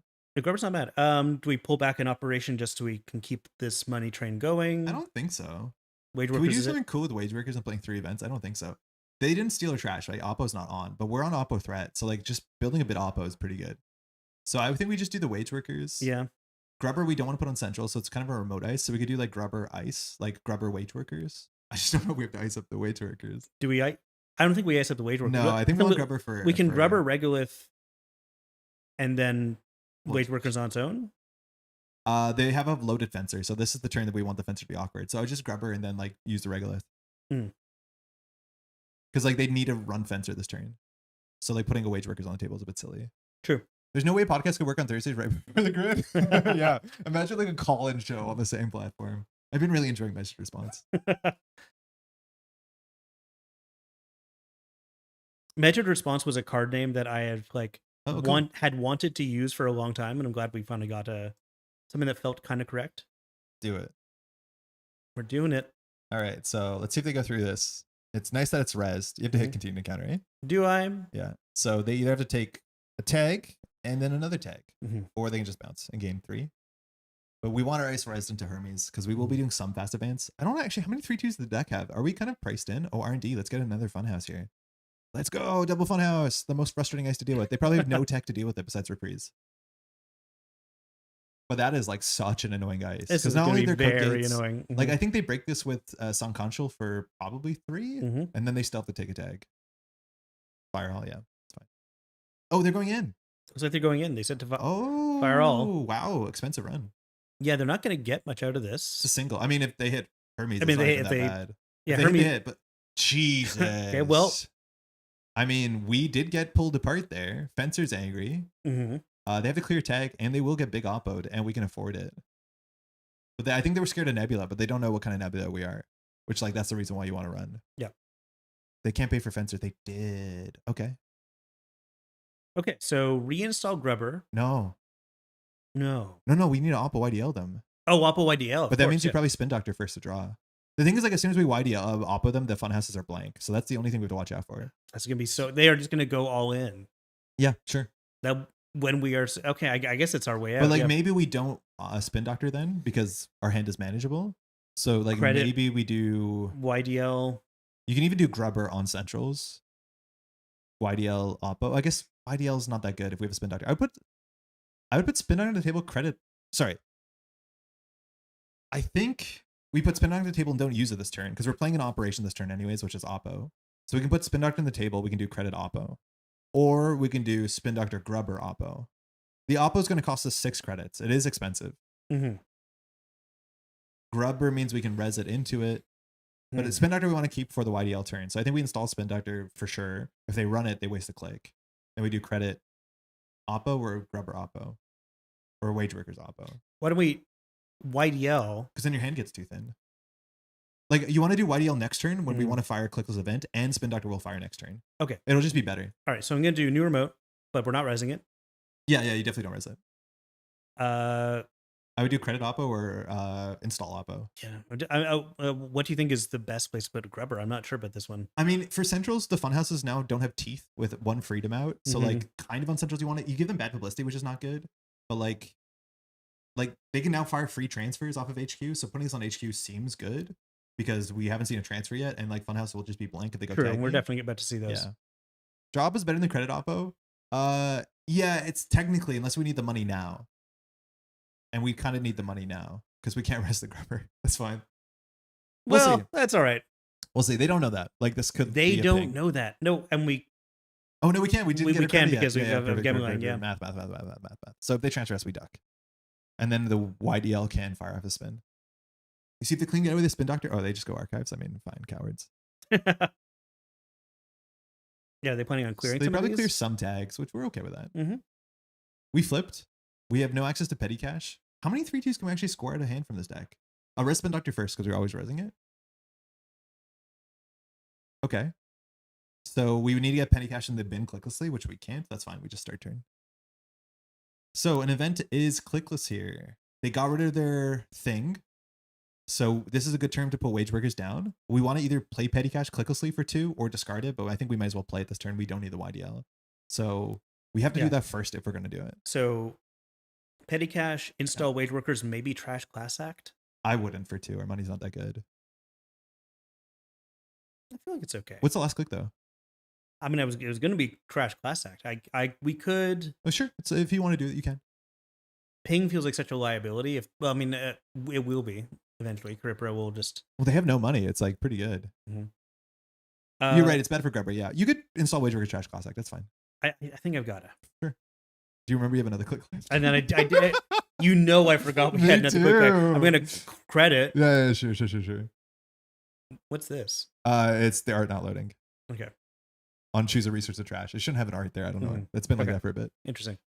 What's this? Well, I'm sorry. I don't play NBN when I do play on JNet.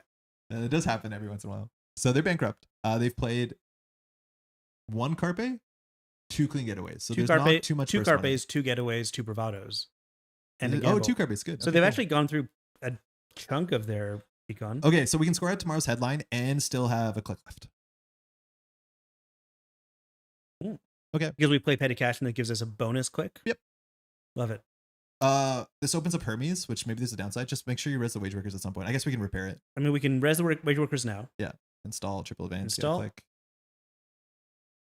Put some deeper in tag hell. We just need to do a big YDL in the near future. Oh, we could have scored a crypto crash. I mean, it's way worse because they had 1 credit, but it's funny that you can score a crypto crash. True. With wage Yeah. workers. Hey, that 1 credit you had. This is going to bully any runner with low money. Now they only have 1 choice here. I think we repair this. We can't afford the grub rate though, so I think we just put the ping because it allows us to duck parts of the transfer. I like that. Yeah. You fools! You let us put a cheaper ice down. Because like in theory, the grubber should go on server 4 just to keep the wage workers alive. Let's see if they have a clean getaway. They whiffed mostly. They have 2 tags as well. So like the card that we can get that gets an agenda at the square area. So bravado's good. Let's see if they go onto HQ for some greed here or not, which like could be. That correct. would be very greedy and probably correct. The cool thing we can do is like triple draw YDL, which is like kind of fun. So long as we don't res the ping. Yeah. I think we res the ping. I think we it res denies the them ping. a credit and it gives them a tag. It denies them 2 credits because they won't get through. 1 credit. Right? Oh, if you think they're going through the funhouse. Yeah, 100%. 100%. Yeah. You're right. They will. They will. Probably. I thought they would just bounce, but maybe you're right. Okay, so they can deal with the wage workers. That turns on Ampa. We don't have money. So this turn is probably like triple credit YDL, which is clickless. Yeah. We can also do... Well, credit, YDL, and then credit. But no, because wage workers has... Oh, wage workers. Yeah. Well, if the wage workers that's good. survived. So they RSVP probably aren't clearing wage tags workers. for a minute. Okay, we have a lot of options here. Kind of interesting, this list. So is it draw? So we have to do credit YDL and then we get a click back, which is not that good. Did I miss the broadcast portion? Yeah, it was the beginning. How's it going, Axie? I don't think I've caught the last King's Court, but I've been enjoying them now. They're regular again. Credit YDL install wage workers? Feels like so little. Yeah, it is so little. That's the thing. It feels so tiny. Like, I think you can just do... Yeah, I don't know. Maybe you're right. Yeah, fine. That's fine. I don't love it. I mean, it does... I don't mind it. I mean, it's money. Like, we need money. Yeah, for sure. It's just like, it's good that it's clickless. Yeah. So... I mean, like, it's clickless 2 credits. It's not great. Yeah, maybe we install should... wage workers. Yeah, maybe we should have just done credit, install wage workers. Next to we wage workers, draw Oppo. I mean, not draw Oppo, draw YDL. Maybe that's better. At least we've been able to keep Nebula up. Being consistent hard, tell me about it. Well, actually, no, streaming is easier than doing a podcast, but I know what you mean. Moosely Hot whiffs again. How many points can we actually score from this board state? So we have... That's the only 3-2, and there's only 1 freedom, so we actually have to stick a wage workers because they can contest all of this. Yeah, okay. So this, at least we can duck parts of it.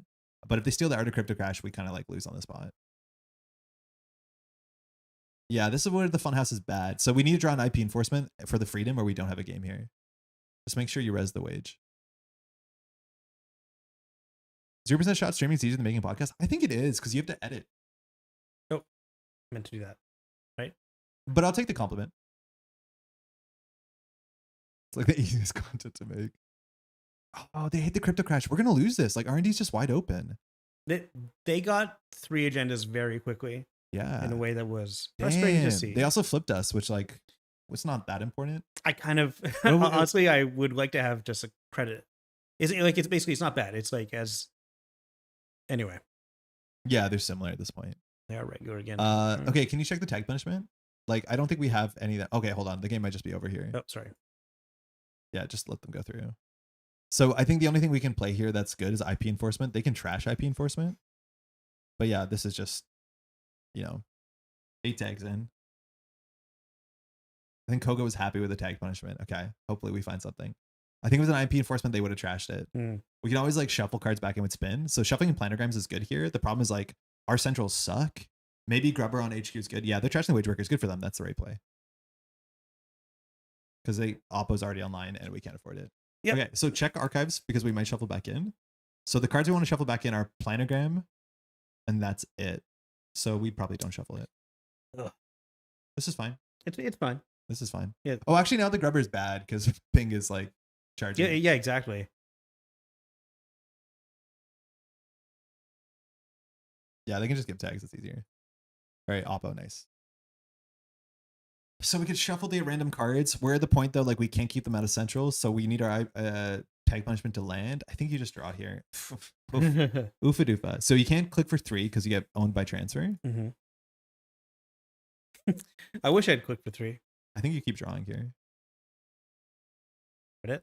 Yeah, I mean, it's no, yeah. If we throw a petty cash, it doesn't change anything. Mm-hmm. So this sucks. They don't have to do anything. If they're on Waken Plan, like we are in a bad spot, Mm-hmm. giving them one bad publicity actually would be pretty bad on this board state too, because it's exactly what they need to get in. Yeah. But in terms of our tag punishment, we need to draw a bitter picture. Probably won't matter. IP enforcement really matters. A bigger picture would be nice though. I would like to see a bigger picture. It doesn't do anything. Don't they have money and we don't? What money? They had 0 credits at the end of the last turn. Okay, Yeah, okay. So they're just gonna go for Okay. singles and hope. Mhm. I think Moosey Hot whiffed the end. Mm-hmm. I'm not sure if they're drawing through the whiff. I think they drew. No, they didn't yet. Any access could be it. They don't have money It's for not the IP it. enforcement. Oh, no, it is it. It is it. Okay. Jesus. All right, there was a We got delay. absolutely rolled. I feel like we made some suboptimal plays, but like the amount of stuff that needs to stick. I was so excited about these fun houses, but you're right. Once they go tag me, we got nothing. Like, how many cards did we draw? Oh, Starlit Night would actually be pretty good, but that's pretty deep down. So Starlit Night would get pretty good. I don't think we win this game.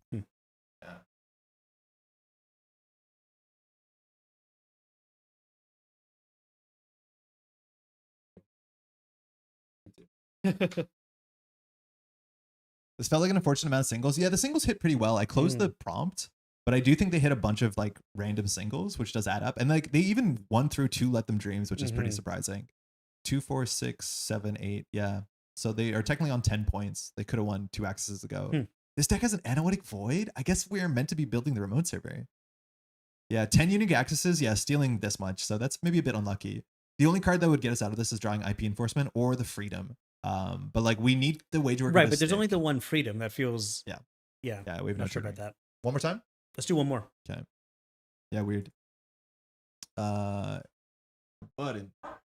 the turn 1 was 1/3 to hit the dream in the hand and 2 points from the top of it. Yeah, I think they did take 3 points on turn 1. And like the freedom is a relevant card. Hey, it's Duckland. Blue, I think. Yeah, it's blue. Okay. It's good. Okay, yeah, not bad at all. Yeah, not bad I at like all. this. I'm gonna keep. Yeah.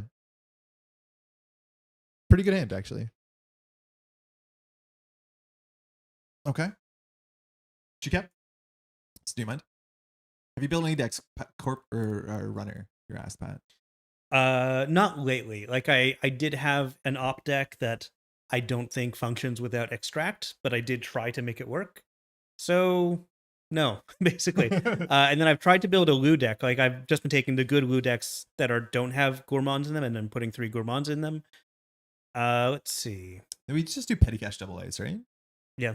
Like we don't need a 5 petty cash from the bin because there's not that many targets, but I think we just want to get that on the table. Do you have a preference over which goes on where? Like I feel like Starlit Night is the HQ and Ping is the R&D. I think I'm fine with that. I can't tell. And then like generally there's more HQ pressure than R&D pressure. And I think you're kind of incentivized to run here twice.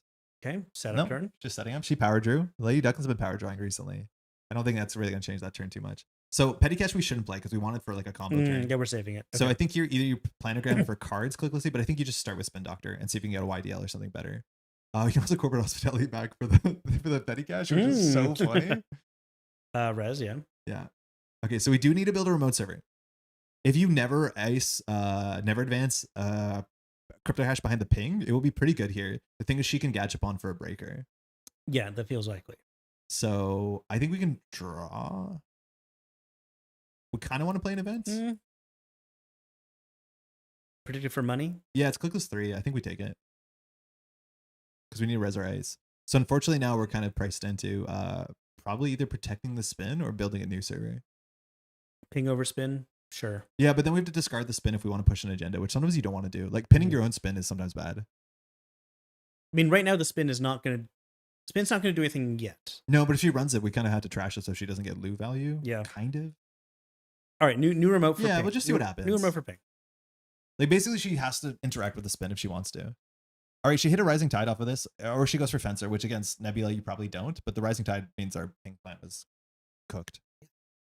We have no end run code gates, or do we have end pots in this list? Can you check? It's like the tab over.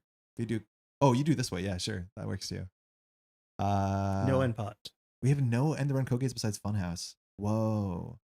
So it's really hard to keep someone out here. We have Unsmiling. Okay, Spin Doctor. So she can, I think she can trash that.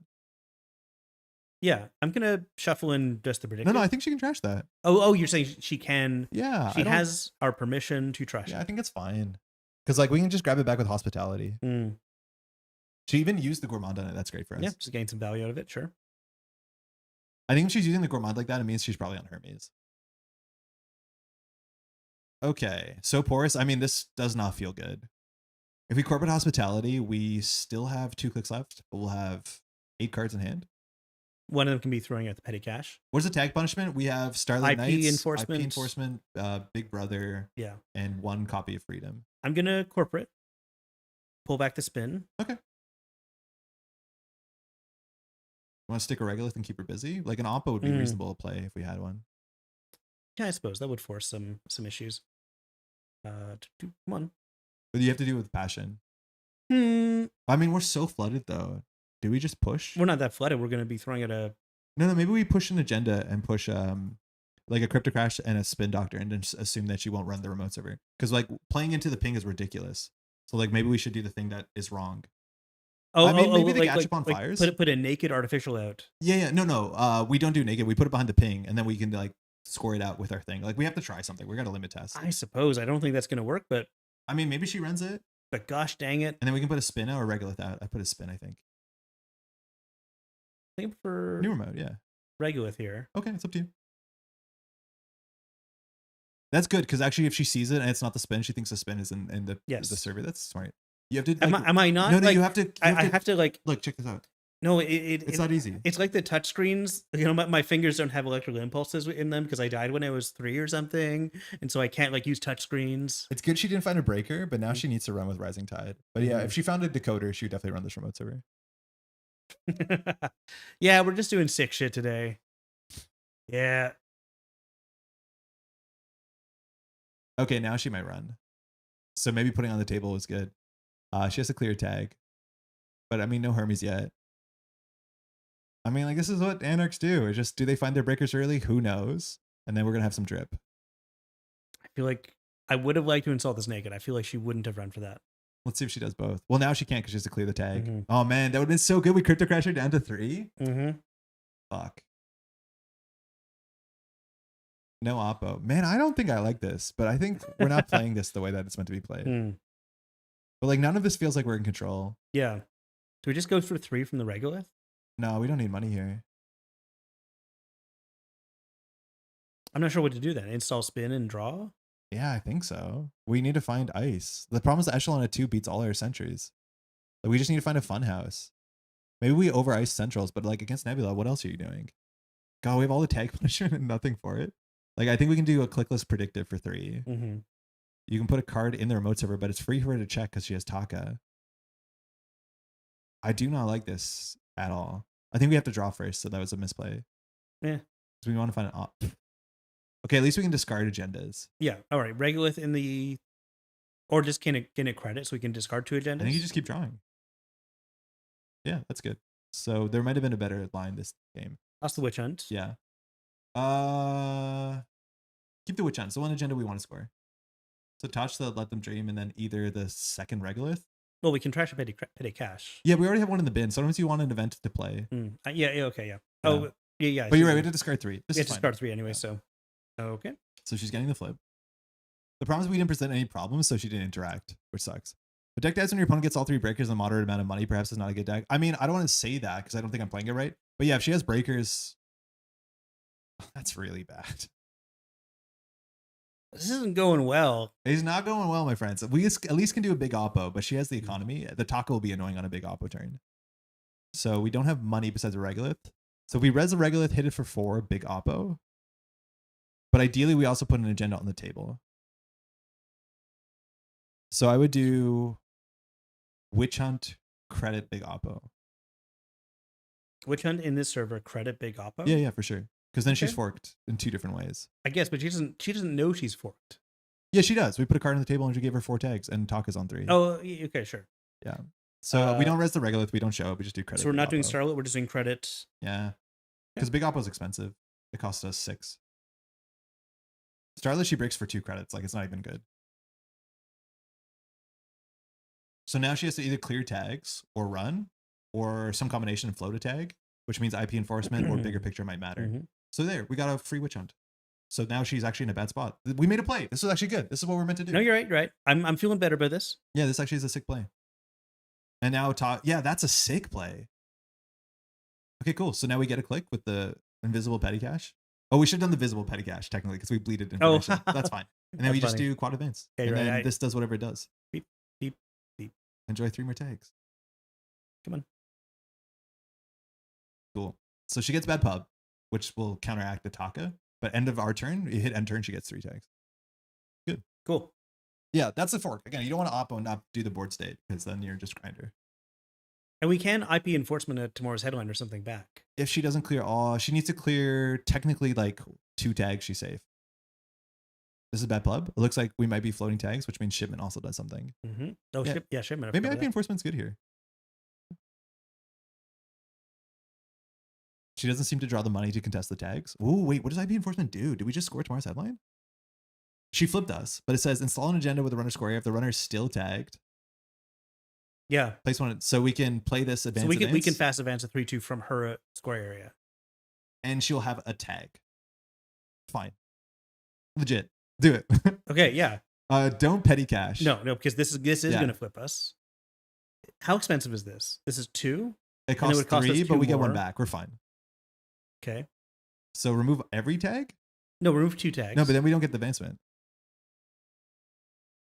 Wait, if the runner's still tagged, yeah, you're right, 2 tags. Okay, sorry. I noticed if you remove too many tags. Okay. If we remove 2 tags, then I select tomorrow's headline. If we're flipped, we can and do I put this in server crash. 2. Yes. I will then advance score. We're flipped. We get a credit. She gets another tag. So we cleared 1 tag, but we swung 4 points. And we have the credits for Regolith, which is fantastic. This is now we're gaming, and we can top deck with shipment and have a chance.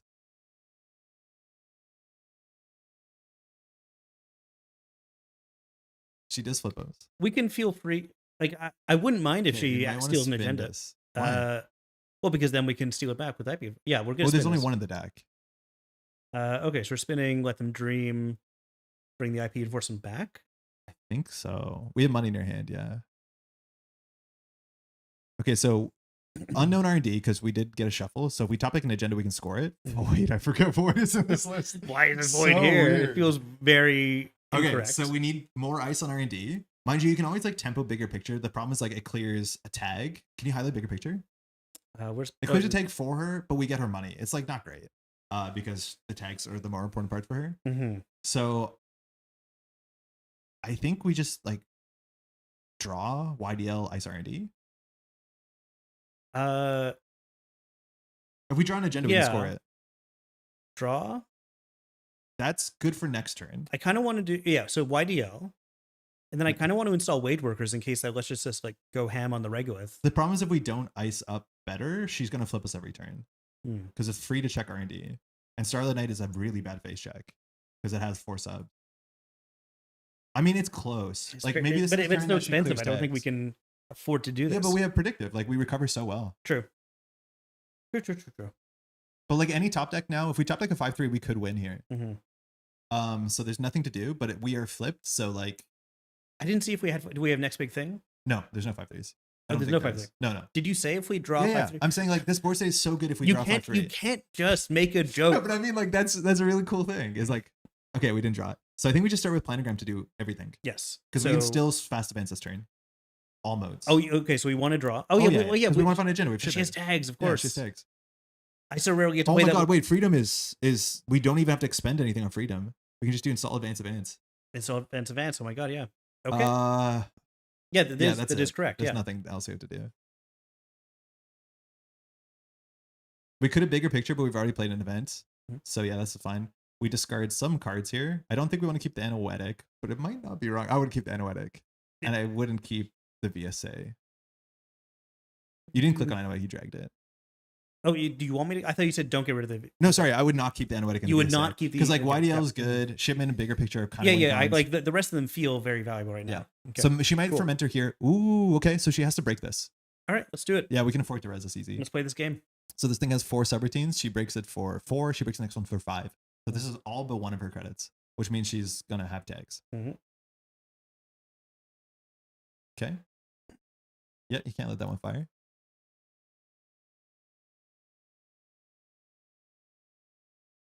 I have to like always duck to read under the bar.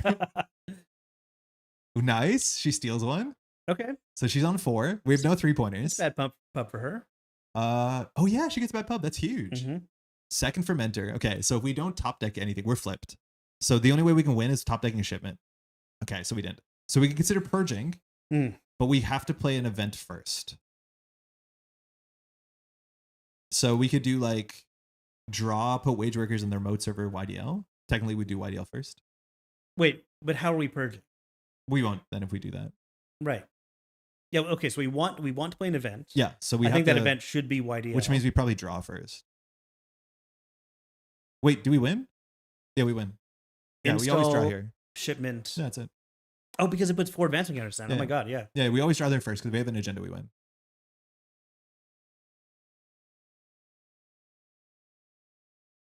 Oh, don't fire the text. Good game. Yeah, she was in a really good spot, and then her economy just didn't keep up, and she ate a good oppo at the time. But like the turn fork that we did, where it's like, if you clear the tags, you're gonna get buried. Yeah, she technically has to clear 3 tags and run the remote server. Mm-hmm. Yeah. The tags are a rough proposition, especially when you get the Starlit Knights up. They are expensive for us. Like we couldn't have res both of them, which is frustrating.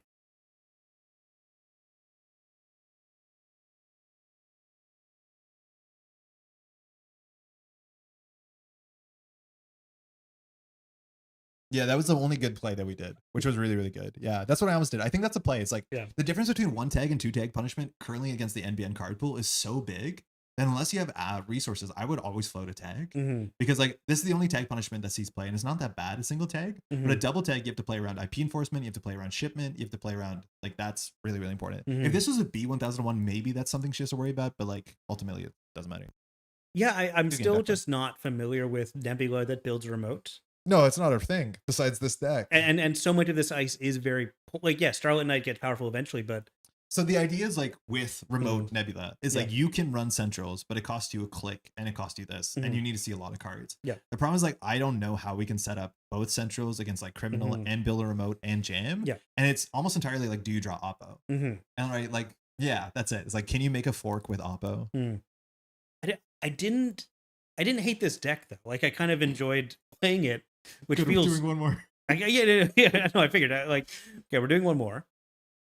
Yeah, it felt fine, right? Like it felt okay, but it is, yeah. Like if we draw it, the thing is, I don't think there's enough. So far, very minimal experience. Yeah. If we don't draw well, we don't have a game plan, right? It doesn't look like there's flexible options, right? And that's always valuable with like AUCO and stuff like that. It's like, oh, if you draw a weird hand, you can still play it. If this draws a weird hand, if we draw like 3 agendas, I don't think we have a game plan unless we like feed and say like oppo is real. But none of our agendas have bad text. All right, Lou again. I think we played 80% Lou today. We played like so much Lou. This will be our sixth, seventh game, and we played maybe 5 Lou. This hand sucks. I don't like this hand. It's good. We have a really good games against Stratagem on stream. I'm gonna mulligan this. Yeah, that seems good. That's better. That's fine. Okay. Ping central, grab a remote. That's good. The thing is, like, I don't know if we should be playing the planogram because it forces the central run, and like maybe if they're running R&D, we're not too upset, but we have to like. But it's also worth +1 credit. Like I don't think we should just be ignoring that. That's very valuable. Sure, but it's worth +1 credit next turn too. Yeah, but we have like 22 operations in here or something. I mean, you're not wrong. I like maybe that's what we do. Like it's weird that we only have 1 operation in our hand. Frankly, that's perfect. That's perfect efficiency. There should always be exactly 1. We have to do ping HQ. Yes. Well, we don't start there because we might plan the rest of the turn. Okay, so I want to do money, ping HQ, grubber, remote. Okay, the issue is like we can't score out of 4-2 because we have to do install advance. Right, like this hand is not playable unless we keep ourselves flipped and have a petty cash. Like that's what I don't get about this. It's like, how do you score out of 4-2? You need a wage workers. You need them not to run it. You need to stay flipped. It's so ambitious. Maybe we're meant to install advance or install advance a bit more. I think we are meant to install advance a bit. That's why it has. But then maybe you do predictive for card draw, because if we don't draw punishment, we have no game plan. Like, that's what I can't tell. Obviously, we need money if we want to red ping grubber. So I think we're already semi-flooded. I think card draw feels very risky right now. Then maybe we do manual draw planogram Ice HQ, because the grubber's useless. Fine. We still do ping HQ. Yeah. And then Funhouse is good on remote server. Yeah. Because now it's expensive to check. I do not mind this. Yeah, this is okay. But yeah, like our hand does not win, so we need to prioritize drawing somewhat consistently. We'll see if they run R&D just to keep us flipped. And it looks like they do. And of course they do. Okay. Please come on in. Okay. We didn't get ripped off singles. That's good. I was going to say the same thing. I was expecting it. Last click steals. Okay. All right, ping for centrals is fine. The thing is, like, I don't know, do we do ping, install advance, and then we do a witch hunt, crypto crash 50-50, and just assume they don't have exactly the breaker? The thing is, they saw the ping off the top deck. So, like, if we go for the grubber, that could surprise them, but they have the money to pay for the grubber. It's just like pay 6. If we res the grubber, though, we can't really afford to score out. We could also do the funhouse, and if they hit the funhouse, they're like, oh shit. But if we advance the card in the NBN, like, you probably go through. They're going to go through, yeah. Let's try that. Let's try and force them through a funhouse. You think it's? I feel like I'm more confident in ping, but they know it's a ping. You're right. Hard ends around. Up to you. I think we'll learn something no matter what. They saw the ping. The thing is, like, their deck has 2 Fractors, 3 Gachapons, maybe a Botulus. Yeah, you're right. They probably have solutions. Did Stratagem keep or mull, though? They mulled. Okay, so, like, hand is random. That's up to you. I would do either. I'm going to do ping. Good. New rope. Now this is the fun 50-50. Crypto Crash or Witch Hunt? I'm going to do Crypto Crash. Okay. You have to advance it once. And we don't flip, which sucks, but what can you do? We definitely should have read the deck right up. Yeah, it's not for us. We're not readers. No. I'm reading Lies of Loch Lamora, though, finally. I've heard of that. I don't know what that is. Yeah, it's a big book about a gentleman thief who lives in like a kind of fantasy. Did have the ping for me. Okay, yeah, there we go. Yeah, okay. If it's a funhouse, do you go through it? If it's a grubber, you go through it.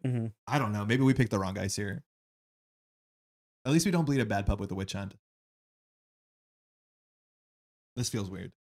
Sorry, is the book good? It's interesting so far. I don't think I'm enjoying it a lot. No, I like the way it's written. Like, it's really about a rake, like a real kind of amoral, heisty kind of thief character, and I'm interested in that. Okay, so we have VSA Witch Hunt Jam. The problem is we need an operation to make us competitive. Gachapon will get something. The Stratagem has a 6 credit button next turn. So, like, we need to find an operation every turn to force a run. Yeah. So we have to draw, yeah.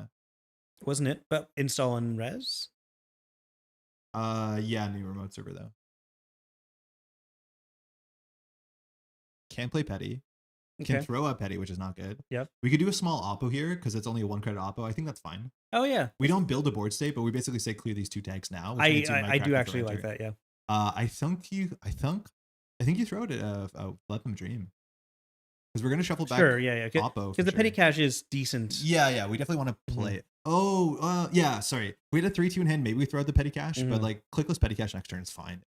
And this is the fork. Oh, Buzzsaw's here. Okay, so VSA was the one to throw at. But we didn't know that. It came off a Gachapon. We shuffled back Raindrops, Tungsten, Echelon. Practice got removed, so interesting. So yeah, now we just messed up the economy, which is good. Didn't run R&D. Cool. Okay, so quickless petty.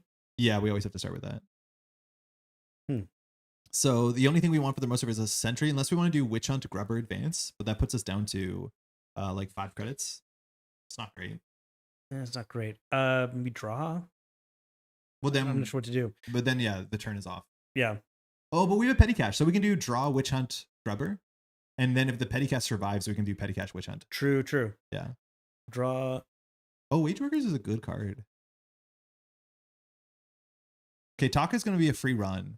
So I think you could do install the Witch Hunt, put the Grubber, and just see what happens. Or you can do the Funhouse if you think. It's up to you.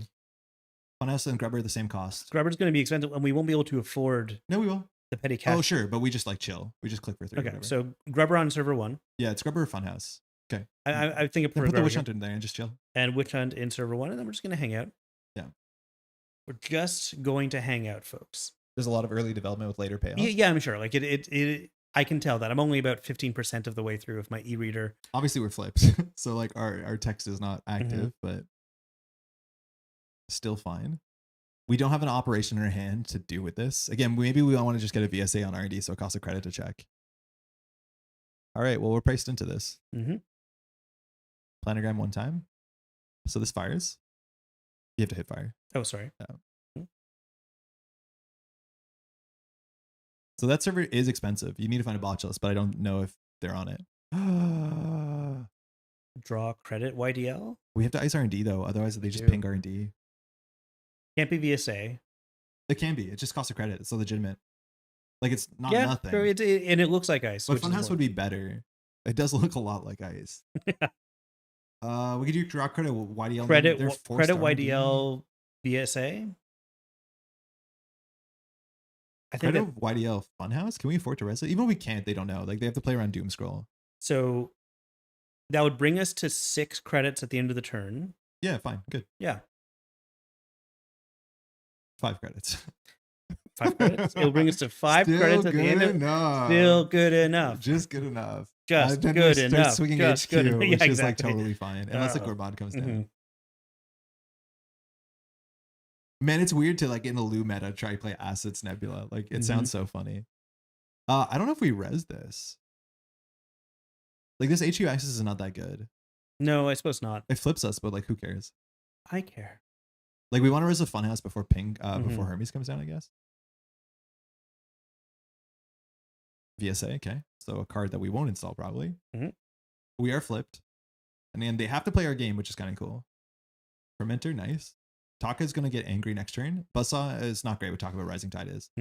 Another power draw there, weird. Okay. Huh. So we can install Wage Workers. Yeah, we should, because then we do the Witch Hunt.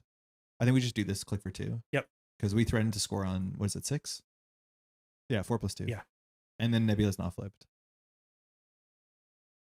Taka needs to run here, so like we'll see what happens. Man, Grubber's a good card. Like imagine paying whatever this is to break. Like it's 6 or 6. It's quite good.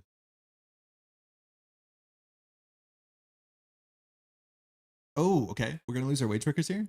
Yeah, fine. That's fine. That's just taking money out of our pockets. That's fine. We basically spent a click to make them pay 4. You know. Pay 3 and got a card draw. We make them. Well, you know, we spent with the important. And they boosted with Taka, so like the run is actually good. Okay. The important thing is it was good. It was good. Okay, I wonder if we actually just single advance the Witch Hunt. So I would draw here for an event if we can find one, but if we can't, we might single advance this thing. Okay. It's not one. We could have scored out the Witch Hunt. No, we're not flipped. Oh, we're not flipped. Yeah. Draw one more, then we decide. Okay, so we have to res both on centrals. We don't have an operation we can play. We could put the Anoetic in server 1. There's no shot to see that coming, and then we can just manually advance the Witch Hunt. I like that. Well, we only have 1 click left. I mean, next turn. Like, okay. We just set this up for next turn. There's a chance we should be discarding agendas from hand because HQ is soft, but we didn't res into it a couple turns ago. They also now think that might be an agenda that was an upgrade because maybe we might have just made this a little bit of a juicier target. Yeah, but like I don't know if you can run Grubber twice in a turn. Ooh, I'm hungry. I hear my stomach. Oh no, you're making me hungry too. Anoetic is definitely some of my favorite art in the game. It's good. Love and like this card attracts alt arts, and like the OG is still really the OG is one of the best. Yeah, it's a shame. I don't think Balance Sheet's doing art anymore, but I like a lot of Balance Sheet stuff. All right, so Stratagem has to run because of the Taka. So like HQ we didn't res before. We have to res now. So if that's run last click, like you're stuck between a tag on Taka and the ping. Leech means you're gonna run any central. Raindrops go in HQ. Okay, we have to res this. Force a tag clear. Probably will break it because of Taka. We lose a crypto. We're upset. We lose a let them dream. I don't think we care. And then we're on threat. Sentinels for Marvel. Yeah, kind of Sentinels code.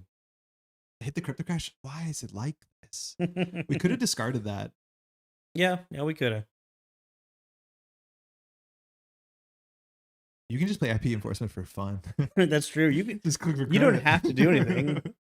It flips Nebula. Do we advance the Witch Hunt and just click for 2? I hate this. We haven't flipped in years, but we can't keep them out. God, this feels terrible. Like, are we meant to tempo petty cash to like clicklessly game 3? Is this even good? Like, yeah, with Anoetic, it's great.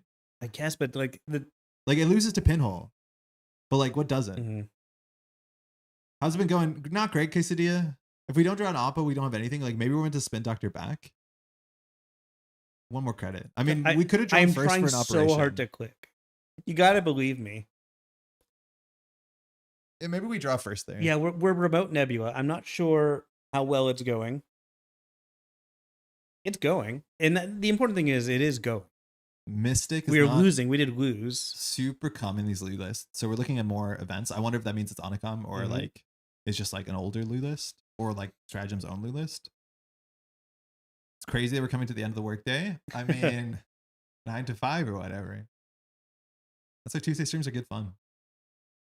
All right, Anoetic's gonna do something. That's kind of cool. Mm-hmm. Now we do have all this like house money with Leech and Taka, but like still Grubber's good. Yeah, dog. You're probably playing around Amaze Amusements here. Managarm sometimes as well. Managarm and NBN's cool because like tag tax is like relevant. Yeah, fire that. Get rid of an agenda and Grubber or VSA probably. Yeah, VSA and the agenda, I think. Mm-hmm. Okay, so now the Oppo and Archives is safe. Now this is a really bad fork because we want to play around Crypto Crash. Like that's the 50-50. You want to duck your credits. Mystic is really good about playing around Crypto Crash though. So like a stratagem just hold onto a sure gamble. Mystic next turn would be good. Thank you, Quesadilla. Managarm and Maze is my favorite sync upgrade. I honestly think like Managarm is underrated in NBN because like Managarm's great. Taking away quicks is brutal in NBN. Yeah, it's a really, really good combo. The Reality Plus, that was like a really fun list that I know Sad Stuck was playing many moons ago on camera here. All right. So midpoint between crypto and anything else. We are not flipped. Oh, that'll come later. Okay, let's just bankrupt ourselves and score this thing. We do have a way to recover. I mean, maybe we do actually play Petty Cash there to flip. Yeah, it might have been right. I mean, with the predictive planogram.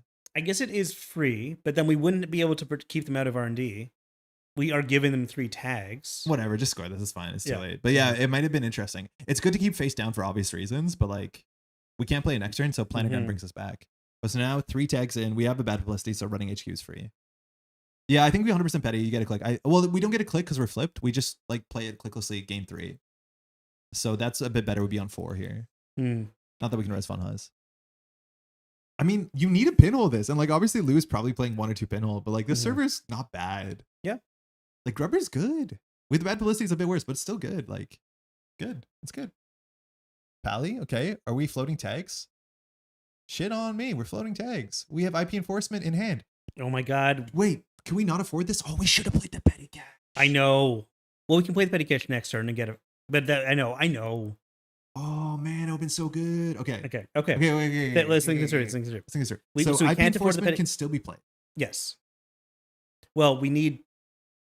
Even just putting on the table is worth something. Well, we need one more credit just to play it. So we have to do predictive, then IP enforcement, or credit, then IP enforcement. So we predictive for the whole hog and see what happens. Okay, we're going for the entire hog. That was a good hog. Not punished. One of my favorite hogs. Okay. So we can do IP enforcement if we want to. So what does it cost us? 2? 2. It clears 2 of their tags. I would put an advancement on it. Mystic hit an echelon too, which is sick. Yeah. Okay. Yeah, trashing Mystic is not bad here, actually. So IP enforcement, then trash Mystic? Well, no, we'd have to need more money. We'd be down to so little money. I think we want to trash Mystic and then like play another predictive just for money. I like that. Because they kept the Mystic, so clearly there's something cooking. And I think we just play predictive for 3. And then we throw out the petty. IP shipment kind of gross. It's pretty good here. Now Stratagem might have to clear tags, which sucks that we didn't like put something on the IP shipment would have done it too. No, they would have been on. Oh yeah, IP shipment would have worked. No, they would have been on 1 tag. Never mind. No, we just used fewer tags. We only remove 1 tag. But then no, it doesn't work. We can't. Work. Yeah. We We're going to figure this out. We'll get there. We get there eventually. That's the Metropole Grid promise. We get there eventually. Yeah. But now they have a couple problems to deal with. Now HQ runs are free. Archives runs are worth something. They need to flip us, so they should consider running HQ here, but they're not, and we're going to stay flipped. So that feels great. They have for 1 us. tag. Can okay. IP enforcement interact with their 1 tag? What is the text on IP enforcement for the 5th time? You need tags agenda? equal to the point value. Install agenda from R_ with printed agenda point X's. Wait. If we had Bigger Brother, we could give them a tag and then use this to pull one of those away. I've been calling it Big Brother. You call it Bigger Brother, which is the actual middle point. It's kind of sick. Right. It's actually called Biggest Brother. I forgot what we called it. Okay, so now we just need to put something in the remote server. The problem is we threw out all our agendas. We need to put something in the remote Well, we server. were really counting on using their agendas. I know. Okay. Do we trash Taka? I think we petty cache the known petty cache just because we need money. Yeah, this is the known one. Okay. Yeah, we play that. I think we might want to trash. I like trashing Taka because they don't need to install. Cards. They need to run. Sure.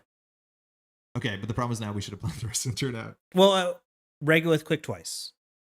We don't click it. We put it maybe in server 1 to see if they like tilt into it. Because like we don't actually want this. We just want to put something in the remote click server. It. Click for credits twice. Yeah, exactly. Or no, then we should draw once. Because we can still. Okay, install a Regolith, install a Regolith. Oh wait, hang on, this one. Yeah, and then install another Regolith.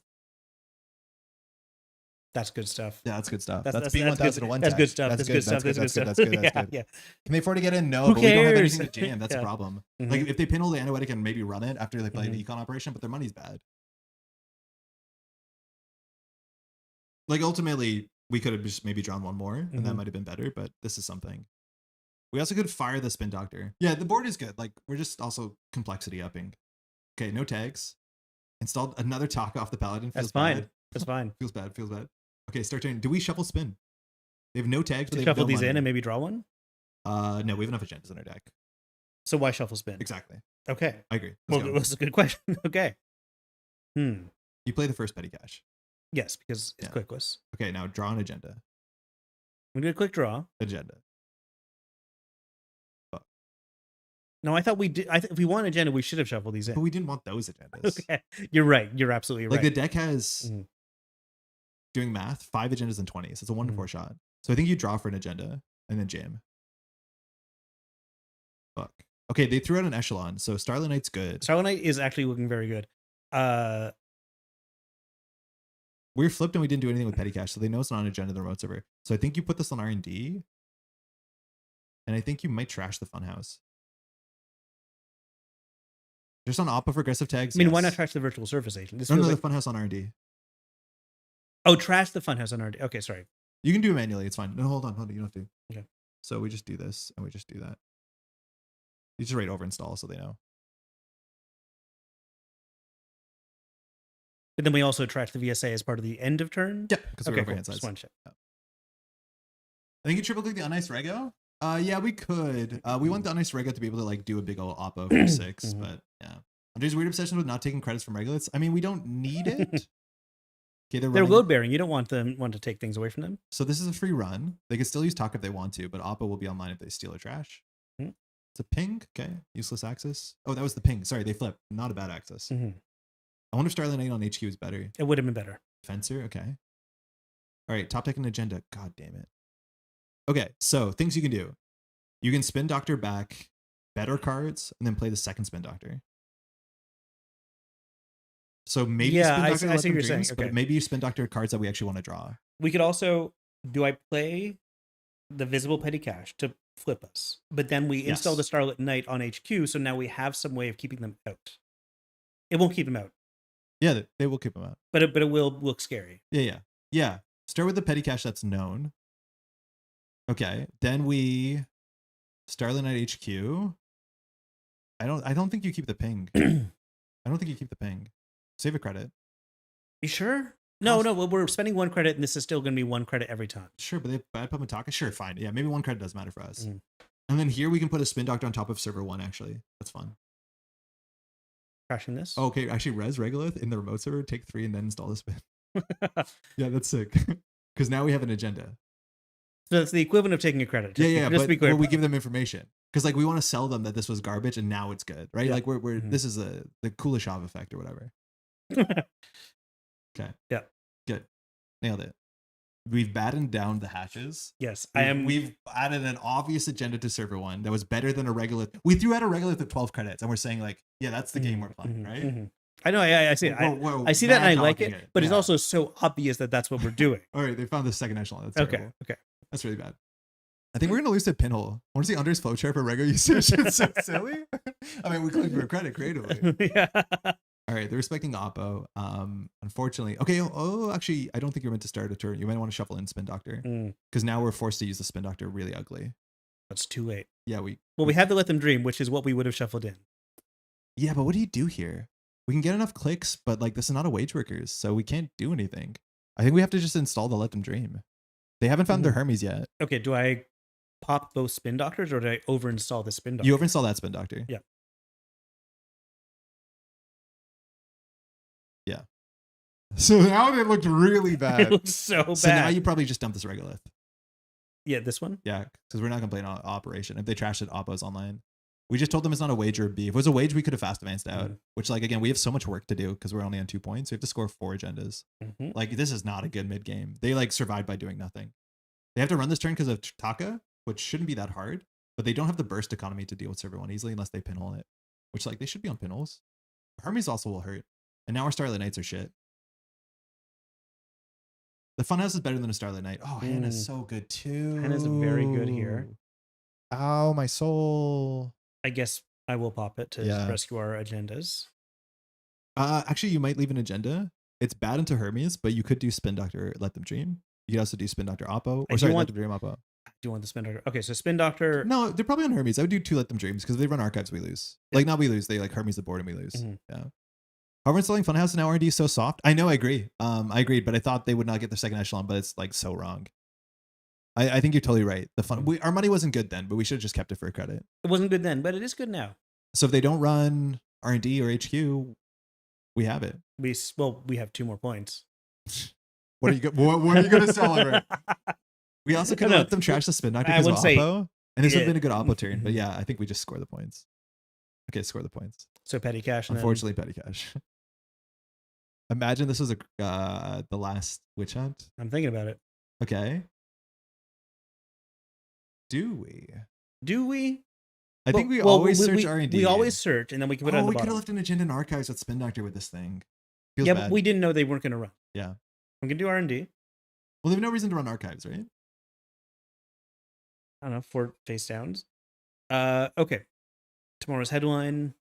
Do we want to add 1 to 1 and 5 in HQ with no multi-axis? They have to run through a Starlit Knight and a ping with 1 bad publicity, 2 Taka credits. I think we have to kind of push our luck here. Okay, so we'll pull one of these into hand. Yeah. I think tomorrow's headline. No, that's the one we can fast advance. That's the one we don't want in hand. Crypto Crash? Okay, so you're saying 3-2. I want to keep the 3-2 for like, because we can't threaten the fast advance. How about it's Let Them Dream? Because that way, stealing it. We don't care what happens. Yeah. Yeah, sure, fine. Add it to HQ. Yeah, that might be wrong, but we're going to throw out. I think it has to be the Grubber. Grubber? Ugh. I mean, maybe bigger picture. Grubber's I can't so say bigger. Good. Oh, bigger picture into shipment is good if they float a tag. Yeah. Yeah. Yeah, Grubber is really, really good. I don't know about this. Yeah. I guess it's IP enforcement. Like petty, exactly. They're never going to let us get this many attacks. No, you have to believe on that. That's your win condition. Okay. Our win condition is big Oppo. So is it shipment that we lose? No, that's our win. Like, if we give them big tags, we have to win with these 2. So it's either Grubber or bigger picture. Bigger picture means that 1 tag can become 2 tags. Grubber is just good ice. This is Koga's list, yeah. We didn't read the write-up, so maybe we look really silly. Yeah, I'm not sure which one to go with here. Like, Grubber is so good. They're constantly on low credits. Okay, fine. Okay. Yeah, I don't think we can FA anymore. You're right. All their petty caches are out, and this is not running any more FA tech. So we're in a weird spot that we tempoed out some petty caches. Yep. We're still flipped, though. We're still flipped. I don't know what ice are scared of. Like, Funhouse and R&D would have been pretty good. What's the worst thing to install here? Yeah, that. Yeah, we're lucky that we got that far without that showing up. Also, twinning is the next thing we're scared of. They only have 11 cards in stack. Their money's been bad. Can you check the heap how many fermenters there are? Their heap, yeah. 2. Okay, so there's 1 more. So where are we running? All right, well, this raindrops, we just res this into Hermes. Yep. They'd still break it for functionally free, but it's resed. And this will flip us, and there's still 5 agendas in 17. So pretty high odds, it turns out. And we haven't got pinholed yet. Like, they're probably just sitting on the pinhole because the anoetic. Yeah. They're a 9 now. Did they steal a trash? No. So we can't oppo. Wait, what? What do they you mean? did trash. What happened? Can you just scroll the log? They trashed a corporate hospitality. Okay. So you want to do the fork? Install headline, credit oppo? Install a headline credit oppo. Oh, sorry, regolith oppo. Yeah, big oppo. Yep, enjoy your tags. So now there's a fork. They think this is a let them dream, so they might not run. Okay. They don't know we're on any Mhm. tag punishment. I don't think they've seen any of these. They saw a VSA from hand. They can clear the tags, and with Hannah, like you can Mhm. deal with the regolith on the same turn. So like they can deal with Hannah. Yeah, like, Hannah will makes be this good for fork this, for sure. reasonable. But they have to play this perfectly. So Mhm. And it would remove the Hannah anyway, which we don't mind seeing.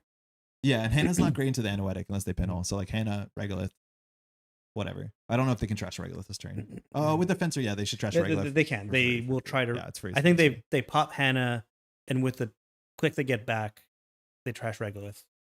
Yeah, in the other order. Yeah. Something like that.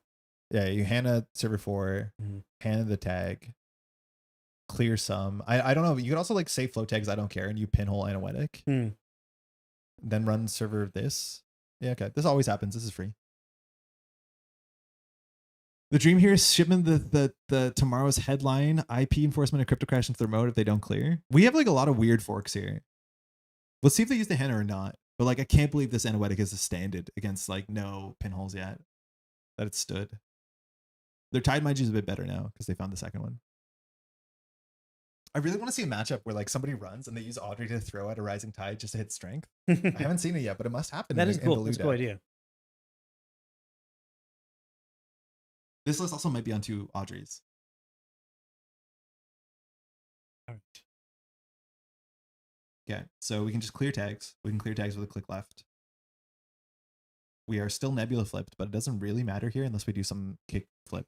But like even just clearing 3 tags is enough because we thread the bigger picture. Like this is what I mean. Like maybe we should thread the grubber because if they clear 3 tags, which is the counterplay to this, you do bigger picture into shipment or bigger into IP enforcement. Yeah, true. And that's why you want to like hold that at all costs. Mhm. It looks like they're not on what's it called, gourmands, so our combo pieces are a bit safer. So this looks like the no gourmand thing. Mhm. So we'll see if they get punished because I don't know if we're going to afford this grubber. They're thinking, rightfully so. Did you change your JNet background? It's not this. I think it's the root. What I can say is I did not keep that. Mhm. I think this is the default. I think it's the default now, yeah. I've always been a default Andy. Hmm. And like I like the root so much, I would even like do the root. It just confuses people at this point. The root was a good playmat. Want to NBN have an agenda that's more expensive to steal for each tag the runner has? Ooh. So they're trying to flip us. They have 1 tag left here. We can't afford to res this because if we do, we don't really have any pressure. This costs only... It costs them nothing. Literally nothing. Well, with the ping now cost 1, so I don't think we res this. We're just flipped. Yeah. I think we're cooked. Yeah, unfortunately. Well, maybe we get the headline and maybe that matters, but... Yeah, so they might want to use the Taki here instead of Bad Pub. Good choice. Oofa doofa, the Hermes, we lose.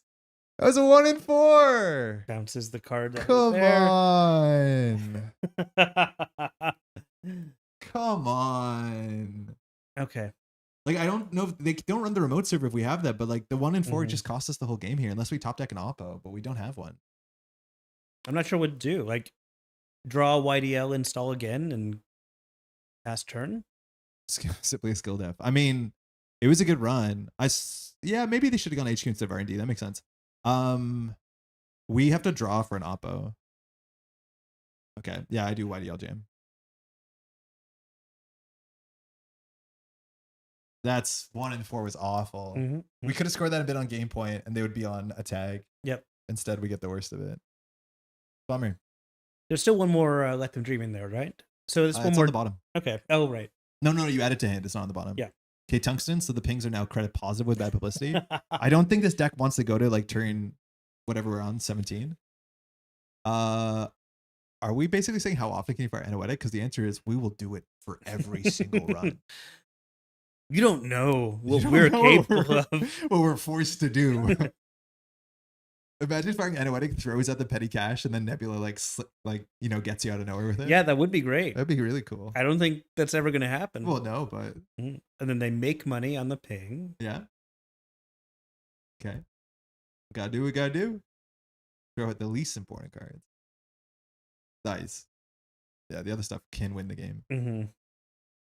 Yeah, maybe if Starlit Night was a Funhouse on RD, we'd feel pretty good. Yeah, you're probably right. Well, Xanark doesn't deal with that well. There's no shot they can go back through another time, right? They're just bankrupting our hand. I think that's what they're doing. Because I didn't do any of the math. Tungsten's first time, right? Yeah. Yeah, there's no way they can get through this again. It's the most that being Bishop before it's been had. Well, it's gone now.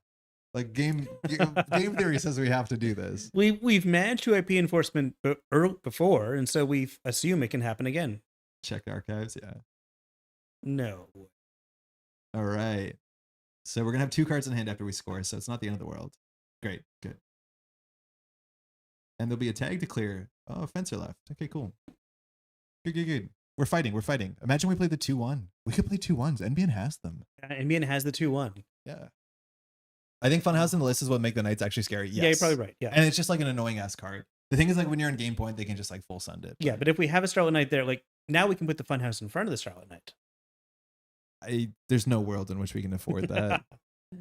I was gonna say we could purge a fermenter. So any of these runs still could be a problem. Wait, Leech works with Tungsten?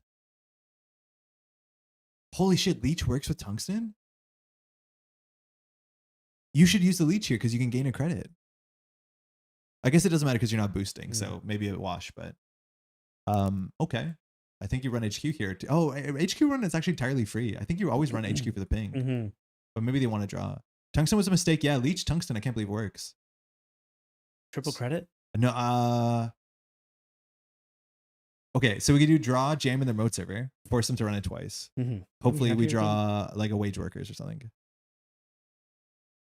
Okay, that's not good. This isn't good. Draw one more then.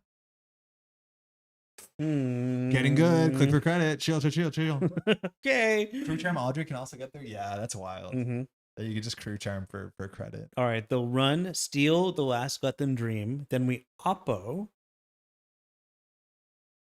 Yeah, okay. We were waiting for that. We're so lucky that hasn't been there. Okay, second Leech is absurd. Okay, 1, 2, 2 for 6. How many points are left in the deck? 3 and 9, so 1 to 3 chance. Not good odds. And Tungsten sees, 20 sees 2, so we probably lose here. I don't see a world where we win. Yeah, there you go. GG. Oh yeah, Freedom is another card that could close the game out in weird spots. Yes, yeah.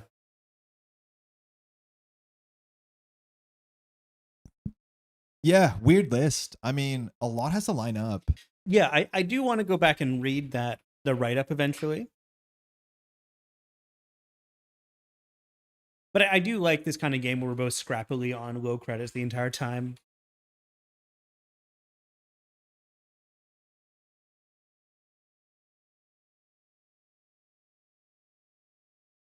The 3-bit on the bottom. Wow. We're so confused why. Yeah, yeah, why it was allowed to live. Stood for so long. That's the only thing that makes sense. Like such an easy call that they're on double Hermes, like triple pinhole, and like the Anoetic actually mattering is just because the pinholes are in the bottom. Yeah, turn 19. I don't think we want to take it there. Yeah. I think there's a chance that we use the petty cash wrong like every single time. Yeah. That was the one thing I think we used one of them to advance out a 4, but we also were using some from archives just to get back to Gemalang when we should have been waiting. Yeah. Which is only valuable if they can't flip. Very Koga list. Koga has some really cool lists. Yeah. So I do want to read this. Quick pitch. Petty cash can let you fast advance 3-2s from HQ, yes, but it can also act as a seamless launch to score cool 4-2s from remote server. Okay. So you need an agenda in the remote server. You need the central service to not be run. So basically you're saying on this turn, run nothing, right? Like don't run R&D, don't run HQ, don't run the remote server. And that's obviously very ambitious. If you had wage workers, you get 2 bonuses. You can never advance a 4-2 from the table or even FA or 4-2 when flipped. Again, you're basically saying don't run anything. Don't run the wage workers, don't run R&D, don't run HQ. If it works, it works. But like it's so easy for one part of this to collapse. And then the only way you can make cool plays, which again, that Duckland game was awesome where we did the Oppo triple fork thing, which is great. Tremendous flexibility in ways of punching runners, really hard when they're on the crypto witch hunt fork and all this sort of stuff. I honestly think like this list, I would easily cut these and play seamlesses. And just say I was thinking about where to fit seamless in too. Yeah, just play seamless because like you can already play on the table. Like seamless is so good when it's a click list. I mean, the thing about seamless is it's like it doesn't really count as an operation a lot of the time in Nebula because you can't play it most turns.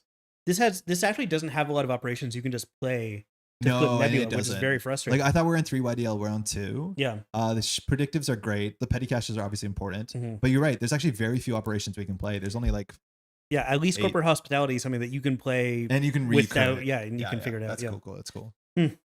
interesting. The idea behind a lot of this is really cool. I actually like Mhm. Grubber a lot. I think Grubber is Mhm. like just pretty solid. Yep. The agenda suite I don't mind at all too. I think the Witch Hunt fork with the cryptos is great. The bad publicity does feel bad, especially because you lose to running on centrals. But Mhm. like there are ideas here.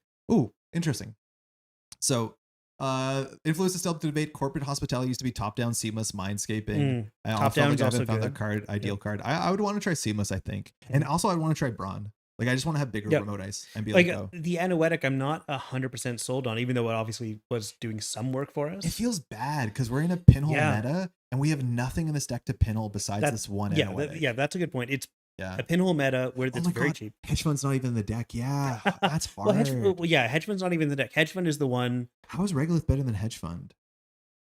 Like this has synergy with wage workers and it's a card you can put in the remote server and like we've wanted But hedge fund has synergy with your ID and you need nothing else on the board to make it happen. Sides. Interesting. I don't know. Is this that good? There's definitely good things about it. I even got Davs hyped as I made runners go tag me multiple times and clearly run games over, but it's a bit soft to Hermes and deep dive. Yeah, Hermes seems hard. Could use a couple more operations, but slots are hard to figure out. Ice could be optimized for a rush your playstyle, slightly reducing cost and therefore reliance on Regolith mining license. Okay, so it's a money issue.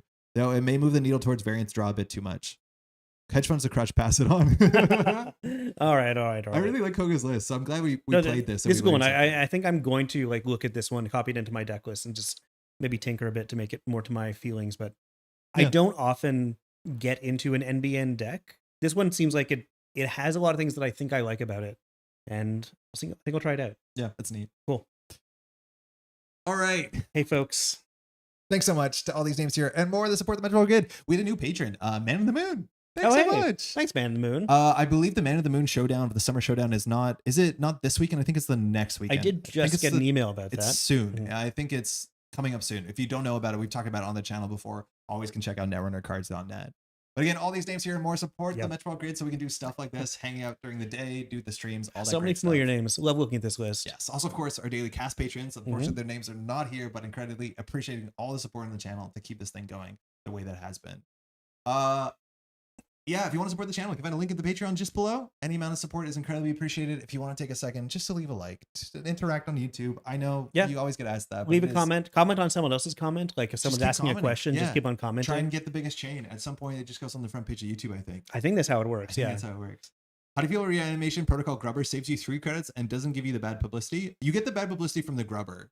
So like, well, having an no, because bad. Okay, we have to go look it up.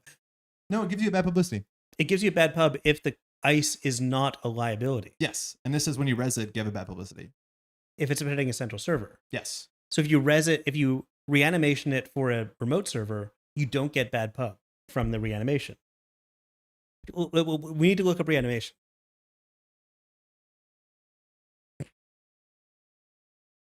It's this weekend? It's the same weekend as the Cambridge District? If you res a piece of non-liability ice, take 1 bad pub. Okay. But Grubber is liability ice that doesn't give you bad pub. So you don't. Yeah, so that's interesting. You have to spend 3 influence on a 3 economy card. Yeah.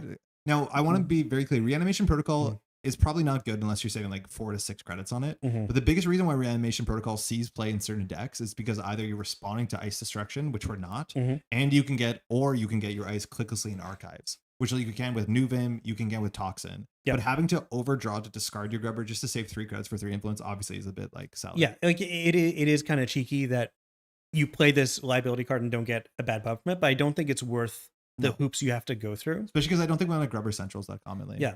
I mean, like you have to be into taking the bad pub. You have to be like playing a massive piece of ice for free with reanimation protocol. Yes, and you generally want to get the card in archives for free because having to have that be a dead card unless you're in a specific board state is like really, really difficult. Yeah, but thank you for the question. Maybe you can like super incredibly draw with like, planograms and all that to get better YDLs and discard your ice and bring it back, but like it is asking for a lot.